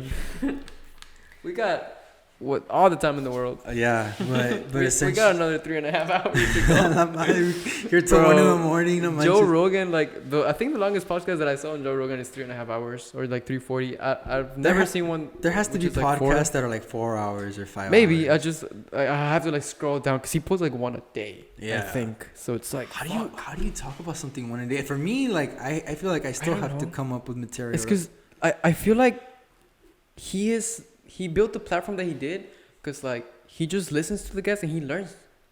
Like that's true. I've never noticed. He does. He just sits there. Listens. He doesn't teach. Yeah. Well, like he does. Like when he has his intake, he's a wise man, but he learns more than when he's teaching. Yeah. And that's amazing. Like people value him for that. Like he's an amazing listener. He's an amazing mediator. Yeah, he is. He's a professional speaker, bro. Dude, he should have mediated the Trump and Joe Biden. People wanted him to. That was an actual real request. Also, it was legit. Yeah, I thought it was just a meme. No, but like people actually wanted him to mediate like that like the debate. Imagine if it like, are you thinking a parallel universe that happened? Fuck yeah. I'm actually starting to think in a parallel universe. Fucking Donald Trump and Joe Biden threw down, like they threw hands. The pinche 5 minute. Oh, maybe in a parallel universe, the presidential debate is a boxing match. Right. Like survival of the fittest. Dude, whoever's strongest will lead this country. Yes, yes, dude. I don't know. You're into anime, right? Yes. Who do you think would have won though? Just real quick. Like in a boxing match? Yeah. Donald Trump, bro? I think so. I hate to say it, but Yeah, Donald yeah. Trump's a scrapper, bro. He's from New York. He's younger and he has more mass, so he can really throw a punch. Yeah, Biden's kinda scrawny. even if it's like even at his age, I still feel like he'd throw hands with anyone. Like I just think New Yorkers in general are like very tough people, man. Because Yeah. they just like the saying says, Oh, if you make it there. He was you can born make- there? He was born in Brooklyn, I think. Don't quote me on that. I don't know the president where he was born, but he was born in New York for sure. I don't know about his life. Yeah, me neither. But anyways, so yeah, he would have totally won with the right hook. Anyway, but yes, I'm into anime. So Hunter x Hunter. I don't know if you ever heard of Hunter x Dude, Hunter. my friend Fabian, he told me to watch it. I haven't watched it. Sorry, I'm so sorry. I can't talk. I can't talk about You it. tell me about it. Can I? Why not? Okay. Go for it. Well, in a specific anime section, where it was like the ant chimera arc. It was basically ants that when they eat specific organisms, they take traits from those organisms. So if an ant eats a fish, it'll consider like water breathing. It'll get like the abilities of a fish. So if it eats a human, you could only imagine what it could get. How? Okay, so this ant queen who's basically making the king, she's eating all these humans and she's eating all these animals to create the perfect being. This like ant / human being / monster, whatever. And it kind of, the last season kind of turns the table on who you think the monster is, whether the Chimera King or the main protagonist, because he kind of goes into his despair and he lets go and he basically like gets in all this rage to become this being. Again, I'm spoiling the hell out of it. Nah, you're good, man. And then people will be like, hey man, spoiler warning. Spoiler warning for an anime that you haven't probably seen, and you're probably For Hunter x Hunter. For Hunter x Hunter. Yeah. And basically like this king, he goes to this palace, right? He's taking over this palace and he's like, so the king that I'm gonna kill, like, is he strong? And he's like, no, he's just a human being that was chosen to be king of the country. So he has no physical abilities and he has no physical traits. No, but he's the king. And he killed the king and he became king, and he basically stated for anyone to be a king or anyone to be a supreme king, you'd need a strength and the skill to back it up. No idiot can be a king. And I don't know, like the anime, obviously it's just an anime, but it kind of it dives into deep subjects when it talks about things, because it just Animes can get pretty philosophical. dude, Psychopaths, have you ever seen it? No. It's basically my all-time favorite anime that I'd say it's a 10 out of 10 for me personally, that I could watch over and over. The first season, the second season sucks ass. I heard there's a third. But the first season basically introduces this like this society in Japan that gets rid of police and instead implement a system called the civil system. And the civil system is a collective of brains that basically tells society like who are bad people, who are good people, by reading your psychopaths, your mental, like your mental situation. So right now, like if you're going through hard times, your mind will get cloudy. So the system will pick you up as a latent criminal already. Like you're already committing a crime just by you being stressed out. And their job is to arrest you, rehabilitate you, and try to get you out. But since you're already labeled a criminal, you can't really get a job because everything is through the system. So is it illegal to think? It's illegal to think philosophically. Philosophy in this world is illegal because it rebels you against the system. So it takes place in the future. The guns aren't really pistols. They're like this computer gun that like you point at someone, it reads the scan. If the scan is over a certain number, it goes into paralyzer mode. If you get to above a scan, it goes into eliminator mode. So basically it transforms into like this cannon and it shoots you and it kills you immediately because it's labeled you way above rehabilitation. And it jumps into philosophy in the aspects of dystopian futures. It talks about governments and how much should they be able to control you. It goes into how far and deep should you be labeled a criminal. Because even in the first episode or second episode, you're introduced to this guy who was, when he was born, he was already labeled as a criminal because of his mind. He wasn't all there. And they made him into a latent criminal, and that's all he's ever been since he was a child because he was told, you're a criminal. And he kind of goes like, how far like should you go into, charging people with crimes that haven't even been committed yet? But the system is picking up these people as criminals because they assume that they're going to do something bad in the future. So to prevent Without it, giving them a chance. without giving them a chance. So this anime just basically goes like, for me, it's like Ghost in the Shell but more modern. And so basically, you got this main antagonist who quotes philosophy, like again, I always like, you're gonna hear me talk about philosophy all the time, but that's because like that was my major. You like that shit. I love that shit. And it dives into deep philosophical questions. The main antagonist diving into deep philosophical questions that you ended up liking the antagonist more than the protagonist. It's that good. Like when you hate and love the antagonist because they like, the person who wrote this is a genius. Yeah, it's good. And it's freaking good. And I could watch the season over and over again. And this main antagonist has a special ability that certain people are born in this society that aren't picked up by the scans because their brain can't be registered because their minds they just assume that these people are normal people, but this guy is a sociopath. Sociopaths don't feel empathy. They don't feel anything for their victims. They're very manipulative. That's what this guy was. Extremely smart. Like he had a legion of people doing all the bad things for him. And this guy just basically manipulated the system to where the system didn't want to kill the guy, the antagonist. They wanted his brain to add to the collective. Oh, I see. Yeah, and this collective of brains is what decides. This was the collective of brains that makes a society because they're actual brains, not like people. But they're not humans. Human They're just brains inside a glass tank, but they're alive. The mental person, the person in that brain is inside that. The consciousness is there. Yes. Fuck. And it's a collective conscious that make one. It's the civil system. That's so weird, bro. That's such a weird concept. I'm telling you, like Psychopaths. If you ever had a chance, the first season, that's all you really need to watch. The second season you can watch, but it doesn't dive into really deep stuff. It's more of just finishing off the story with a new villain that is basically a copycat of the first one. So what was I? Oh yeah, what was I? You were that they want his brain. Yeah, so they wanted his brain, and he was already committing all these murders and everything, and so the main protagonist killed the guy. Like he killed him with an actual, like not the electric gun, but like a revolver. Okay. Which in this scene, like since there's no actual firearms like rifles, pistols, so an actual firearm in this anime is for me was a lot because that means that they have to the system is so messed up and it won't prosecute the guy that you have to kill him by old means because the society is that far that they have to go to like old means as in like guns to kill someone. And it ended amazingly until I got to the second season and I'm just like, and I saw it and I'm like, this is nothing to do with the first, and I felt really disappointed. But genuinely, if hasn't seen it, if you're into like dystopian cyberpunks or if anyone who's going to play Cyberpunk 2077, I recommend Psychopaths. That's it. That's all I got. That's all you got. That's all I got. That's all I'm gonna tell them because I'm gonna be like, I'm this sponsored by Cyberpunk 2077. That's cool though. Like, fuck. I only watch animes that are like fighting, not like I know shit that makes you think. That's cool. I've always, like I said, for me personally, I've always just been a deep thinker. So for me, I know. And I admire that about you, bro. And so for me, like even with like music too, like I'm very picky too. Like if it's nothing but just person just talking about, like again, I'm just obviously being a critique at this point, not giving, this is my just opinion, but like music with no substance is just something that I can't listen to. But yet my guilty pleasure song. Do you want to know what my guilty pleasure song is? Zafaera.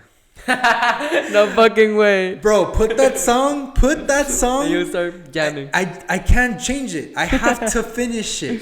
I have to, and I hate it because I'm not a fan of Bad Bunny, but yet I'll listen to that song. Whenever we met, I did not listen to reggaeton or Bad Bunny at all. Now I do. Oh shit! No, bro. Not only that, I jam to it and I dance to it, and people ask me like, "You're like a big partier." I don't even party, and they're like, "Well, do you go downtown?" No. Not at all. I just like jamming. They're like, well, so why do you listen to it? I know. But it's because it I don't know why, but just that song just catches my attention. Zafaera. Damn. Aquí llegó tu tiburón. Ay. Si tu novio. No te. You know the rest. Ooh, dude. Damn, man. So, man, I can't believe I bet you it's already at 4 hours, bro. It's like at 3:40. I want to continue talking, but at the same time, I'm starting to run out of things to talk about. I mean, we can just do another podcast some other day. Oh, we could do that? Yeah? What do you mean? I don't know. Like, again, in my head, like, again, it's always just me thinking about it. But in my head, I'm just like, will there be a podcast next? Yeah, dude, fuck yeah. Like Emiliano, like he's always sending me like, hey man, for real, any day. He's like super down. Like, he loves doing it, and it's like I appreciate that so much. Yeah, I appreciate it too, because this is honestly awesome. Like, I don't know who's watching. I don't know who's listening, I don't, like I said, not to be mean, but I don't really care who is. But I just love the fact that, you don't mind. I don't mind. Yeah. And I don't mind talking to you because I said, appreciate it so much, man. Like, you even being here, man, I appreciate it, man. I haven't seen you in so long, and I've always told you, let's hang out. But for real, it's right? never happened. Dude. But there's a reason why. Yeah. I honestly believe there's probably a reason why this never happened. But now the opportunity lends itself, and now, right? It's here. We're here. Yeah. We're in your room that you do a lot of your work in, and this is it. This is a podcast. You've been talking about this since last year, since we met, bro. That I wanted to do a podcast. You've always wanted to do a podcast, and I'm not lying. That's literally all this guy would talk about. and honestly, I was like, okay, bro, then do a podcast. And you're like, soon, bro. Soon, I need to get stuff, bro. And then here I am watching your Snap. Here I am watching your Snap, watching your Instagram. Slowly, you start buying your mic. You start buying your cameras. Like, you getting into it. And in my head, I'm like, this motherfucker's getting it. Like, he's doing it. Thank you, man. Yeah. And then eventually you send me that message. I was like, bro, I'm doing a podcast. And I was like, don't say no more. I'm in. Fuck yeah, bro. And I didn't hesitate, bro. Because I was bro. waiting, bro. I was waiting. I was like, I'm waiting for Trejo to freaking text me like, hey, bro, swing by. Fuck yeah, bro. Any fucking day you can swing by. Whatever you need, brother. And like, it took me a minute. It took you a minute, yeah. It was a hot minute. Yeah. So how do you normally wrap up this I just say thank you for watching. Oh, really? That's it? That's it. And then I just fade it out and I put some music and then like the that's like my outro. That I found the song in artlist.com. It's like a little platform for like artists, like copyright free music. You can use it for like commercials even. Damn. Yeah. But yeah, I mean, do you want to wrap it up? I kind of want to because I have homework to do at home. Bro, you didn't tell me that. All right, let's go do your homework, bro. No. I mean, obviously, I already finished half of it. I'm almost done. It's just that I wanted to take a moment to talk to you, man. I appreciate it. I appreciate that so much, man. Like I told you in the beginning, like just time is very valuable, but when you give it to someone that really deserves it, like you deserve. I appreciate it. No, man. Like just you having me. Do your homework first. Yeah. Oh, I mean, I wouldn't be here if I would have procrastinated all this time. You're okay. Honestly, I was close to procrastinating all year, but I'm actually glad. Like around by the end of October, I started feeling a really heavy pressure in my back, but it wasn't from work. It was just for the fact that I wasn't doing any of my work. Like dude, I was doing last semester. Like I had burned myself out in the beginning because I was already going ham in the beginning. Yeah. But then when the teacher said like it isn't due until the 7th, I was like, well, and that's it. Time to do it on the 6th. And Ruben left the building. Yeah, and Ruben walked out, never to come back in until the end of October, where he was like, "Okay, I need to get to work." Yeah, dude. So yeah, and then now I spent the entirety of the first 2 or 3 weeks of November just catching up to my work, and then now I'm here. Well, first week, I don't know. Like I literally lost track of time already. I try to get all my schoolwork done like very early in the week. Because then, like, it just causes me a whole bunch of stress with, like, all the editing that I have to do. I'm curious, but you didn't take, like, 4 or 5 classes, right? You're only taking 2 or 3? That's what I used to do my first, like, 3 semesters. But now I'm taking 4. 4. So did you get, like, when you get the 5 classes, did you get them for free or you No, it's because, like, now I'm independent. I turned 21. So now I'm no longer under my dad's visa. Now I'm independent with my student visa. And for me to be eligible to get my student visa, I have to be a full-time student. Oh. So now I have to be a full-time student. Oh, okay. So now you're just doing nothing but business? Business classes? No, I switched majors. What are you doing? I switched from marketing to graphic design. Awesome. So, but you're not a UTRGV. Oh, I am. No. Like not like that. Like because I know they have an art building. Yeah, they do. But it's not on campus. Yeah, it is. Well, the new one. Oh, the new one. It's like right there, like by the track field. That's the art building. Oh. The one that has like Because it's all weird. Because I knew a friend who also was doing graphic design, but she said that she was going to like Oh yeah, there's another one that's on Down yeah. the road. There's art classes over there on.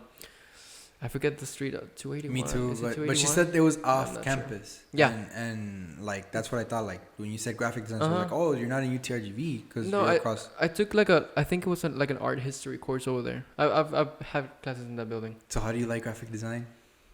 It's cool, man. But I mean, like, I honestly, like, I don't want to, like, give myself flowers, but, like, I already know, like, a lot. It's Yeah, like, well, oh, I okay, mean- well, do this in Photoshop. It's like, Well, because okay. that's all you do, bro. Like, That's all I do. Like I'm looking right now at his Mac, and honestly, even before he was gonna do graphic design, this guy would always just do nothing but like power, like what Adobe and. Well, and I mainly use Photoshop. Photoshop Yeah. every day and Premiere Like and Lightroom. you even showed me your amazing art, like where you were doing the Doctor Strange the signs. Ah, that was not even good, bro. Come on. What? No, I was Okay, not- okay. But for me, as someone who doesn't know like what quality is in a picture, like I still think that looked like the shit. I appreciate it, man. Like regardless of what you think, motherfucker, like I thought that was fucking look badass, like some Doctor Strange shit. I was ready for you to open a fucking portal. Dude, I'm not gonna lie though. I do wanna, cause Steven and I we did some steel wool photography. Steel wool? Yeah, watch, check it out. I want you to, cause it looks like the Doctor Strange portal. Okay. Dude, it's amazing. Steel wool photography.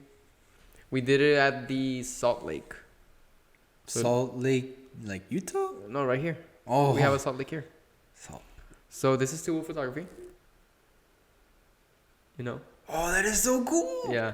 They look like little sparklers that you get No, as a little kid. they can burn. Do they burn like a bitch? Oh, so they're burn. hot. Yes, it's like do you know what steel wool is? No, Steel wool? bro. Pues. It's like this little, like it's like Wait, like the scrubber stuff? yeah. The stuff that you use to clean hard That- scrub and That well, like you put the 0000 steel wool. You put it inside a whisk, and then that whisk you tie it to like a leash, and then you turn You on the steel ignite wool. It starts igniting. You go like this, and like all the little sparks are flying. But if they land on you, bro, they burn like hell. yeah, So you speak from experience? yeah, yeah, man. No, Talking about experience. yeah, I think my jacket, it has like some holes in it. I fucked it up, but I mean it was worth it. Right after that, that's when I got COVID. Really? Yeah, and Damn. so those shots, like, they came out amazing, and I want to like cosplay Doctor Strange. Dude, I could already with see you, steel bro. wool, bro. Oh, I'm gonna love it. Hey, but try not to get burned, bro. Shit. Yeah, it's fine. It's like whatever. I mean, like it burns, but it's like you have clothes still, but it Yeah, still but burns. like, imagine if it falls on your cloak. Imagine your cloak just starts catching well, fire. if it's out the Salt Lake, you can just like Throw drop yourself. yourself in the water. It's not super deep, but like it'll It'll turn yeah. off the fire. Dude, it's scary though. Like it's low-key scary because like we went. You know how like it gets dark like at 6 p.m. now. We were there, and it was like, bro, I think it's like 1 a.m. already. We were completely alone, it's just pitch black.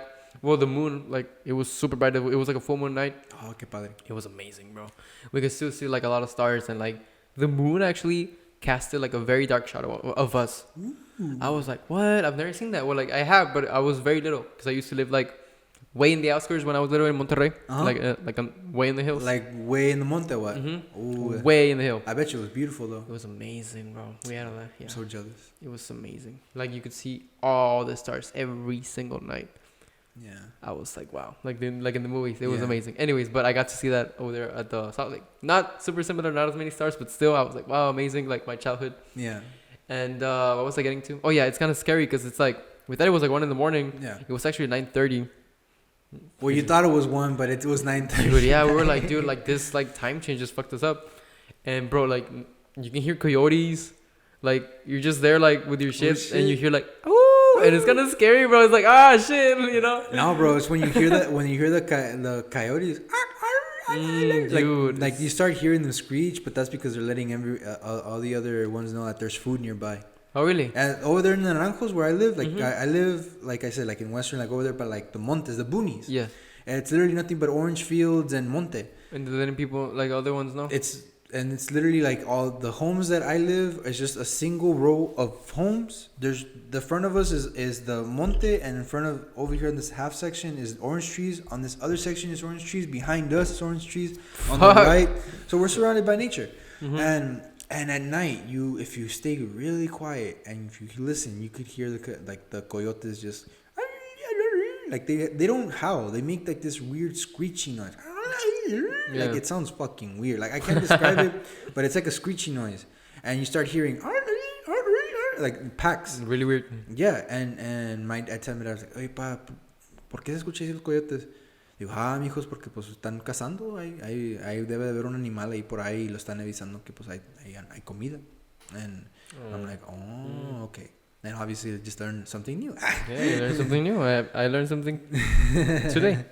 But yeah, and then like it's cause like over there, it's called Sal del Rey, and it's like a 20 minute walk on a trail, kind of like hiking. Like you're not really hiking, but it's a trail. Hiking. Yeah, it's like a trail. You're walking in the middle of the woods, and then you get to the Salt Lake.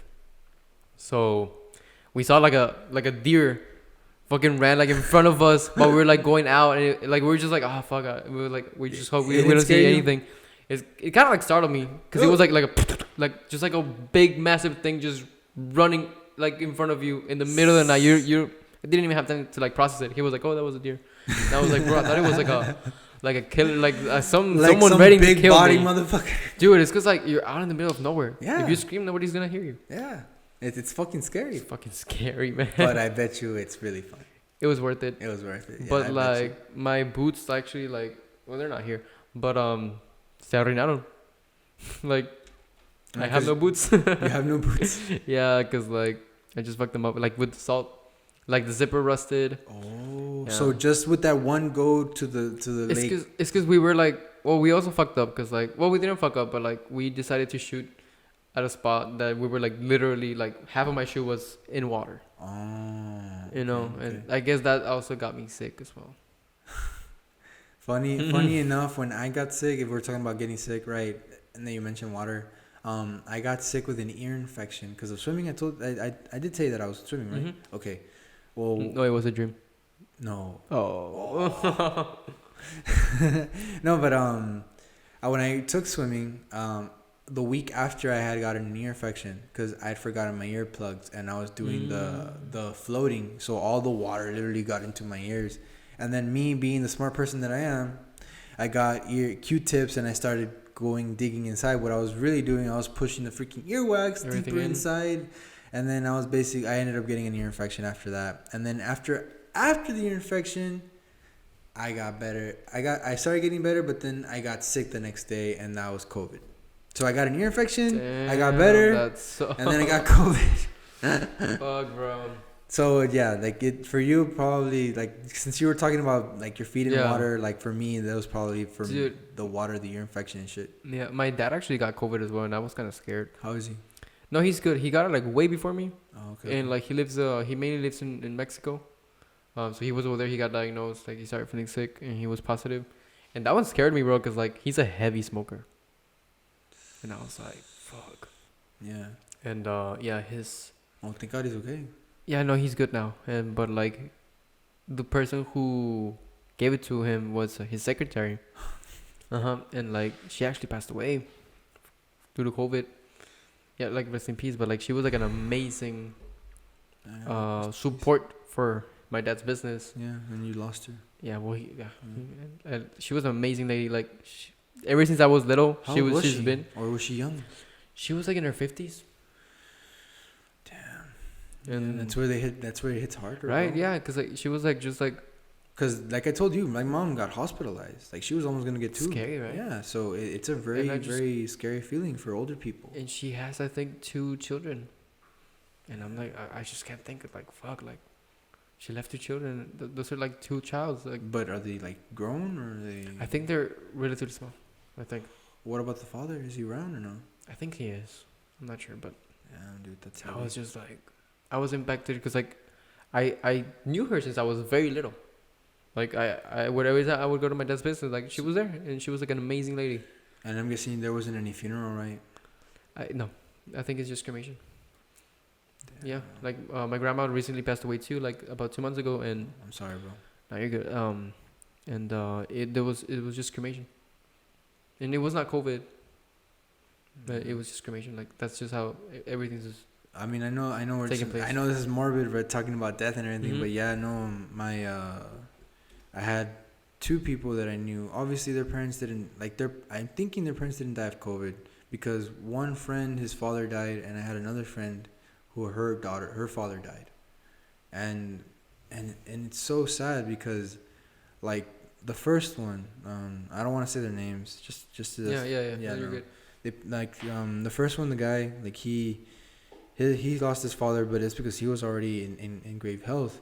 And the thing is, like, when he went to the hospital, he couldn't even see his dad because of COVID. Yeah. And then when he passed away, he couldn't even say, like, he said goodbye to him, but he couldn't say goodbye in person, Yeah. which really, really, like, devastated Yeah, him. And the moment that stopped, like, the moment that happened, I called him, like, hey, give me your address. He was like, oh, okay, bro. I te lo mando. And I heard he was bien habitado. And I, like, first thing in my head, I was like, give him a hug, and hug him, and hard and tight. And I did, and he didn't cry.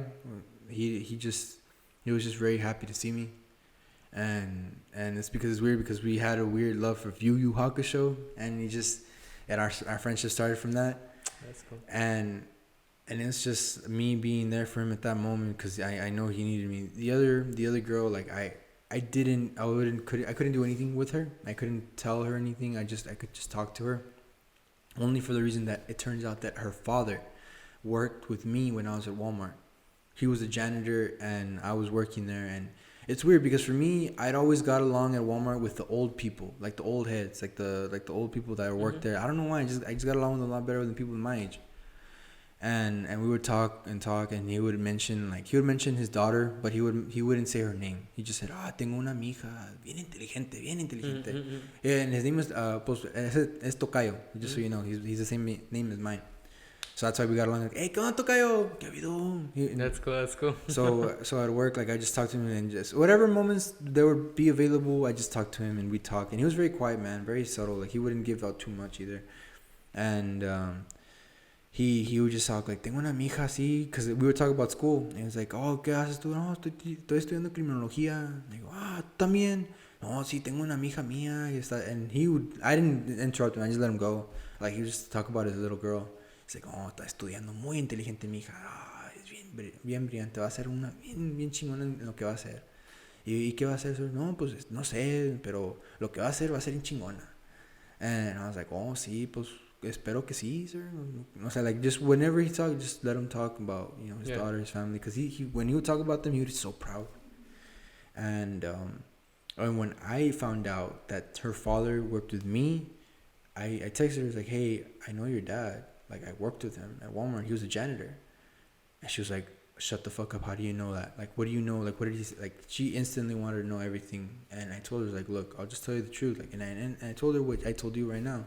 He's like, your father was really proud of you. Like, he mentioned a girl, but he never said your name or anything. He just mentioned that he has a daughter who's still going to school, studying criminal justice, and she's really smart and really, really passionate. It's crazy. And she broke down, bro. She really broke down. Like, and he passed away. He passed away. And then, like, I'm telling you, like, at that time, and mind you, this was happening like in June, July, the summer. Like, I just told my dad, "Pa, te quiero mucho." Like, I would always just say it because in my head I was like, what if I lose my dad too? And he's old too. Like, he was born in 1960. Okay. So I'm pretty bad at math, but I'm pretty sure he's like either in his 50s or going to his 60s. 60s? Yeah, because it's 42,000 plus 20. Hey, wait, I'm still using my fingers for math. 60. 60.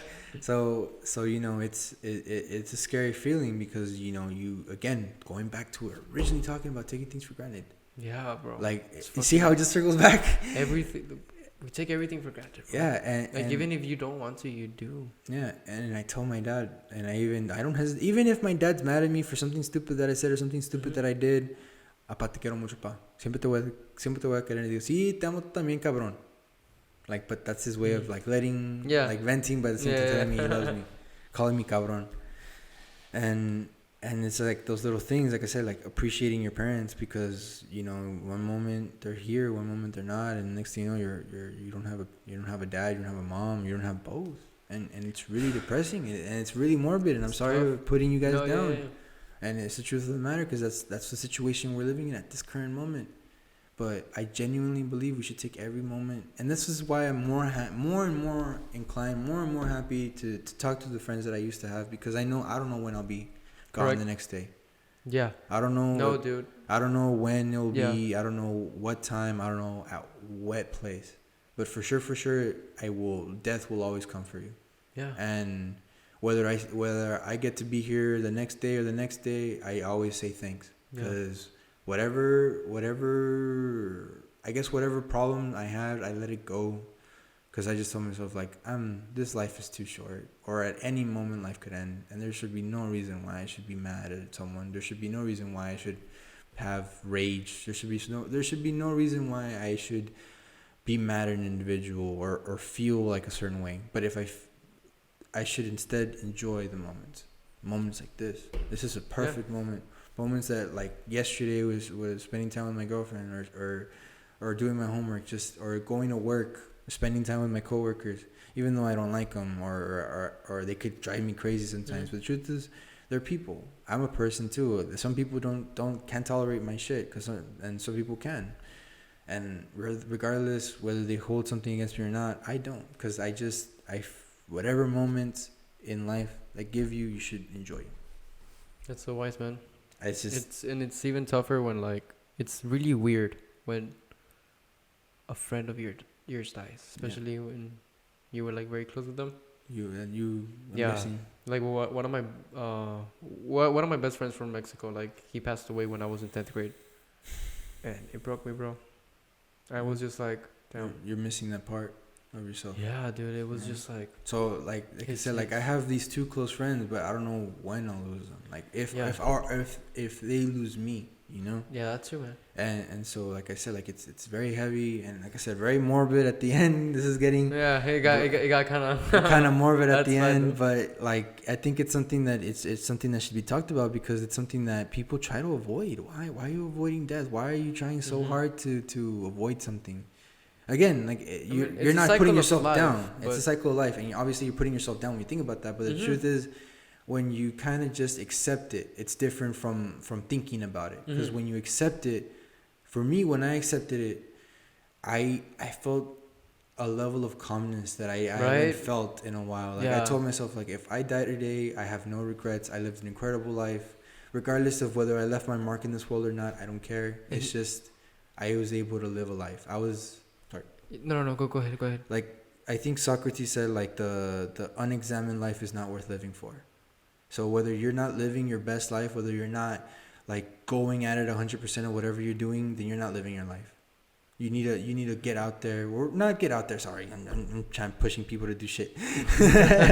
But if you're not, as long as you are doing what you do best at your maximum potential, and you're happy with it. Exactly, that's what I was trying to get to. Is like, as long as you're doing something to the max, to what you feel like is your max, that's your life, in your field. Yeah, you know. But don't live day to day just unexamined. For me would be like, don't live your day like, in the most simplest way, lazy. Don't do nothing. Do something. Yeah. Whether it's the most smallest, meaningless thing, something is better than nothing. Yeah. And whether it's small things, those small things will become bigger, and eventually you'll have your routines and your patterns, and those small things will be bigger and bigger and bigger, and next thing you know, you're having a podcast here with your best friends, and soon enough you'll have Joe Rogan, or you'll be with Joe Rogan. Shit, whichever one comes first. But just living, like, right now, you're living your life, and this is exactly where you should be, because you're not doing nothing, you're doing something. And for me, at least I'm studying, at least I'm doing something. You know, for someone going to working in the refineries, at least they're doing something. They're doing something productive with their life. They're not living in unexamined. They're not living into their full potential, but they are living into the full potential. Like, for me, like, I'm trying my best at school, and I'm doing everything I can. I might not be the brightest. I know certain people that could freaking quote the book like the any philosophical book verbatim and then go into a different book and then go from there and there and there. I can't do that. Like when you tell me, oh, if you love philosophy, then that means you read a lot of books and you no, motherfucker. I read, but I read stuff that I could apply to real world. Like there's a lot of theories in philosophy, a lot of arguments in philosophy. Some of it I feel like it's pointless. Some of it is actual substantial stuff. Like modern philosophy, like not where we're at, postmodern philosophy. No, like I'm talking about modern, like from the 1700s to the 1800s. You got Kant, you got W. Du Bois, you got Occam. You got who else? Hobbes. You have Kant. You have. I just remember counting Hobbes. Yeah, but these philosophers, these modern philosophers, talked about basically the tenets of what we're living now, like living your fullest potential, your maxim, or you could even say like Nietzsche, where like what doesn't kill you makes you stronger. The Übermensch of Superman, you know, Übermensch.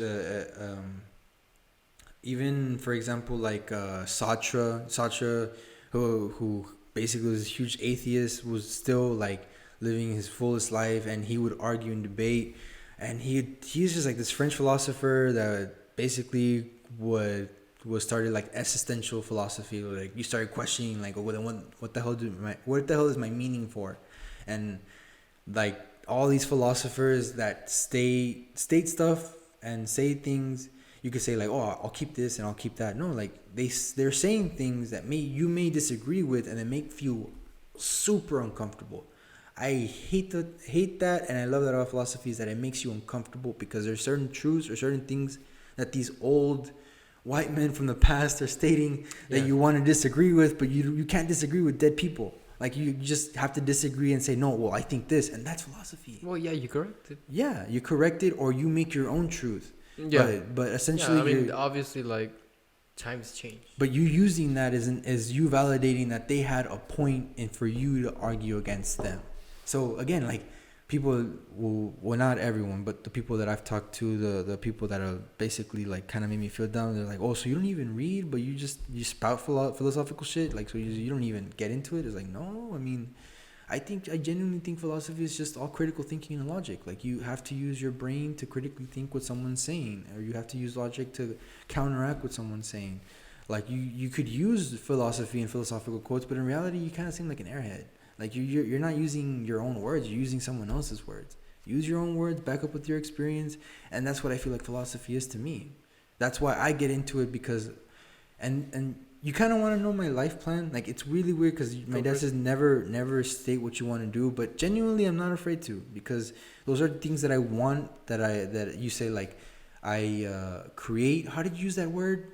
You manifest. Yes, I want to manifest these ideas, these dreams, because the reason why I would want to join the military to begin with is because I know the military would change my perspective on a lot of things. That would mean that I would either travel or stay here in the States, but I'm not here in the Valley. Like I'm somewhere else. I could be in Minnesota. I could be in Missouri, correct, in North Carolina, South Carolina. I could be in a base, whatever. But I'm not in the Valley. I'm somewhere else completely different. It could be the same. I'm in the same country, but it's another world, because it is another world. Like it's a completely different world, and that's what I want to experience. I want to experience different things other than where my bubble is. I want to get out of my bubble, because like I want to feel uncomfortable, and I also want to know an experience that could teach me a life lesson that I could give to my kids, or I could give to someone that needs it. And so me being, if I make it those 4 or 5 years, or if we don't go to war with China over Taiwan or whatever, like, or any other country, if we don't start World War III, if I make it those 4 or 5 years from the first deployment or whatever. And then obviously, because joining the military is an 8-year contract, but if I make it the first, enlistment, I want to get out. And this is where I kind of deviate, because I don't know where I want to go. Because with the GI Bill, I could go to school, get my master's and doctorates, or I could go to law school and get my Juris Doctorate, become a lawyer, and branch off from there. Or I could get my master's and go into the Texas DPS, become a Texas DPS officer, and then with 8 years of experience.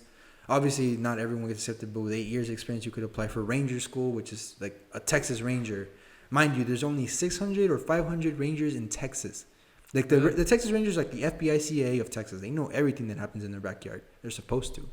So these guys are like the elite of the elite. So for them, like they're like they're like badasses. Their names are like the Dust Devils, bro. Not the Dust Devils, like the devil something.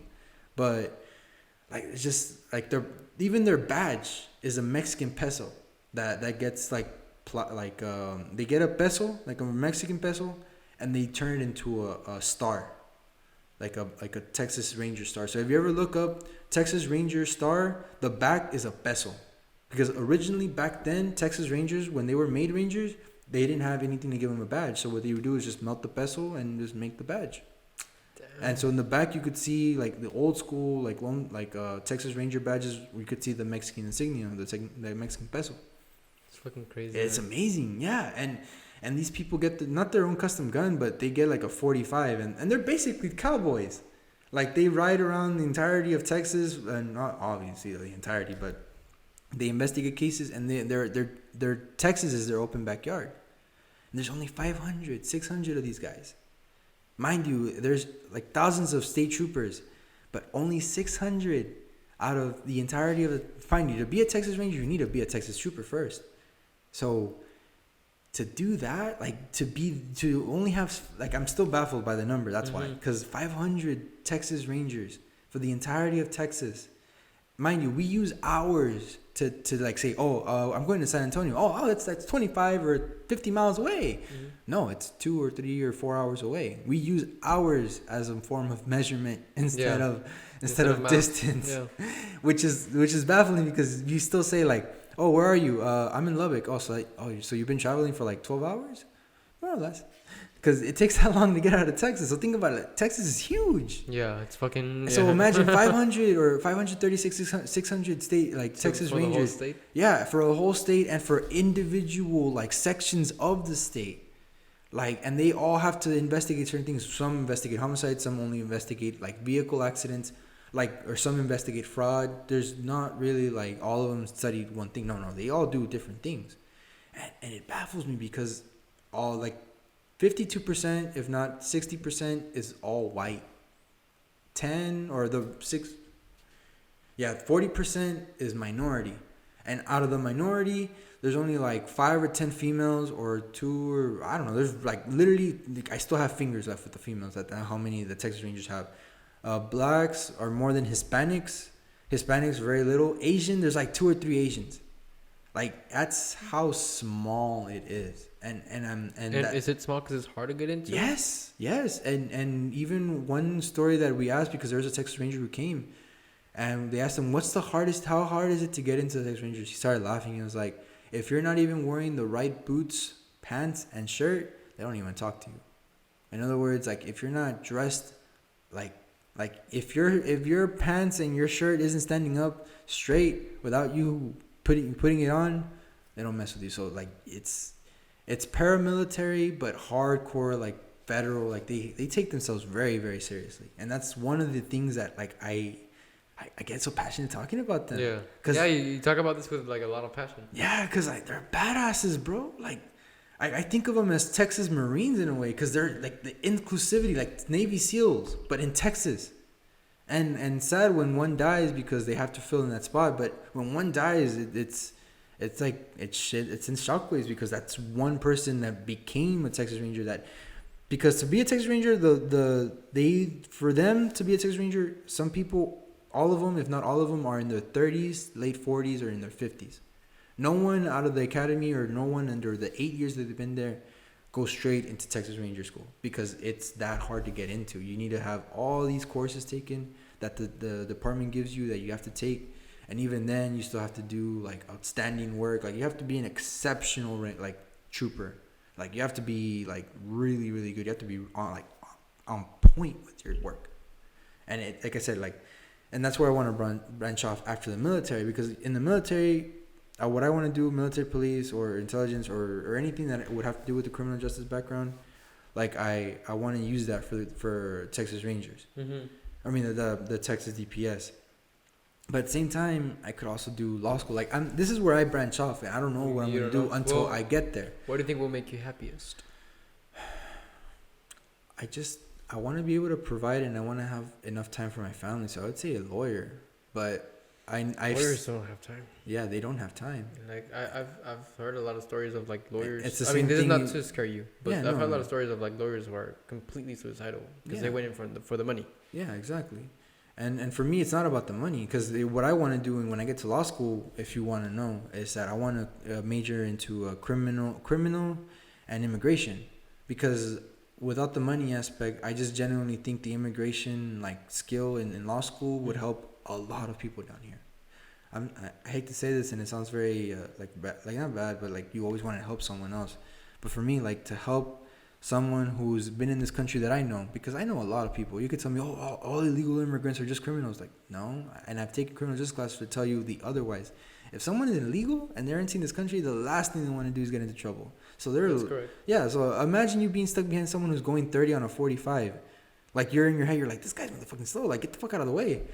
But then you take a second, you're like, who's in that car? Mm-hmm. Why is he going so slow? Like, what? Like, is they carrying something, or like you're not thinking bad, but for me, I'm just like, No, it could be like it could be someone. And then when I pass them, because I have to pass them, like I have a free lane to pass. I'm gonna pass you, and I look into the car like it's some old lady or not some old lady, but just this person. more often than not. Yeah, more often than not. There's just And it's this, like, well, you don't know if it's like the first time that they're driving in 30 years and they really have to go see. so you don't know their who's dog, inside the you car, know? and for me personally, like I But said, like I'm guilty of that. Yeah, I get like, oh, just so You I know? could just assume, right? Just assume this Mhm. person is an illegal and they don't want to get in trouble. That person's going below the speed limit because they don't want to get in trouble. They Yeah. want to avoid these laws completely. completely. So Yeah, even me, I'm like completely legal, and it's like the I want to last stay out of trouble. exactly, because if you Complete- know you get into trouble, you're gonna be deported back. Yeah, or like even then, like it can just jeopardize my status. Exactly, and it's that's like, the last thing you want to do. It's scary. And I have an immigration book that tells me the percentage that they don't want to cause trouble. But Mhm. when they do get in trouble, it's over very small things. Like obviously, like it could be theft or just bad place at the bad time. They got pulled over. They didn't have papers, and it just so happens like a Texas trooper who Texas troopers are required by the Governor Abbott to pull over illegal immigrants and arrest them and deport them. But it's not the same for county officials or municipal police. They have 100%. I was gonna say discrimination. No, discretion. They have 100% discretion to decide whether to make the arrest or not. They say, "Oh, this person doesn't have papers." They know in the valley a lot of people don't have papers or they don't have insurance. They could just give them a ticket and send them off the way. What they should do, because it's in the book, is that they're supposed to arrest them, take the vehicle, and do the paperwork. But cops, again, having that discretion, they're like, I'm not gonna arrest a poor person. Like, this probably just kind of get home. They're not even drunk. They just probably, and that person probably passed the red light and they didn't mean to. And they just give them a ticket and that's it. They send them on the way. And I know because I've asked that question to cops. Like when we've had mission police or we've had, sheriffs and stuff like that come in, I ask those tough questions because I use my philosophy background to ask these questions. Like I want to know what they do. And they're in an open environment. They're allowed to talk. They're allowed to say what they do. And I asked them and they stay quiet for a second. They listen and they're like, okay, well, look, to be honest with you, and this is just me being honest because we're in the valley. We know that the majority of your tía, tío, primo, hermano, a lo mejor no traen papeles. So we could arrest them, ruin their lives, send them back, and completely flip over the other person's life completely and mess us up. They could come back. That's going to cost the coyote to cross you over. That coyote might, hold you hostage and charge you more to release you. That person might rape you. That person might kill you. You don't know who's going to cross you over. You don't know what that person's going to do to you. So, these people risk all, I get it. Like, again, it's illegal. And it's criminal justice. I'm supposed to be like, oh, it's illegal, blah, blah, blah. But the truth is these people do everything in their power to get away from the gangs, get away from the cartels, get away from everything. That's right. To get over here. Yeah, man. I could be like, they're wrong. I condemn them. And what am I really doing? I'm just condemning someone that had a not so great opportunity. I again, taking things for granted. My parents, I was lucky. I wasn't even born. My parents crossed over. They did everything right, legally. They back then when things weren't as hard to cross over. The only one who, again, I don't know if the story's correct, and don't quote me, but this is just what I've heard around my family. Like my grandpa who came over here, supposedly came over here legally, but Ronald Reagan pardoned him. Like, not physically, like, Ronald Reagan's like coming up, like, you're pardoned. No, like, well, I think back then he implemented like a amnesty for illegal immigrants and for them to get their green cards because most of them were actually hardworking Americans. And that was a Republican president. And he pardoned all these people. My grandpa got a pardon from this, and he was able to bring his family over. And my grandpa, like I said, he was a hardworking American. He had a carpentry business. He would make homes from Laredo all the way to Rio Grande. There's homes that he would build with my uncle, mi tío Javier, because my tío Javier would also do that, the carpentry stuff, because he was a part of the business.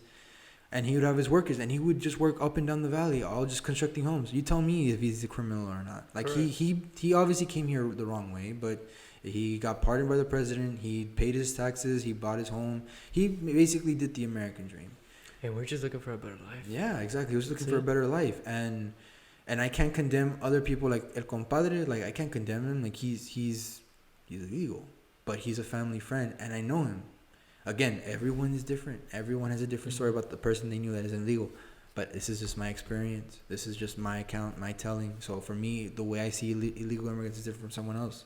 Mm-hmm. So El Compadre, he's here the wrong way. But the problem is he's always working. How are you going to tell me he's a criminal? How are you going to tell me he's doing something bad? If he's a Christian, he's going to Sunday church every day with his kids. He's paying, like, he doesn't pay his taxes. Obviously, he can't because he's illegal. But he's always, like, down to help other people who don't have enough money. He lives in a trailer. He lives really, like, he's really lived from nothing. And he still has a little bit of nothing. But yet, he works every day with his hands. He's the same age or a little bit younger than my dad. But he still works with his hand. He still has to work outside because he doesn't have any way of legitimizing making money legitimate. And he just has his 3 kids that were born here that are going to school. One he dropped out. The other 2 are he in his eyes are the ones that he is putting his his future in his life, because these for him, his first child didn't want to do anything with his life, and he's working cutting grass, but he has his papers. He could do basically everything right, but he just doesn't want to, and that's on him. But the other 2, like, no, they're you could see them, they're completely different from his older brother. Obviously, also the time, like the age is completely different as well, like myself. Anyways, so, like, he works hard every day. He does this work every single day, and he comes home bien chingoteado, and I see him. And you know what? That same guy was the same guy who taught me how to build my room, who taught me carpentry, who taught me hard labor stuff. And I se lo agradezco todos los días and every day. And you can't tell me he's a criminal, because I'd fight you back to that day. I'll fight you back any moment. I don't care if I lose the argument or whatever, but I'll defend him because I know he's not the way he is. Another person, my neighbor, I live around a bunch of people that are illegal. My neighbors are illegal. Like, from 3 houses down to left and 2 houses down left, like, they're all right. Sorry, like, most of them are illegal. And they're there. They wake up at 5 or 4 in the morning to go to work. Yeah, and then they come home at 5 or 6 or 7 at night when it's freaking pitch black, and you hear them because that fucking pulley in their truck is giving out, and you hear it.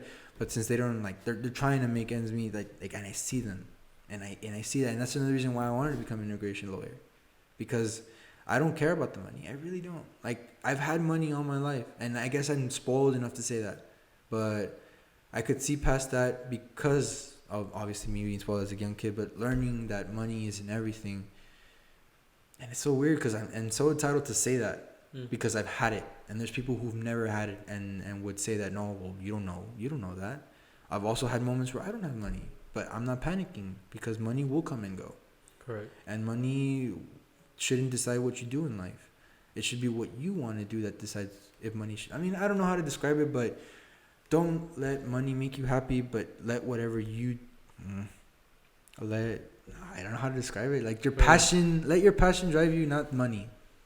Right? Yeah, or just let your passion bring you the money. Yeah, exactly. Yeah. And because I feel like whatever you're doing, if you're doing it at your maximum potential, people will find value, and the money is just gonna come. Yeah, and so for me, like, I see the potential. Obviously, there's money in arguing cases and defending people, but it's not the money that I want.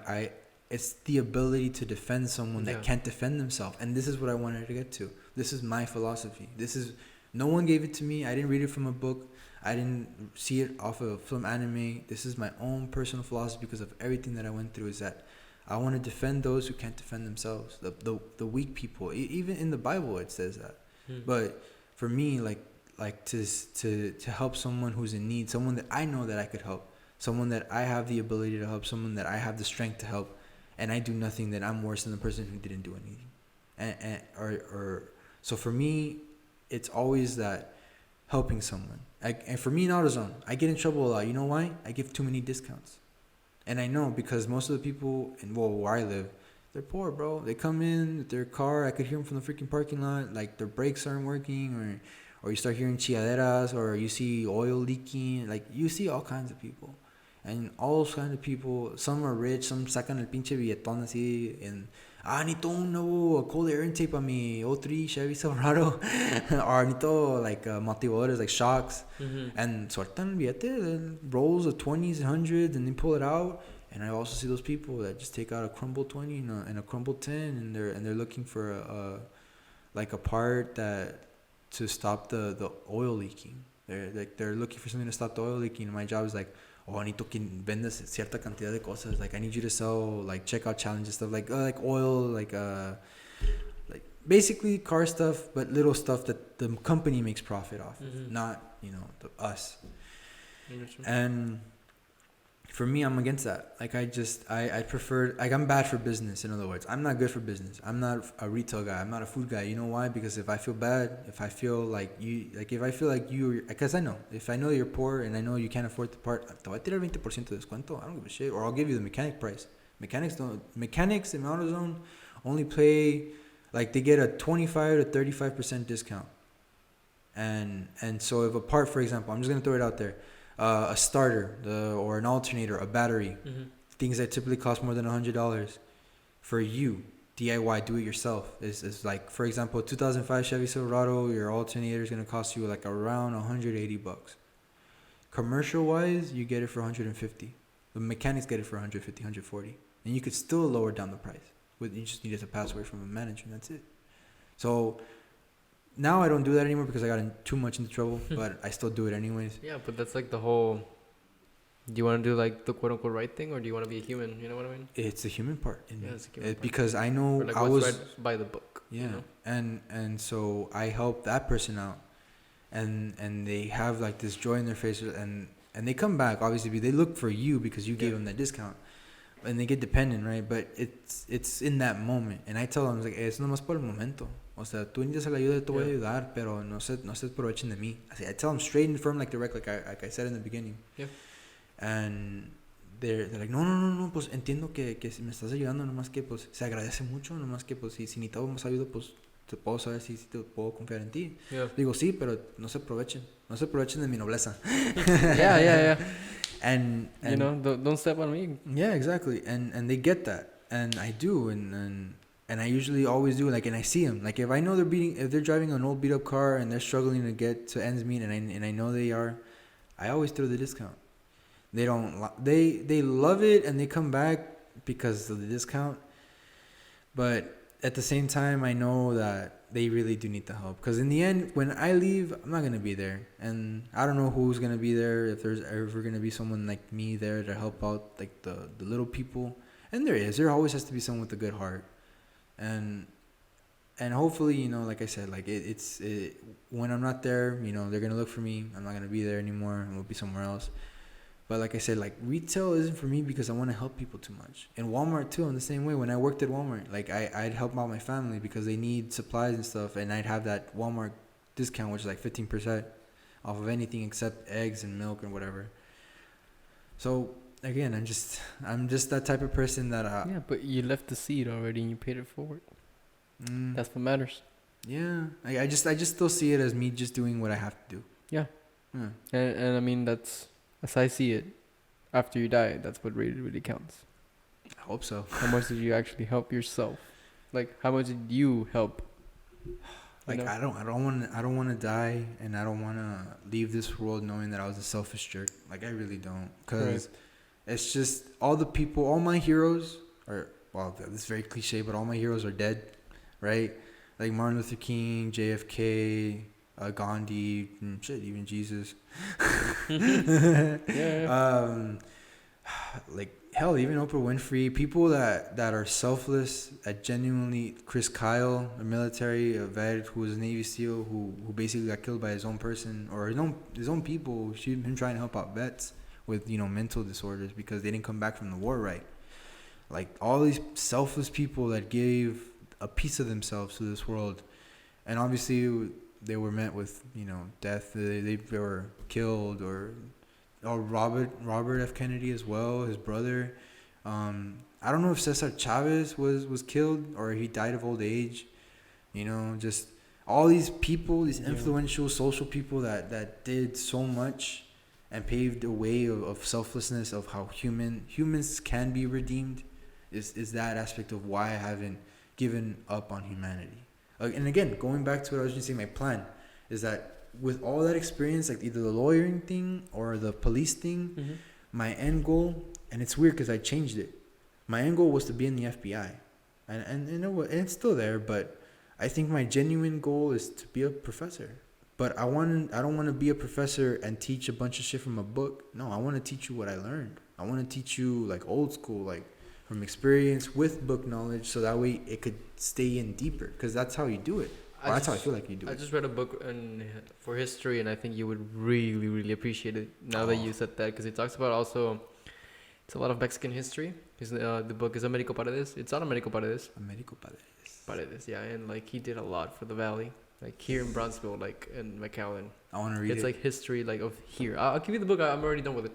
You don't have to give me the book. You just Well, I'll lend it to you. lend me. There you go. But yeah, you'll lend I'm it to already done me with and you'll it. never get back. Hey. Hey. I mean, I might need it for a final. I'm not sure. No, you're fine. You're fine. Yeah, like he just did a lot, and he talks about the Texas Rangers there. He talks about like back then how it was for the Mexicans and the Mexican Texans and how they were discriminated. Yeah, And, very discriminated. You know here in the valley, like before it became all majority of Hispanic, there was an actual line of separation. Like there was. the train tracks it was in the train tracks Mission. on, If you live southern, it's because that's us. And that's then us, north and is north the white, is the ridge. like John Sherry, like he I don't know if he was a racist or anything, but I just assumed like he's a white dude who owned a plantation in South Texas with orange fields. Like I just assumed that he probably wasn't. Anyways, I don't want to discriminate him or anything. Yeah. But basically, like he basically owned the majority of Sherryland. Damn. And that guy had so much property, and this guy was a legend. He basically started the citrus parade, citrus fiesta, the citrus queen. Like I love the valley, and I really want to know more about the history of it. Obviously, Yeah, that book talks all about history of the valley. I also have a teacher who, when I was in 11th grade, when I was in Palmview, Miss Monroy or Moreno, I think, I don't know her. Don't call me. I think that's what her name was. But Did you go back to your schedule? she said that when she was a girl, like she witnessed a lot of discrimination when she lived in the valley because she lives on the south side of the train tracks, and she said that she mentioned going to school in Elsa that was very like colored and whites only. And that was crazy. I'm like, how old are you? She's like, don't ask for my age. Yeah. Fuck, man. That's tough. And she said that she actually remembered like going home and watching the Vietnam War on television. No way. Well, I mean, back then, did you know it was televised? It was televised. The Vietnam War was televised, which is I'm still baffled. Like, how the hell do you televise a war? No, and like, dude, like, do you even have the balls to go without a rifle, just a camera? Yeah. How much you get paid? Or not get paid enough. That. Just the experience. That's fucking crazy. I just think about like how good I have it now. Yeah, dude. It's things like I'm so lucky to live in these times, because I've only truly I haven't even experienced discrimination. Now that you're just once. Now That's it. Oh, I haven't experienced discrimination only for the reason I haven't left the valley, so I don't know what discrimination. Oh yeah, my friend told me like over there in San Antonio, just because his last name sounded Mexican, he's a full U.S. citizen. Like he's lived here. He doesn't even have an accent or anything. He knows both languages perfectly well. And just because his last name sounded Mexican, they were like, "Oh yeah, we'll give you a call." That's fucking tough. That is fucking tough. It's like what? Yeah. And you're just in San Antonio. Yeah, and that's literally not that far from you. And it's like, I mean, what? I mean, is it because of that? Like literally, like He told me that it was because that was his experience. Damn. And I was like, really, man? Like, you're not joking? He was, I'm not joking. I was like, I mean, he still got a job somewhere else, I'm guessing. no, or- dude, he's an amazing hard worker, man. Yeah, no. He provides so much for his family. Like, fuck. Like, Oh, yeah. he's the one that put me on in the game. Oh. Yeah, like I started working with him, and then like he put me in the game. Like he gave me like once he had to move to San Antonio, gave you me guidance. clients and like yeah, like he just put me on, and I was like, holy shit, yeah. Hey, and that's it. Sometimes that's all you really need is just someone to like Believe in you and push believe you. in you and push you, dude. That's all you really need. And now like Just I try that to one do it for like person. other people, and it's Yeah, like and I see that. I see that all the time. Is you and your energy and you being your person is always motivating someone. Thank you, No, and man. it's the truth. It's the truth. No, not kisses. No cap either. Like it's just truth. Like it's you motivating other people is what I like about you. Because if you weren't the type of person you were, trust me, you wouldn't be fucking around with me. You wouldn't be with me. You wouldn't be talking to me. We wouldn't be having this type of level of conversation because I don't mess with someone with no energy. I don't mess with someone that I don't vibe with because it's true. Like if I don't vibe with you, I don't vibe with you, and that's it. I respect you. I'll hear what you have to say, but to be honest, I don't vibe with you. I don't fuck with you. mm-hmm. So I'll talk to you like I talk to my customers. How are you doing, sir? Oh, I'm doing good, sir. Thank you, sir. Just straight to the point, firm. No, sí, ¿cómo está? No, el pinche peda. No. I talk to you, simple, plain. That's it. That's all you're gonna get. You're not gonna get anything more out of me. But if you, like you said, the energy that you had when I first met you, I just knew I was gonna fuck with you. I just knew that you were gonna be something else, completely looking different, and from everyone else in the fucking class, you were. Estabas más despierto que yo, güey. I appreciate that. Pero man. now I know why you were all awake and shit. Because of the coffee, bro. Yeah, man. And I mean, Butler always showed with his coffee. Yeah. Always. Butler always showed up with his coffee, and he always smelled like fucking cigarette. Did he? I never smelled them. Neta, it's because he would smoke outside of campus by a wall that I would always walk to because I'd park at Walmart. So Walmart would be over here, Mm-hmm. and like the university is right here, and he would just be right here. So for me to walk across the street to get to Walmart, I'd always it was like a big L, right? yeah, it's a big L, and I'd always see him going, and I always see him coming. Yeah, so What I noticed Butler because like I don't know why like I would always notice like that professor, and then like he I saw him at Moonbeams one, and I was like, oh look, that's the professor that I see at the school. And then like the next semester I had him, I was like, oh shit! shit. I was like, this is really weird. everything just fell into place at that moment, bro. When we met each other. Yeah, And like well, what are the odds? it's because I'm telling you, I know you said you believe in energies, and this is essentially what we were talking about before we went off on our really huge 4-hour tangent. But I genuinely. Oh, it died. Oh, that's it. Well, that one died. Okay, so I think. do we end it there? Or do we... Good to go. And some audio. Good to go, bro. All right, so let's finish this so we can go home. All right, I can go to sleep, right? Yeah. Well, like, so we were talking about cut Butler. off. Like we were talking about Butler and energy. So, when I told you that I don't mess with someone that doesn't have energy. Like when I sat next to you, I just knew because you gave off that energy, and like I don't want to get too into it because then we're gonna be here all night. Yeah, but next podcast. But next podcast, essentially, like I believe energies exist, like in people, like and I could pick, and it's weird because I could pick it up, like.